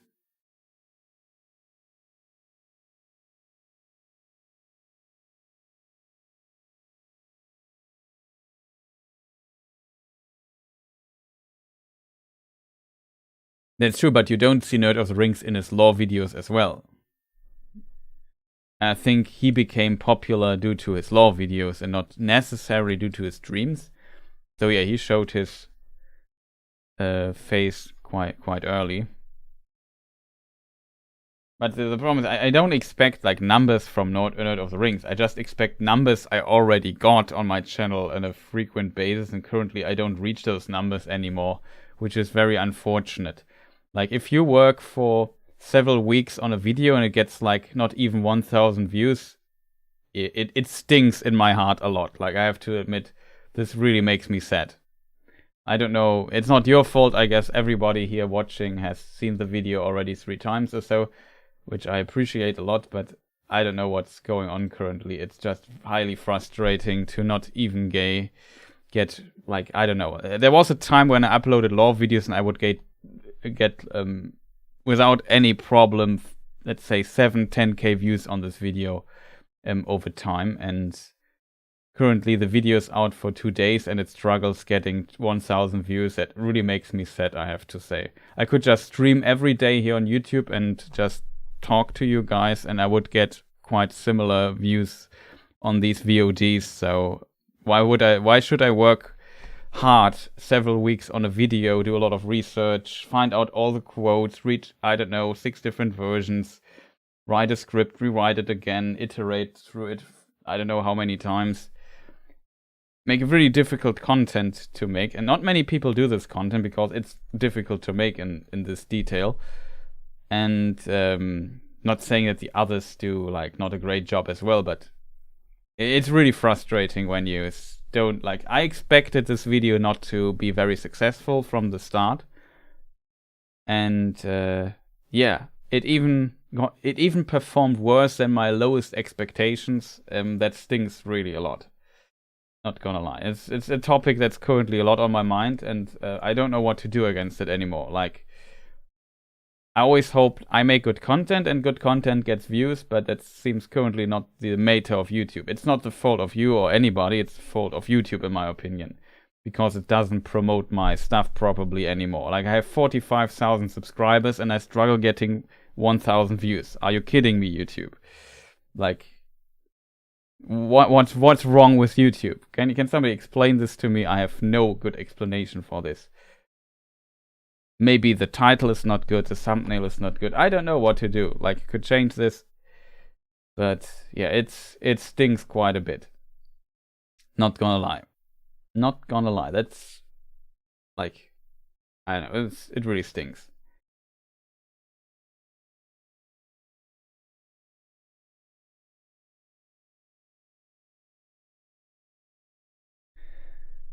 The problem is you have to see, how would it be if you closed this channel, started a new one, and uploaded the back catalog of the new to the new channel.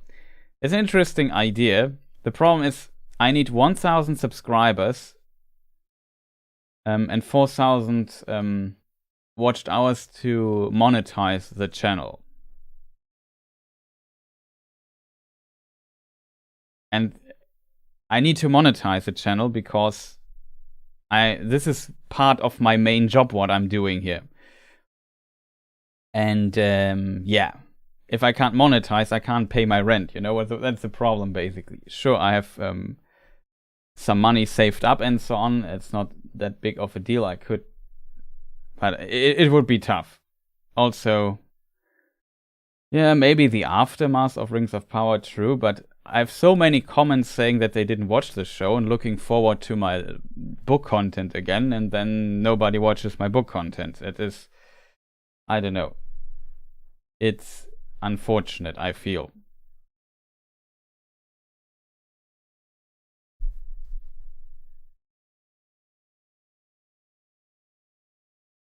Well, that's awesome, Joe. You received notification on your phone, so I tuned in today. That's pretty awesome. I feel like not like I did a what is it called, a poll in the past, and I asked people, did you get notified when I uploaded my last video? And I don't know, over 50% said no, I didn't get a notification. Awesome, thanks YouTube, much appreciated. Yeah, it's not well promoted in the algorithm. Usually I also got like, I don't know, my videos get suggested at times, and so that's currently not the case. I don't know what to do against this. I literally don't know what to do. Like currently it feels like I uploaded a video, nobody wants to see it, and it's kind of hurting my feelings by now, because I would love to start a year with like decent numbers, not the best, but I don't want to have like another terrible start into the year. Like last year was really, really tough. Like it was also not a great year until Rings of Power started, and that kind of saved the year. This year I don't have this, and I have to find out a way to make this work. I even thinking about contacting YouTube support or so, because I think it's a bug or something like this. I have no explanation for it. It makes no sense.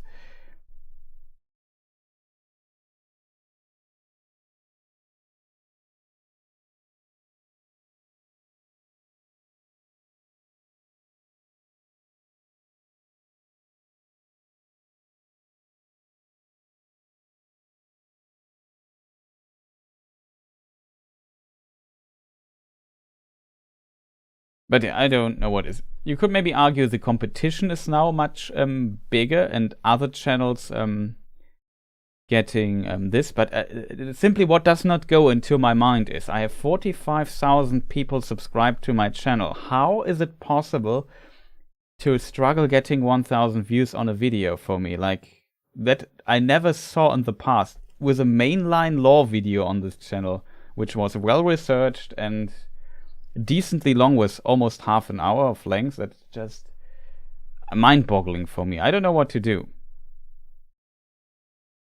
It's currently very frustrating, I have to admit. It could be just a phase, and next month things look much, much better again or so, possible. But I hate this feeling that stuff is so incredibly random. And yeah, that's a very big problem. Especially when you thought of, I don't know, I took a few days off this month, in December as well. Like, I really needed a small break here and there. It's also a reason why some of my stuff was delayed. But yeah, sometimes you need it. It's what can I say? YouTube would like feeding the algorithm and the pumping out content, good content. It's a lot of work all the time, and you can never have a vacation or break or stuff like this. And it's just kind of toxic in this way. Especially if it doesn't reward good content. And I think my content's not bad. Like, I'm convinced my video is not that bad. So, I don't know. Maybe it's too specific. Like, maybe it's too, how to call it, I wouldn't say academic, but for lack of a better word, like, probably it's more for advanced people, because we discuss all the different versions and so on. I don't know. What's your opinion on Lord of the Rings Online is getting a new expansion? I'm quite happy that the Lord of the Rings Online is around and still getting expanded and expansions and so on, but I'm not playing it actively because I'm not into MMORPGs at all, so I don't have much of an opinion of it, but it's pretty cool to see that they still get updates to this point and still running. Really impressive. Now a lot of people, especially Lord of the Rings fans, enjoy this game quite a bit. Yeah, exactly. It's maybe more competition right now. That is potentially true. But yeah, I don't know. A massive multiplayer online role-playing game. That is what MMORPGs is standing for. So you're on a server with 1,000 people and do role-playing stuff there. And I don't know, do quests and stuff like that. Like Lord of the Rings, maybe check it out, Lord of the Rings Online. But as I said, it's not my. Usually those MMORPGs often can be a bit grindy and so on. So I'm not the hugest fan of that. And they eat a lot of time. They're huge time wasters. So I prefer more single player games or some more niche competitive games or so, like fighting games or so.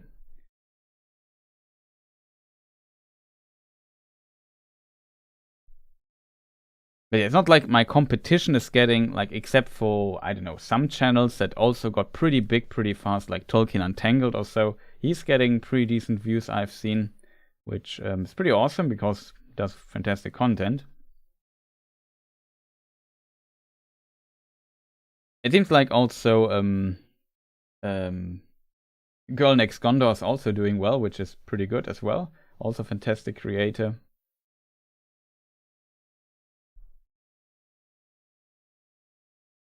And I don't know.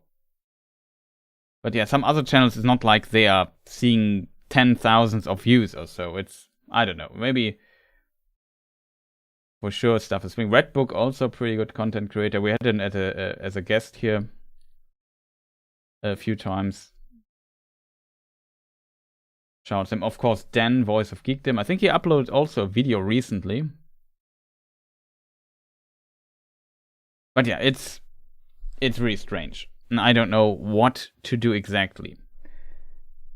I really don't know currently. I just know I need probably to make more content. And I don't know, either play the YouTube game a bit better or no idea. Hope for the best. But currently it's currently not fun being for me a YouTube creator just because of this side of things. I enjoy making videos, but when the channel you built for the last almost 10 years, my channel turns 10 years this year, it feels like kind of frustrating.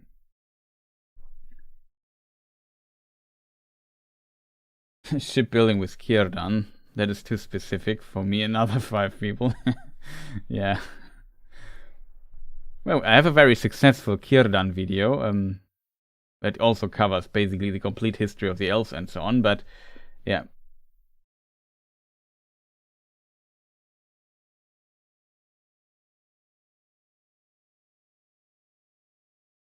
I know. Are there any wishes in chat for? Is there some topic you want to see here in chat that I should cover next? I'm also thinking about maybe getting viewer questions back and make like videos like this.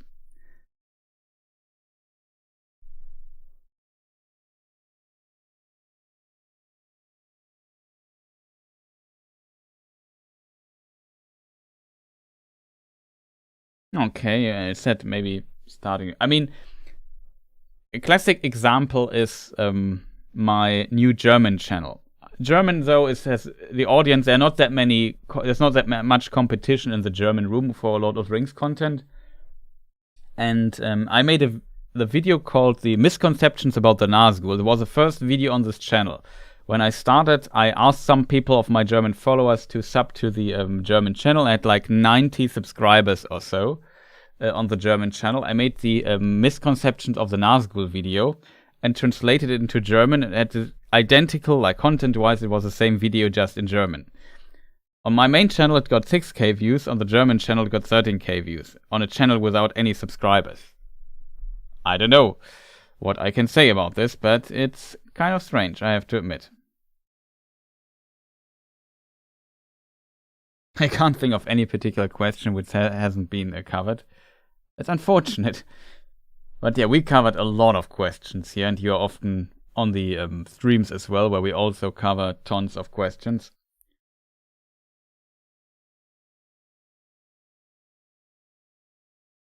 Hope May Caster says, I like the Hobbit films. They're different than Lord of the Rings, but both are not really canon. That's true. Like, they are definitely not canon, only the books are. And I like both of them.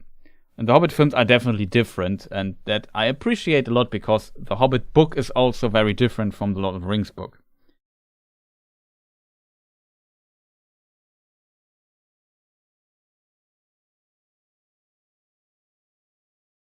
The dinosaurs in the Lord of the Rings universe. A good question if there are dinosaurs. There are the nameless things. Maybe they are the dinosaurs of the world.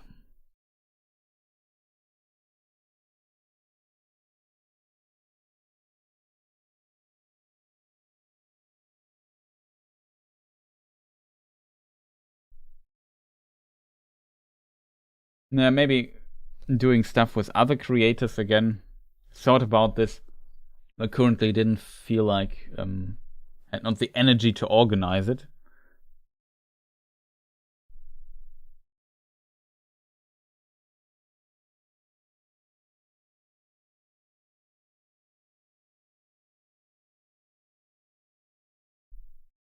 Yeah, my content is definitely here and there a bit different compared to other channels, though I would argue other channels also. There are definitely channels that do similar content, like Redbook, Girl Next Gondor, and so on.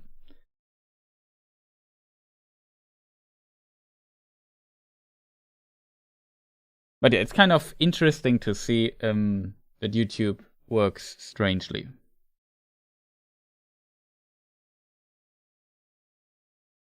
Love video about the spider-like monster man Shelob Ungoliant. That would be a pretty short video, to be honest. Ungoliant would be maybe an interesting topic for a video. The problem is, we have to put an arachnophobia warning in front of it.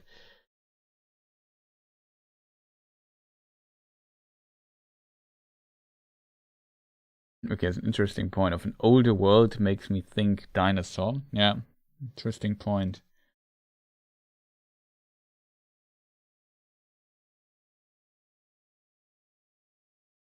I don't know as well. I only know that some of my longer and detailed videos also got like a million, like my Sauron video currently sitting on several million views. That's what is so strange to me. Like almost 3 million views. Did I say 7? No. 2.96 million views it has. And still getting views, and probably we're reaching the 3 million mark at some point. But I don't know what is going on with my channel. Maybe you are right. The channel is too old or so, but yeah, it's difficult to tell what is going on exactly on my channel. Like I have no idea. I just know it is highly frustrating and feels incredibly random right now.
I just was reading a message I just got that distracted me for a moment in case you wonder why is he not talking anymore. Who's the best elf and why is it Finrod Felagund? Well, he is definitely one of the best elves. I can't disagree with that. So, undead kings of men were riding dinosaurs. Yeah, it sounds pretty metal to be honest, but probably.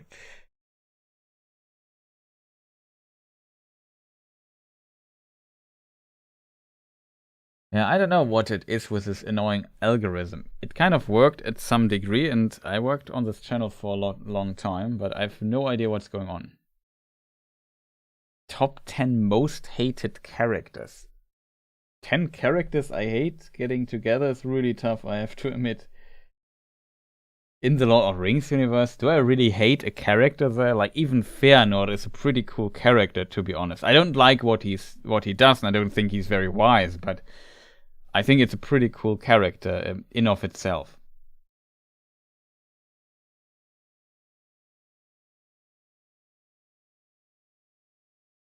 To be honest, it's kind of weird to listen to you in German when 95% of the time I watch you in English videos and streams. Yeah, I can imagine that this might be a shock.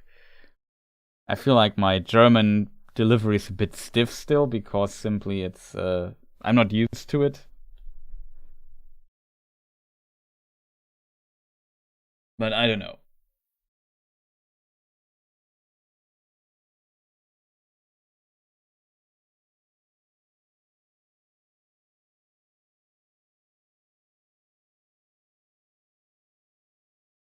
I wish I would have 20% views from my subscribers, because 20%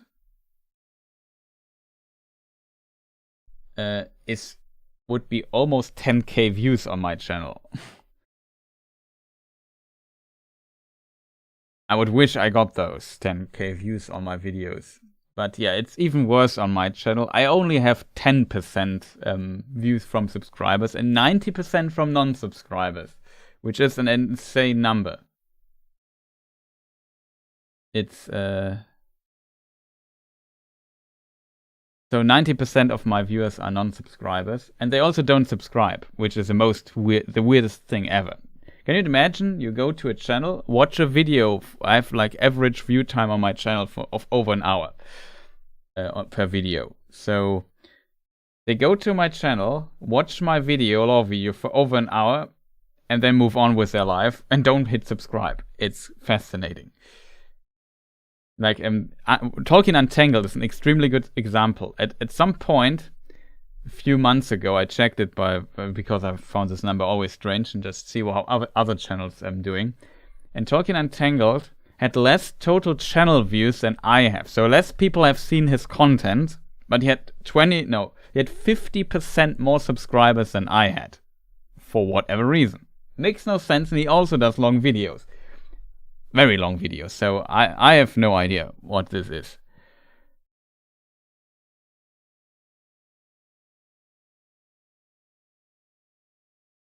Like he had like 2 million less channel views than I have, but he had 20,000 more subscribers than I had. It was already over 60k. Now he's currently getting close to 100k.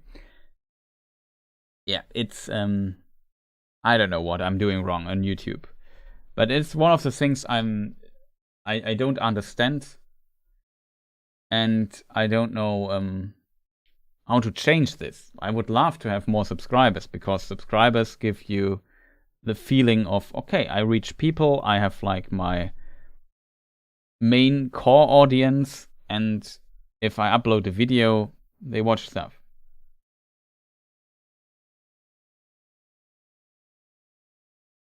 Only 14k views, but 14k is also pretty good. Like as said, currently Tolkien views are down.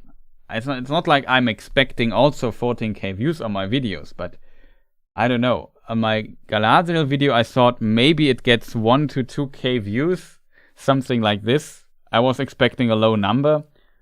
The video is out 2 days. It's currently sitting on 700 views, and I think to myself, wow, 745 views is currently the number. No idea what's going on there. The video before, also with Elrond from December, about Hammerhand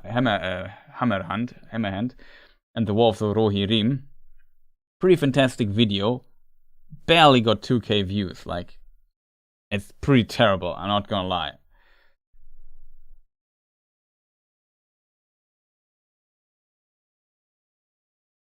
But yeah, I'm a bit sad that I have to bring this up all the time here in the streams, because it's, I guess, only my concern that I don't get the views I would like to see. But yeah, I don't know what to do, chat. That's just something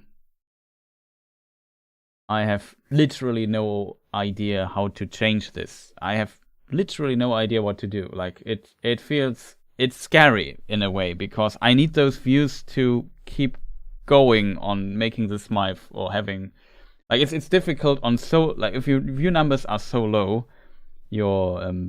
it's difficult to justify making this full time. So my big lore videos always carry me in a way, but currently even they see far less views. And yeah, currently my channel views are just so down right now. I have no idea. It's really scary. It's really a scary situation that I'm currently seeing on my channel. And the tendency, we spoke about this earlier on quite a bit. No, I think the Lord of Rings universe is not too complex, because there are other channels like Nerd of the Rings or so. He's still Like, he has 1 million subscribers almost by now, and if he uploads the video, he gets 100k views. I don't expect the same, but there's definitely the potential for people. Like, I'm surprised I'm seeing those numbers. I used to uploading a bigger video doesn't give me like somewhat around the 10k mark at least.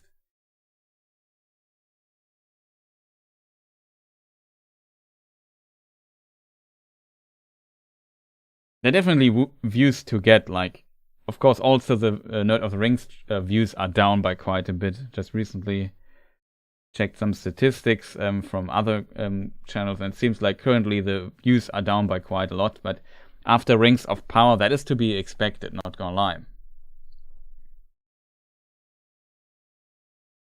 I think before I start a new channel, I would contact YouTube support, not gonna lie. Like, if there's some weird flag activated or I don't know what, I have no idea what it is. I just know currently, for me personally, it's scary and I don't know what to do. It feels like completely random, and if I would know, if people would say on my videos, Chris, your videos were so much better in the past, and could you maybe do videos like this in the past? If this would be the feedback, I had at least a point why people would decide not watching my videos. But it simply seems people who watch my videos like it, and YouTube doesn't recommend my videos to the people who want to see my videos. And that is, oh, sorry, just hit the microphone. That is a problem, I guess.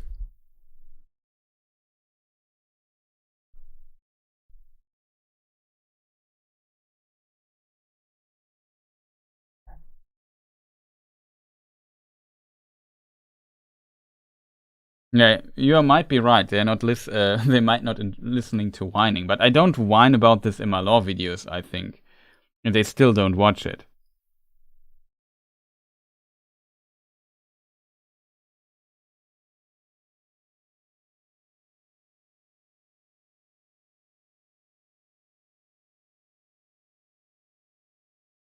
But like I said, it's a problem that exists for the past year or so, and it goes on my nerves by now, and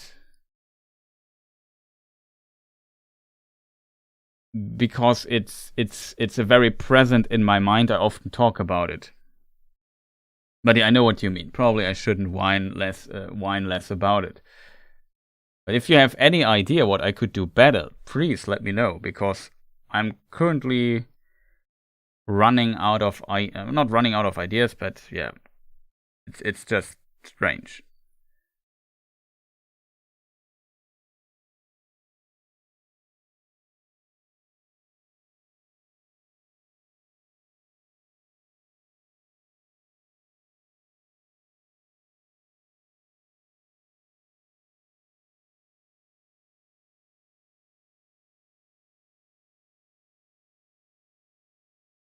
Yeah, like I said, I would definitely expect try Harry Potter universe.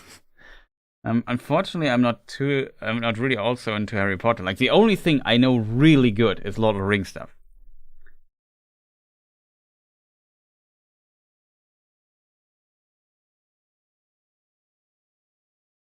It's all ideas, Huck. Good luck, Chris. Thank you, much appreciated.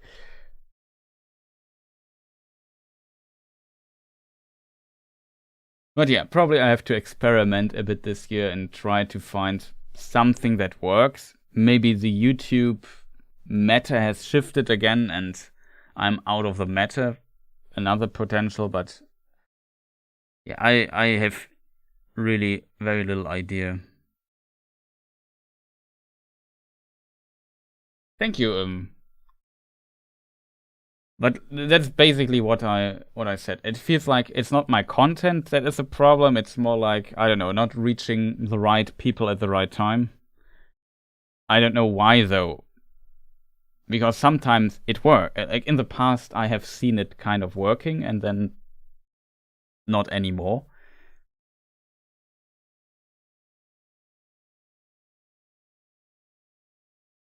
Which just seems very strange to me.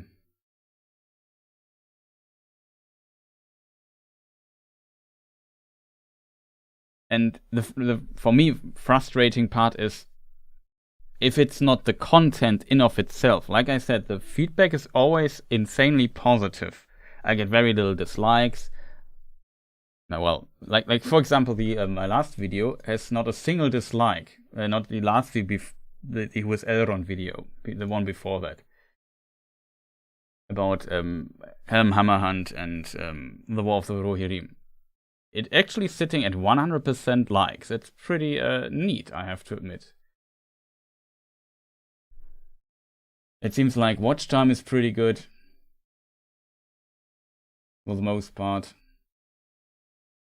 I guess could be a bit better, but it's okay. But yeah, I don't know. It's just so difficult to find the actual reason for it not working.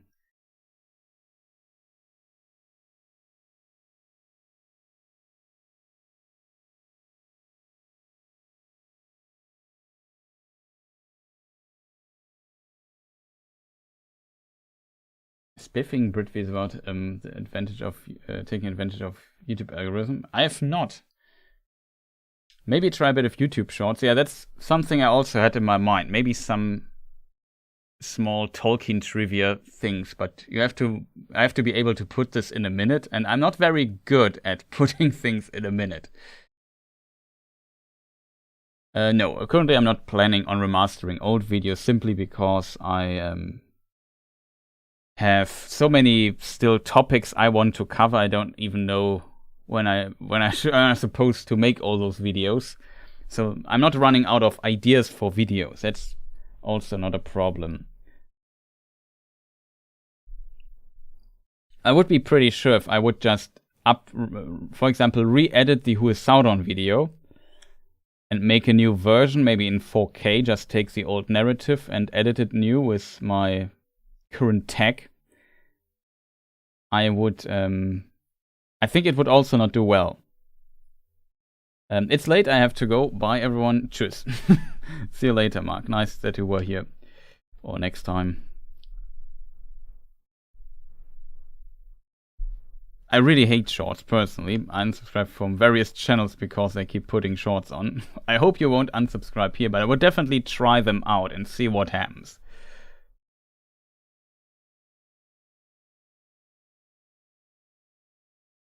I know few people watch in 4K, that is definitely true, but I have the capabilities and it does not make too much of a difference, and you can still watch 4K videos in 1080p or 720p, so I think it doesn't hurt. Who's Sauron? He's a gothic elf guy, yeah.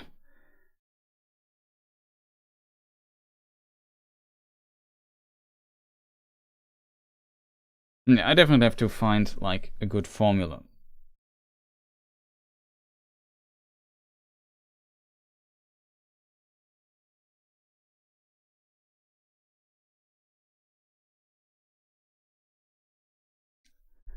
Yeah, that might be true as well. Like, what kind of audience do you attract with other formats? I don't know yet, chat. I really don't. It just feels currently very strange for me. Like, it feels like I've completely fallen out of grace when it comes to this.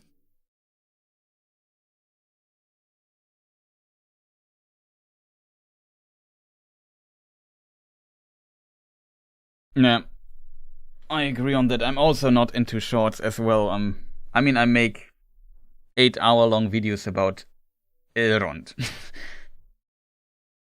9 hours, I think, by now. So, yeah. Probably not my format.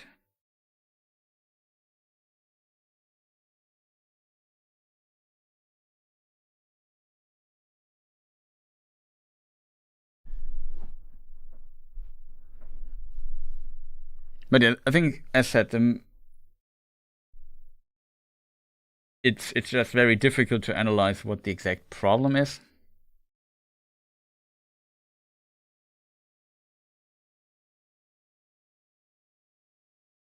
What fascinates me though is that the German channel did much better than I ever expected it would do in such a short time with this little amount of videos. That's probably the only positive, not the only, but that's definitely a very positive thing I notice. And it feels like I should invest more time. That is, of course, not helping my English-speaking audience in any shape or form. But currently, I feel like I should explore this a little bit well and get the 1,000 subscribers for the channel, so I can apply for the YouTube Partner Program there as well. Yeah, it has newly trained the algorithm, and as said in the German sphere, like the German Tolkien Society is the second biggest Tolkien society in the world.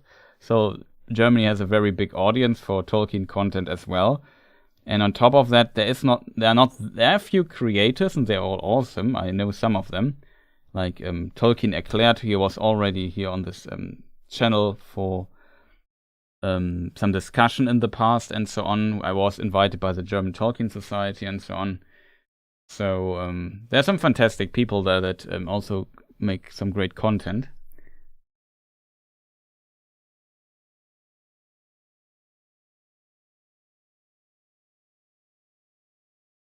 And your long videos are super good, and the art is wonderful. Glad you create your artist.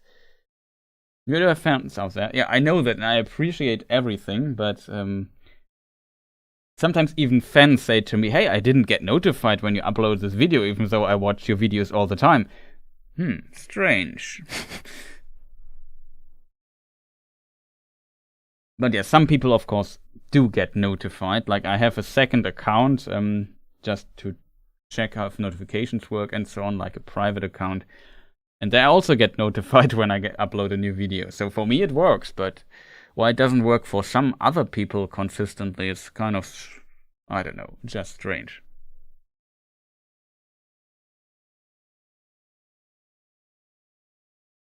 But yeah, always start rambling about this annoying, like somebody pointed out, I should stop whining too much about it. But when you're frustrated, you need to vent a little bit and let out the whining. It's unfortunate.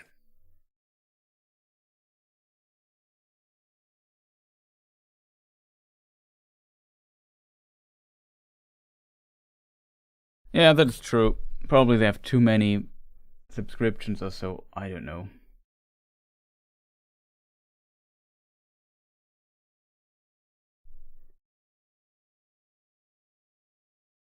I mean, there is a lot of content on YouTube, don't get me wrong. And there's good content on YouTube. I think all the big channels and so on, they put in so much work as well.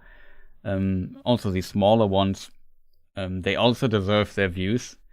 It's just, for me, a very unfortunate situation currently. And it's not like there's this one thing I know what to do, and if I would change this, then everything would be back to normal or so. That's kind of the scary or frustrating thing. And it seems like it's a YouTube issue. I don't know, though, understand where exactly it comes from. But maybe I should really contact YouTube support at some point and ask if this is kind of normal, like, I don't know.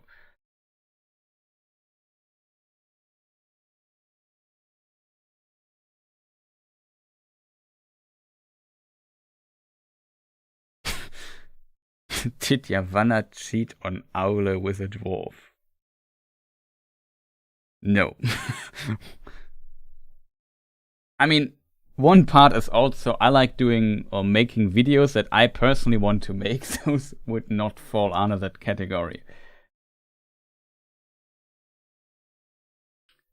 I have to admit, I don't even know how to contact YouTube.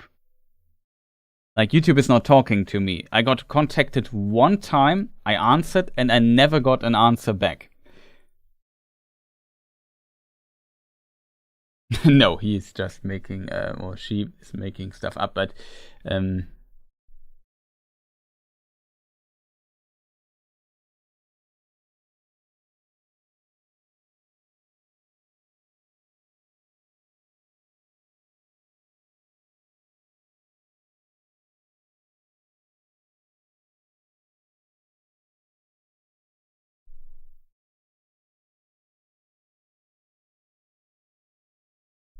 I'm just joking. Yeah, he's just joking.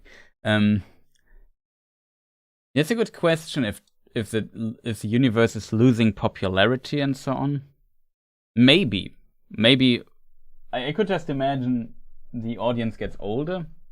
I'm not sure how good the new show was when it comes to attracting new people, maybe even younger people to the lore and so on. I hope it did a good job, because you always need like new blood in the fandom. Yeah, War of the Rohirrim might be a good boost if it's good. I hope it will turn out good though.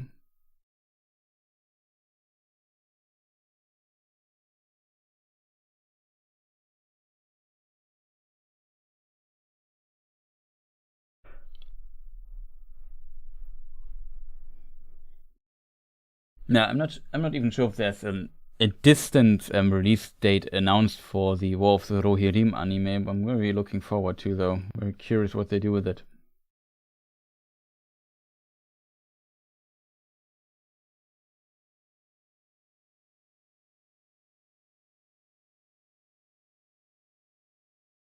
I mean, I've even a video called War of the Rohirrim, so I hope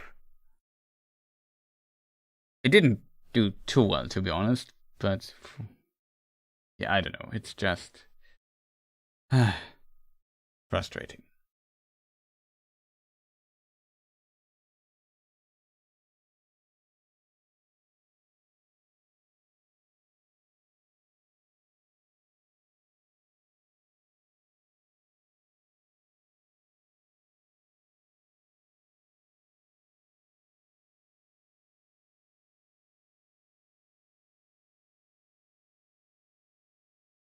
But yeah, I would say enough whining for today. But it's just currently like, you know what is strange on my channel?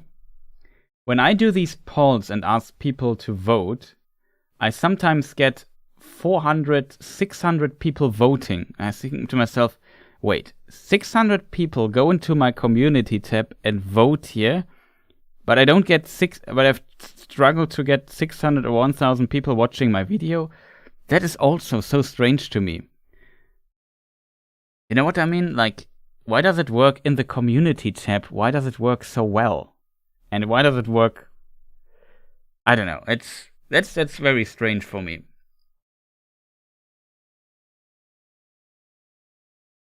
Like, how do people even find the polls in the thing? Like, usually the commitment to write a comment there or so.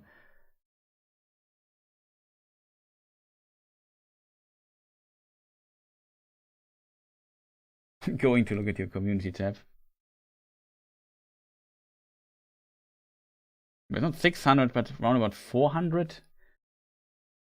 440, 355, 200. Like, usually I get far more votes than I expect to get, which is really fascinating.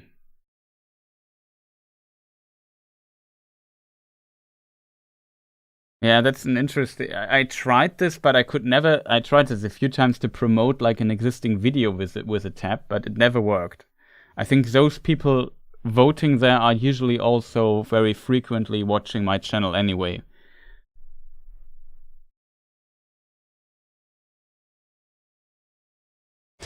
I think you got a right to whine. You work hard. Those of us that like it have a voice too.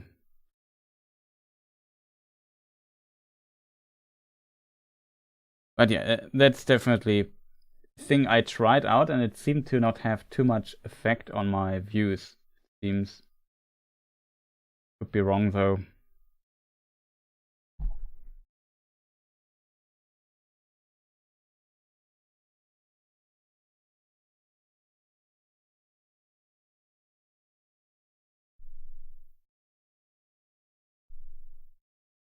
But yeah, we will see. I will definitely make more videos on this channel, and we see how they quit this whining word. We are just trying to brainstorm together. Yeah, that is kind of my approach. Maybe somebody has a good idea. What I could do different, or has wishes for content or so. a very old list with tons of topics that were requested in the distant past. Maybe I definitely should ask people to suggest topics to cover on this channel. Again, it was kind of fun always, though I always look a topic that I really want to make a video for.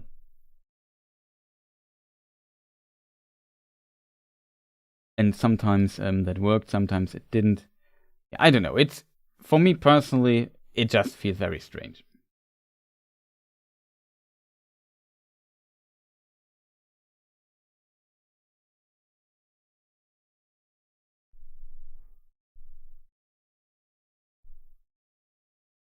Yeah, that's a good suggestion by Tremok. So maybe use the community tab more. Maybe use it to form content. Like in your example, maybe make a poll, what's your favorite Valar, and then make a video about the winner, so something like that.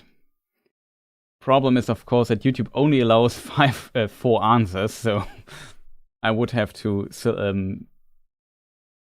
what do you call it? Reduce the numbers of options to 4 already.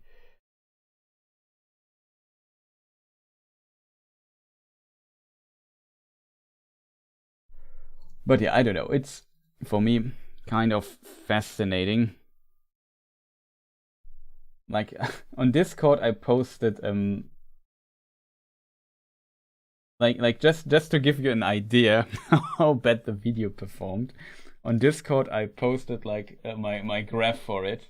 YouTube has a statistic thing, and it shows you in a blue line how your video performs, and then there's an area shown in the graph how YouTube would the typical performance, or how you should expect it should perform. And it's just kind of funny it's sad and funny at the same time. Let me just see if I can find the link to post in chat, just you get an idea of how bad this video performs to what my expectation, if everything would be normal versus how it actually performed. It's sad and hilarious at the same time. Like, I hope you can open it.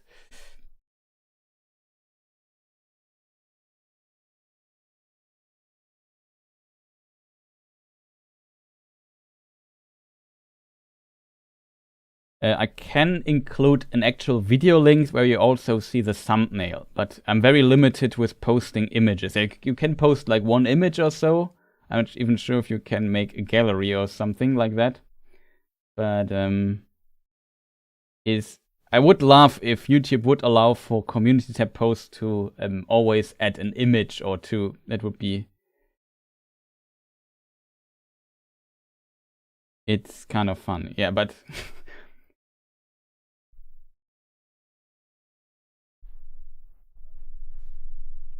It's it's fascinating. Just, it makes no sense. That's what I want to say there. Just a question: other Maya servicing Melkor or Morgoth besides Sauron and Balrogs? There is I forgot his name though. Boldock or something like this. There, in one version, Tolkien mentions a Maya that could take the form of an Boldock. It could take the form of an orc, and he is suggested in some version that he is also a Maya, orc-formed Maya. So there might be other Maya. There's also the mention that not only the Balrogs but other spirit beings followed him. So yes, I would say it is very likely that other Maya also were in the service of Melkor besides Sauron, but what happened to them later on, we don't know.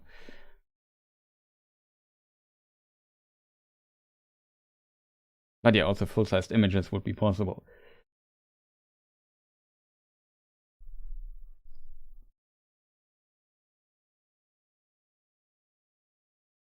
Like, I don't know, I sometimes feel a bit like I'm of course kind of bad. I don't want to overuse the community tab too much. I don't want to ping all my followers or whoever. the third Dark Lord, Boldock, would be funny. Yeah, Tolkien wrote actually started writing a sequel to Lord of the Rings, where there was like a dark Morgoth cult in it, but he only wrote like 10 pages or something around that. So there's not much happening there. But he had the idea for it, and then he abandoned the project and said, "Yeah, it's pretty much. I told everything I wanted to tell, so it would not be worth writing this." And then he stopped.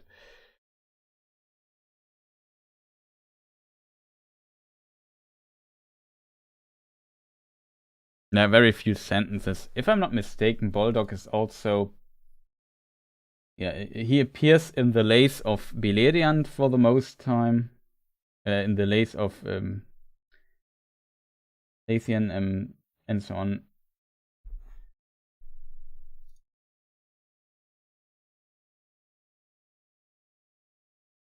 And that is the third book, so it's very early stuff.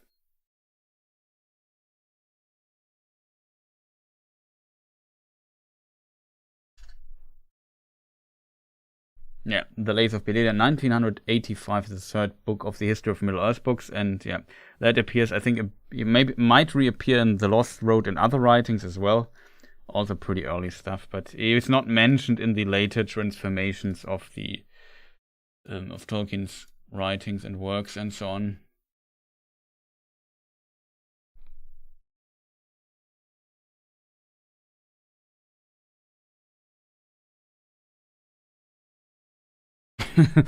I bet Boldock can only die when 2 or more hand-sized rocks hit him, as opposed to normal orcs, where only 1 rock can do the job.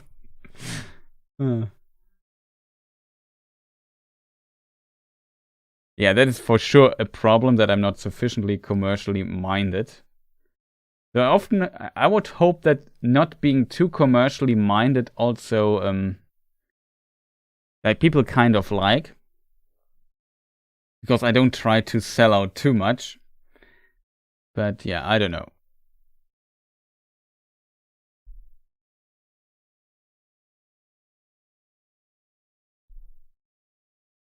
It's definitely true, though. I'm definitely not too commercially minded. Like, I'm a terrible businessman. Absolutely trash businessman, I have to admit. But usually, in an ideal world or my mind, I just want to make a video, a lot of people watch it, and everybody's happy. It's not like I'm going hungry to bed. Currently, it still kind of works, but it's a tendency I have to work against. And then, and it worked in the past, kind of.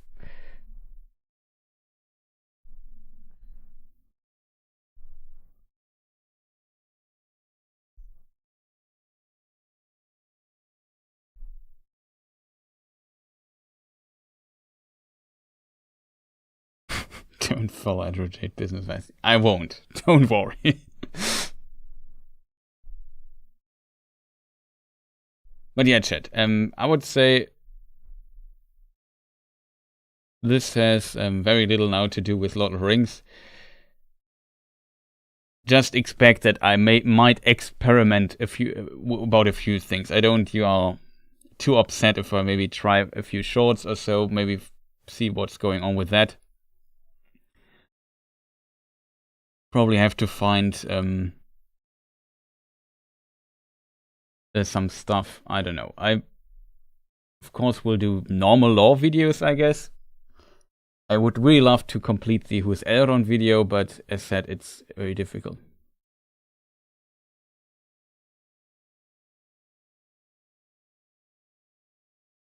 Yeah, that is true. Like, I feel like I get a lot of support from the community, and a lot of people watch with without ad blocker or so I get pretty decent values when it comes to advertisement. I also don't try to overuse advertisements. Some people just put an advertisement every 5 minutes into their video. I try to reduce this to an bare minimum, and people seem to like that and help me out here and there. So it's good. Maybe you should be glad you're not. Yeah. Sometimes I wish I was maybe a bit more businessman and like not completely, but maybe that would help here and there as well. Like some people simply have the mind for how to be successful, you know. I don't have that. I just want to make cool videos and hope people watch it. That's basically how far my business thinking goes.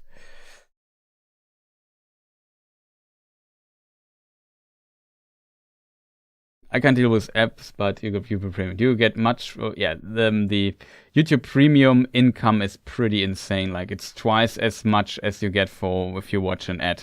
So I appreciate YouTube Premium a lot, I have to admit.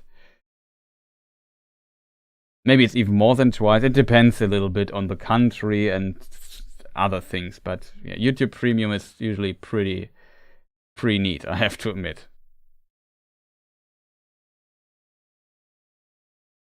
And yeah, I know that ads are for a lot of people a waste of time, but yeah, that's also a good way to support. I would like if YouTube would do something like Twitch, where when you subscribe to a channel, like get a membership, a paid membership, that you don't see ads anymore if you don't want.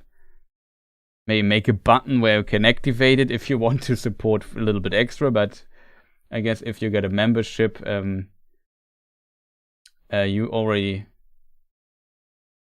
How does YouTube Premium work for YouTubers? So basically, I can set where in a video an advertisement will appear.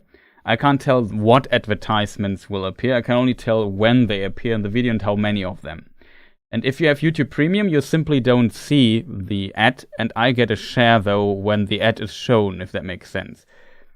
So you watch a video and I get a small share of your YouTube, what you paid YouTube for the premium service. And usually the share I get is pretty good in comparison to normal advertisement revenue. And I know YouTube is also criticized for sure a lot for advertisement revenue, but they, in my opinion, do in comparison to other platforms a really good job when it comes to this. Like to get somewhat decent money, for example, on Twitch or so with advertisements, you need like insane amount of ads to get the same. And in this regard, YouTube is, in my opinion, far more better and works much better with the ad model than Twitch. That's why nobody is doing ad breaks on Twitch, because getting subscribers and stuff there is much more important. Do you have ads in these watch parties? No. We did not do an ad break. I always forget doing something like this. And if I would do an ad break, I would actually say, let's do a small break here, press the ad break button, and then do it later. Maybe in the VOD or so, but not for the... Don't worry too much about this. I'm just happy when people hang out here and we have a good time watching the Hobbit film. It's my actual lore videos where sometimes when they're a bit longer, I place one ad in the middle and say, hey, you might see an ad break.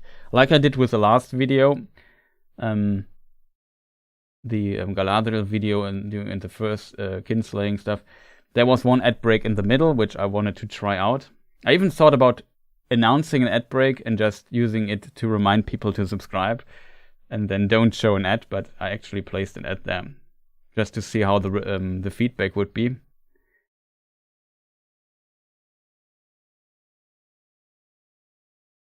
Yeah, commercials are terrible. You only have to watch commercials for 30 seconds for me to count for getting revenue for it, though. So if it's 2 minutes long, you only have to watch 30 seconds of it. A lot of people don't know that. It's kind of interesting. YouTube also, like in the past, there was only one ad per ad break, and now YouTube most of the time plays 2 ads. And I have to say, due to this, the ad break revenue on YouTube got a lot more stable in recent years when they started with this. So it has had a positive effect on ad revenue, but it's annoying. I know it's annoying to watch ads. Like yeah, I can see why people use ad blocker and so on. But yeah, it's just how it is.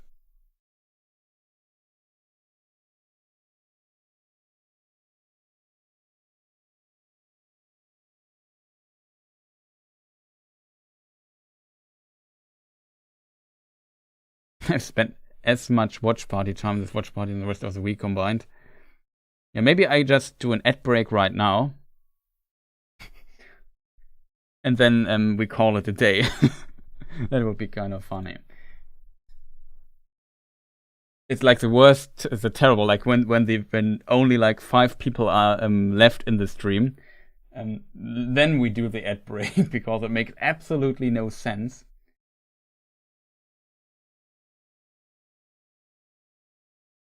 First of all, I have to find my tab. Where's even the button for it? Yeah, there's a little insert ad button.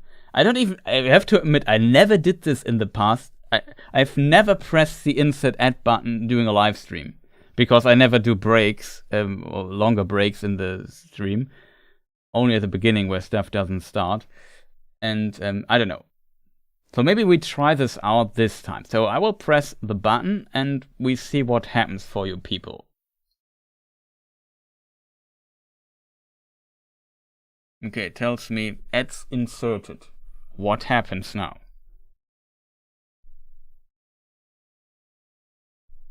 Very curious if the people who don't have premium. The bathroom break. I had one bathroom break in the middle, but like I said, usually my streams, I don't make breaks in my streams. I have a stream that is over 8 hours long, and I didn't even take a bathroom break, which I'm still surprised I could do to this day.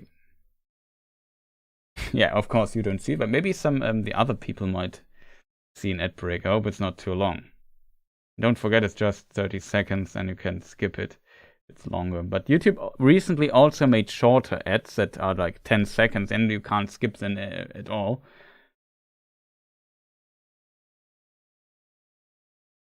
So very curious.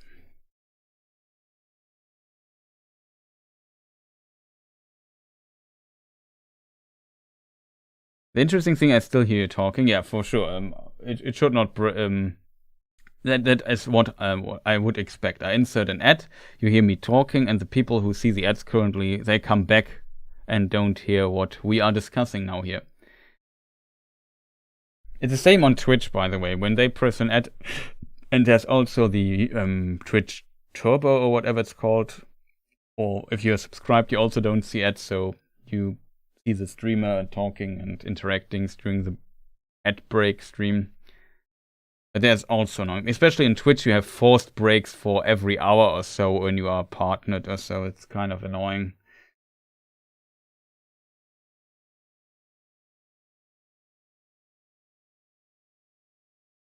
So every platform has its own problems here, but like ads are really very common by now.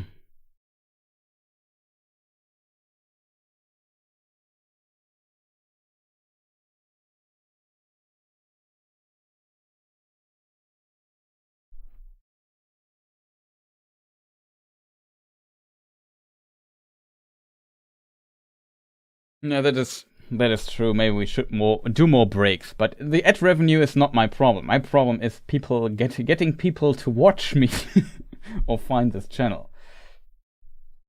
I don't want to monetize the few people who come here frequently and watch my stuff even more. Like it feels like squeezing out every cent and bit of money I can get. That is nothing I want to do, to be honest. I just want to make cool content and hope people watch it, right?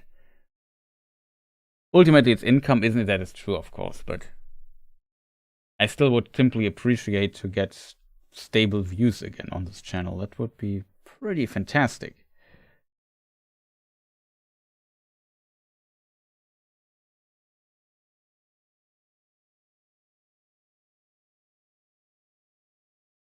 I also thought about if a video doesn't get views, deleting it and uploading it again, and repeating this process so long until it kind of randomly explodes or so.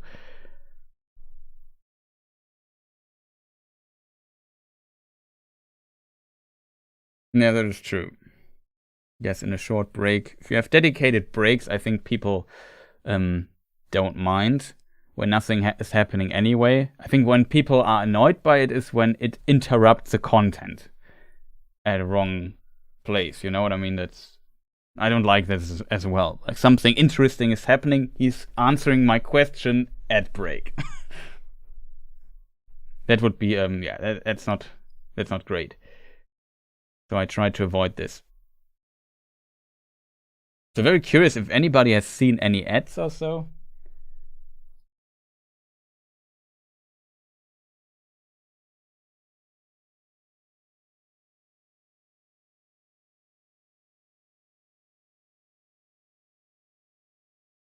All people should be back by now.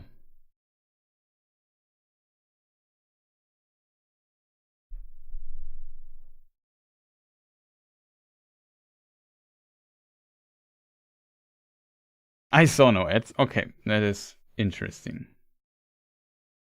Also didn't see ads, but I also would be surprised if I would see ads on my own control stream here. I also have YouTube Premium, so no ads. Well, at least I get some, I think, some money from the premium people. No ads in the ad break. That's a bummer. Yeah, that's true.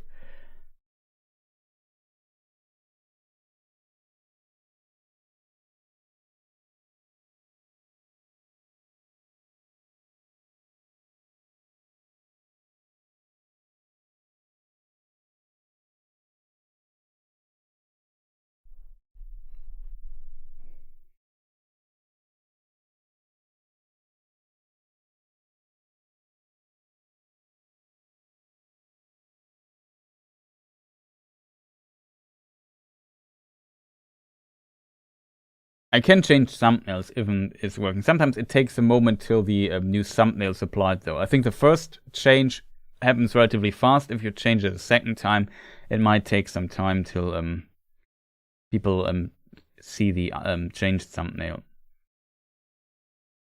I thought about renaming the Galadriel thumbnail, but yeah, sometimes it helps. I also made this experience. Sometimes you get a better click-through rate, and then suddenly videos perform a little bit better. But that would require for people actually finding the video that is currently, yeah, a huge problem. Not gonna lie. Excuse me.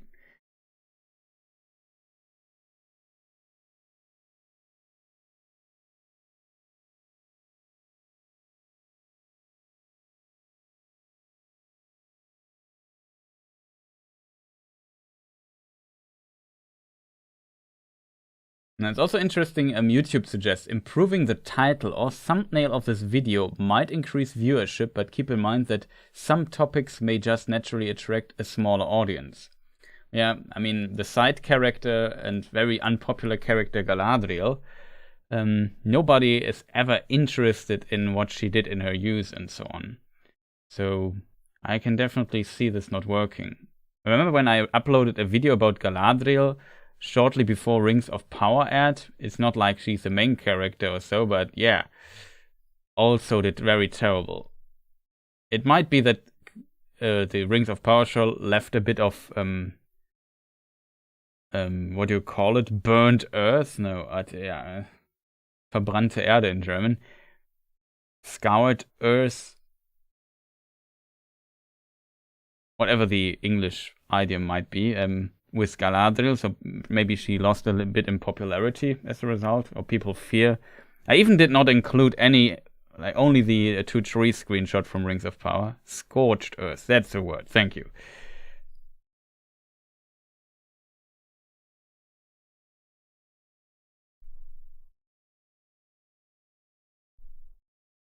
So that might be a reason, but the last video about the Rohirrim also didn't do well, to be honest. So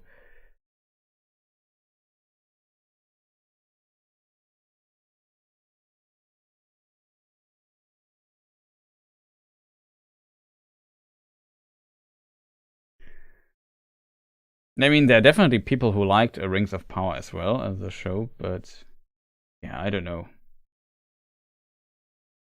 Like for me, it's currently like I get so much completely different feedback on the show. It's for me very, very difficult to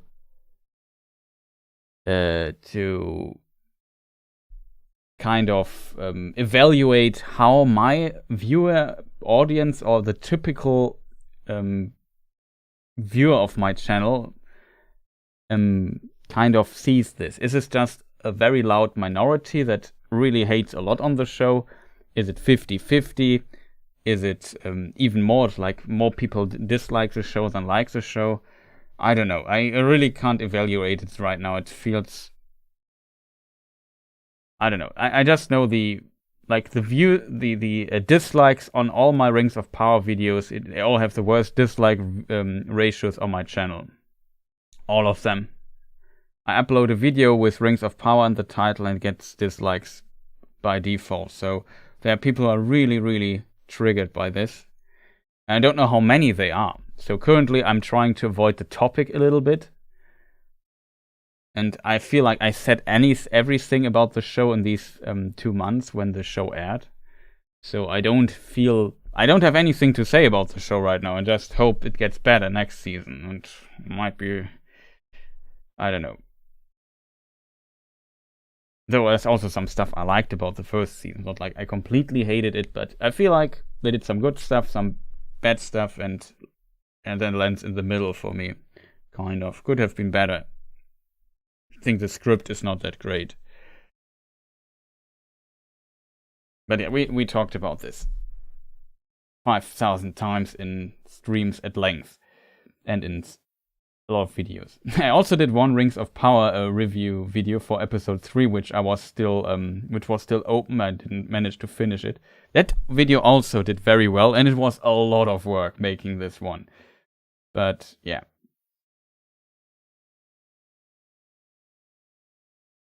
I could detect that you got really sick of the... Yeah, it does something to you. I just want to cover the show and analyze it open-minded.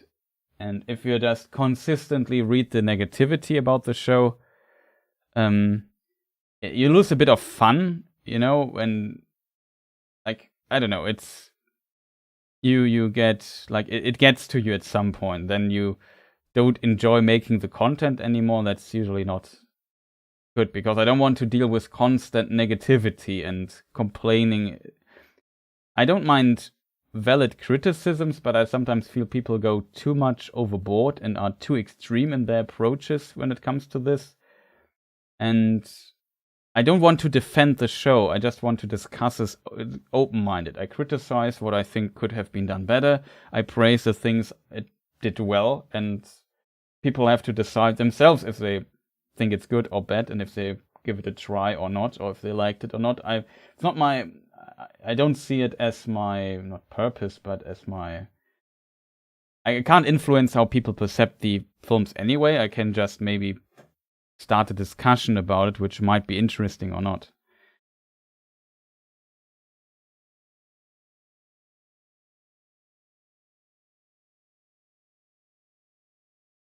Yeah, I like the Rings of Power, but it's different than the movies or the books. Yeah, definitely different. They have a different approach. It's kind of interesting. How much did you enjoy Rings of Power? We did those polls a lot.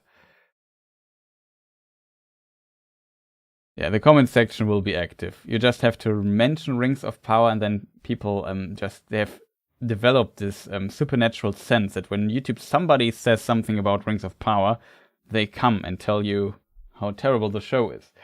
I feel like this is much stronger than the other way around. There are also some people who just go around and tell people how great the show is, but I feel like the negativity is much more represented, at least from my perception.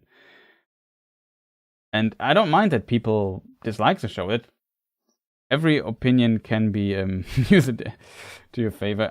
The problem is I don't want to deal with the negativity anymore. Some people are just also... Among all the critics, there are also some... Like, there's definitely a small amount, I guess, people who hide also their, let's say, very strange opinions about the world and some phenomena in the world in this crowd of critics. And some people are also really good at being exactly at the border of being banned from my channel, and where say, well, it's our opinion and whatnot.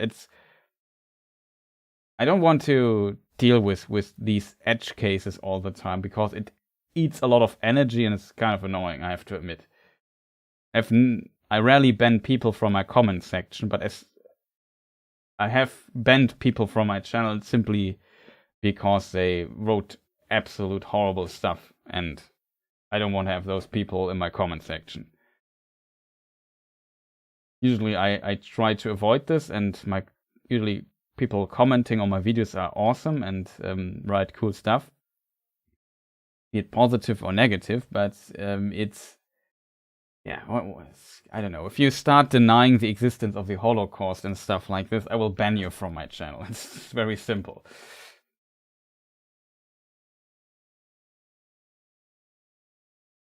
Like, sometimes you ask yourself, where are those people coming from? How did they find my channel? Why do I have to deal with that? It's yeah, really extreme.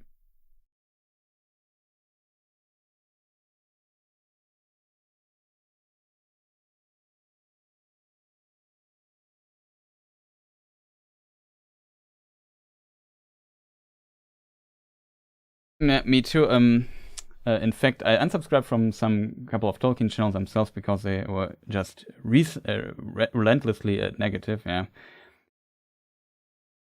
I mean, sometimes if you, for example, also it's interesting in a way. If you dislike something, then you potentially also like to hear rants about it. If you like something, you probably don't want to hear all the rants, if that makes sense. Yeah, it's probably from exactly this, having black actors, diversity, like some of these terms just some people just are triggered by that. And I mean, yeah, I don't like heating up discussions too much, and I don't mind if somebody says, I don't know, my imagination, elves look this way, and this is a total legitimate statement. If people say, yeah, my mind, the elves look white or so, of white skin or whatever, yeah, it's probably also how Tolkien imagined them, but I don't mind if they change this. And you can maybe say, yeah, wouldn't, for me personally, like you can phrase stuff like this, even though it's a bit of a minefield, to be honest. In these times, you can phrase, yeah, in my imagination it was that, and I'm a bit sad that the depiction doesn't reflect my imagination, but I can still maybe look over that or whatever, and it would be an okay statement, I think. Like, I don't care at all, to be honest, but yeah. Suggestion video. The Earth might not be flat, but Middle Earth was. That's actually true.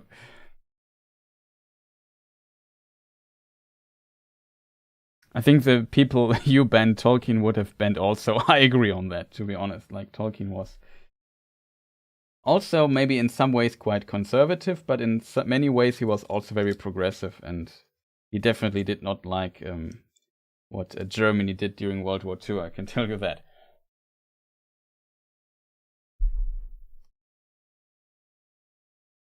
Tolkien would send them to Mandos, yeah, for sure.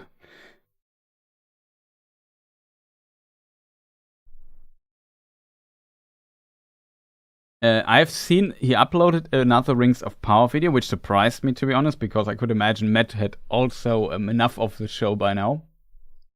I've not seen it though, because I definitely had enough. Like, I would not make another video like this on my channel anytime soon. Not because the feedback, simply because I have said everything. I have, like, I don't know, over 20 hours of content just talking about Rings of Power on my channel. It's just simply enough.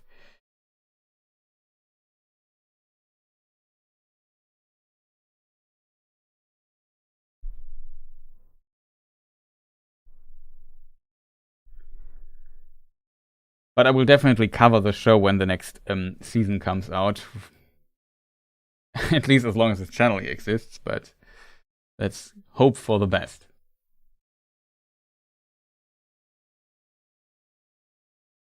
Yeah, that is it's a very big problem when you do it like this. It must be difficult to him to, like you're right, to him to complain much about the actors when he interviewed half of them.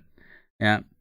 Like, when you talk to them, now, oh, he's such an awesome dude in the interview, and maybe some behind the scenes stuff happening where it came to scheduling or so, and maybe the actor was very friendly and very easy to deal with, then suddenly it changes your perception. I wouldn't say you are biased then, but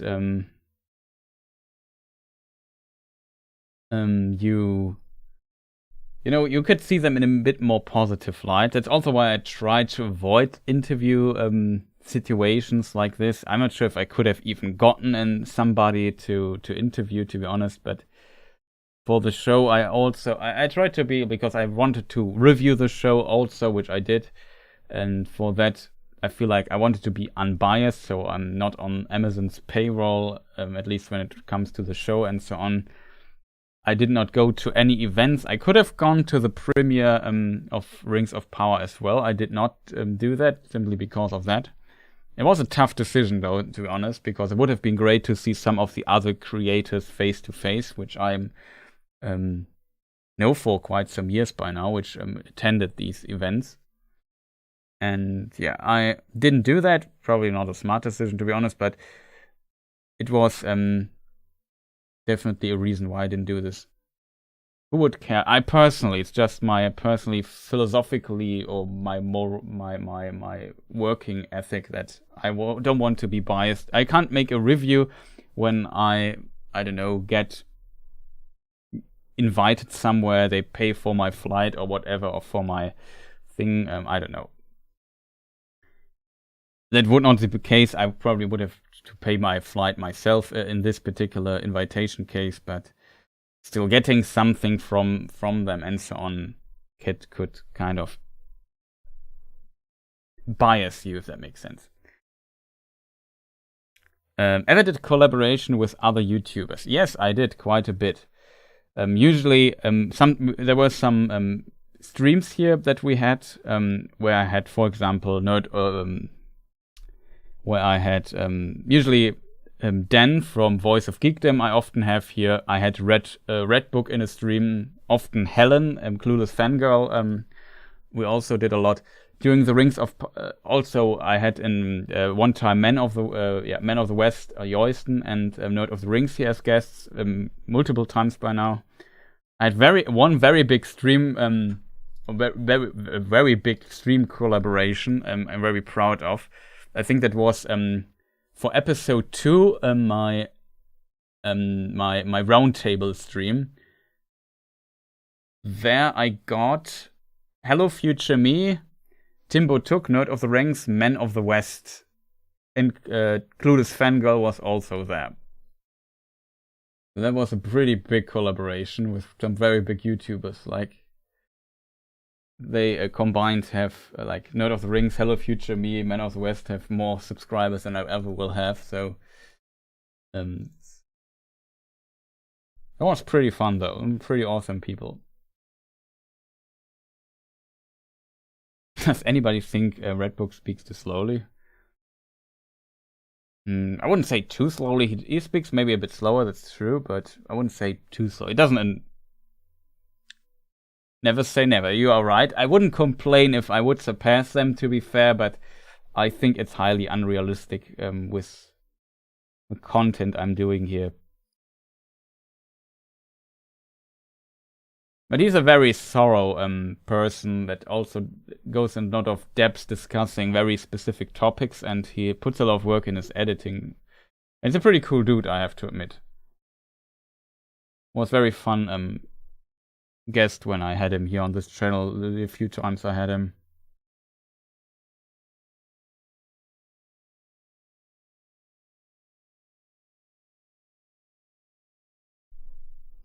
I have to admit, going to the premiere, I think didn't change stuff, you know.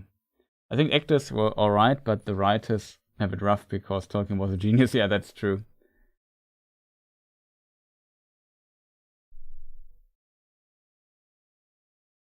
Please use double speed keyboard. He has a very unique style. It's also interesting that he's from Scotland. And that also brings him like a very unique perspective on some details of the show, like the the accents that some have, some are Scottish, or they try to be Scottish, but if you're an actual Scot, you know, you notice that people pretend, and that is probably triggering as well in a way. But for me, as not Scottish person, this stuff kind of works very easily.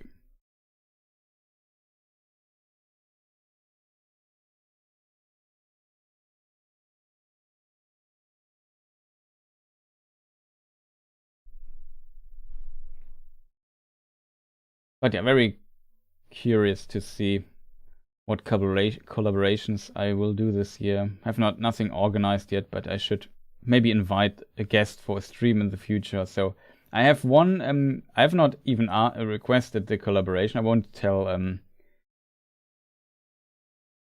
never realized before that Scottish people were dwarves. Yeah, that's true. I have one collaboration in mind, which I find highly interesting. For maybe I can realize it this year. Maybe not. I don't know.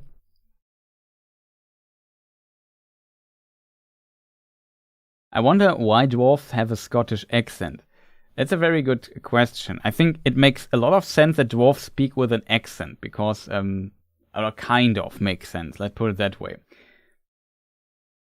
And the reason is that dwarves don't speak their actual native tongue, Kuzdul, when they talk to others. They don't. Like Kuzdul is a secret language for them that they only speak among dwarves. Well, when they are outsiders, they don't speak it, and they learn all their languages so they can converse with others, but they learn the languages. And when you learn another language, like I'm speaking as a German speaking English, I speak with an accent as well. So it makes sense for the dwarf that they also have this dwarvish accent, and it's reflected by a Scottish accent in Peter Jackson's works, and this kind of stick to this day. Or let's say in Rings of Power it's the case, and in Peter Jackson it's here and there present. Let's put it that way. Maybe just by accident because he casted some actual Scottish actors, but whatever.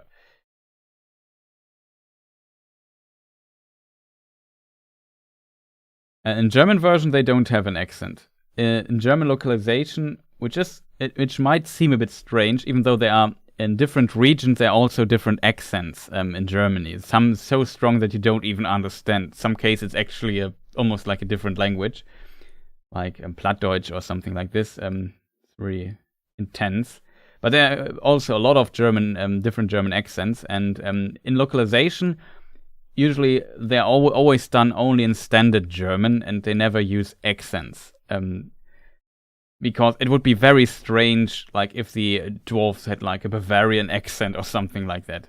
That would be really. I would like to meet a Bavarian dwarf. Yeah, it would be funny in a way, but we are not used to it in our localization culture, and as a result, it would seem very strange.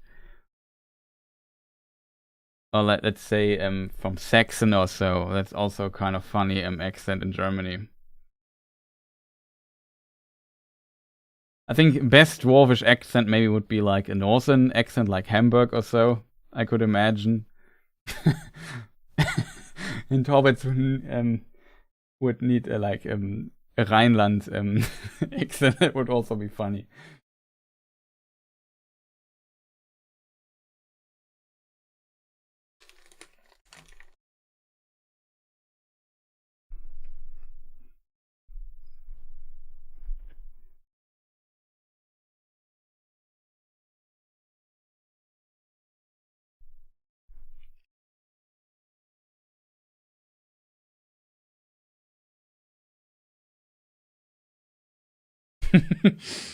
Just too many funny German accents, to be honest.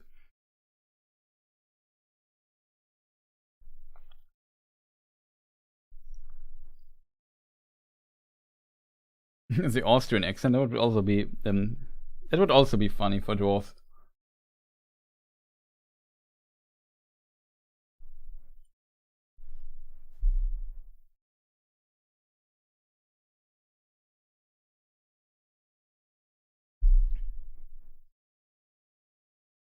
I think that's also a reason why we like. I read somewhere that one reason that maybe Austrians don't like Germans that much is because we stick to the standard German so much, and it sounds like pretentious in a way, which I can kind of understand, to be honest. The orcs could speak Swiss German. No, that would be too funny, to be honest. Like, nothing against Swiss people and Swiss German, but Schweizerdeutsch would be very funny. Oh boy, that would be really funny.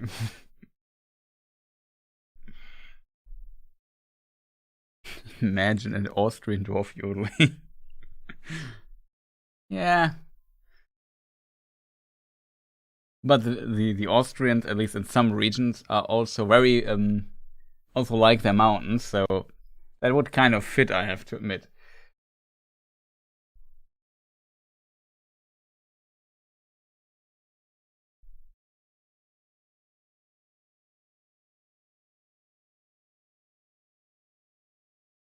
Okay, people, it's getting late.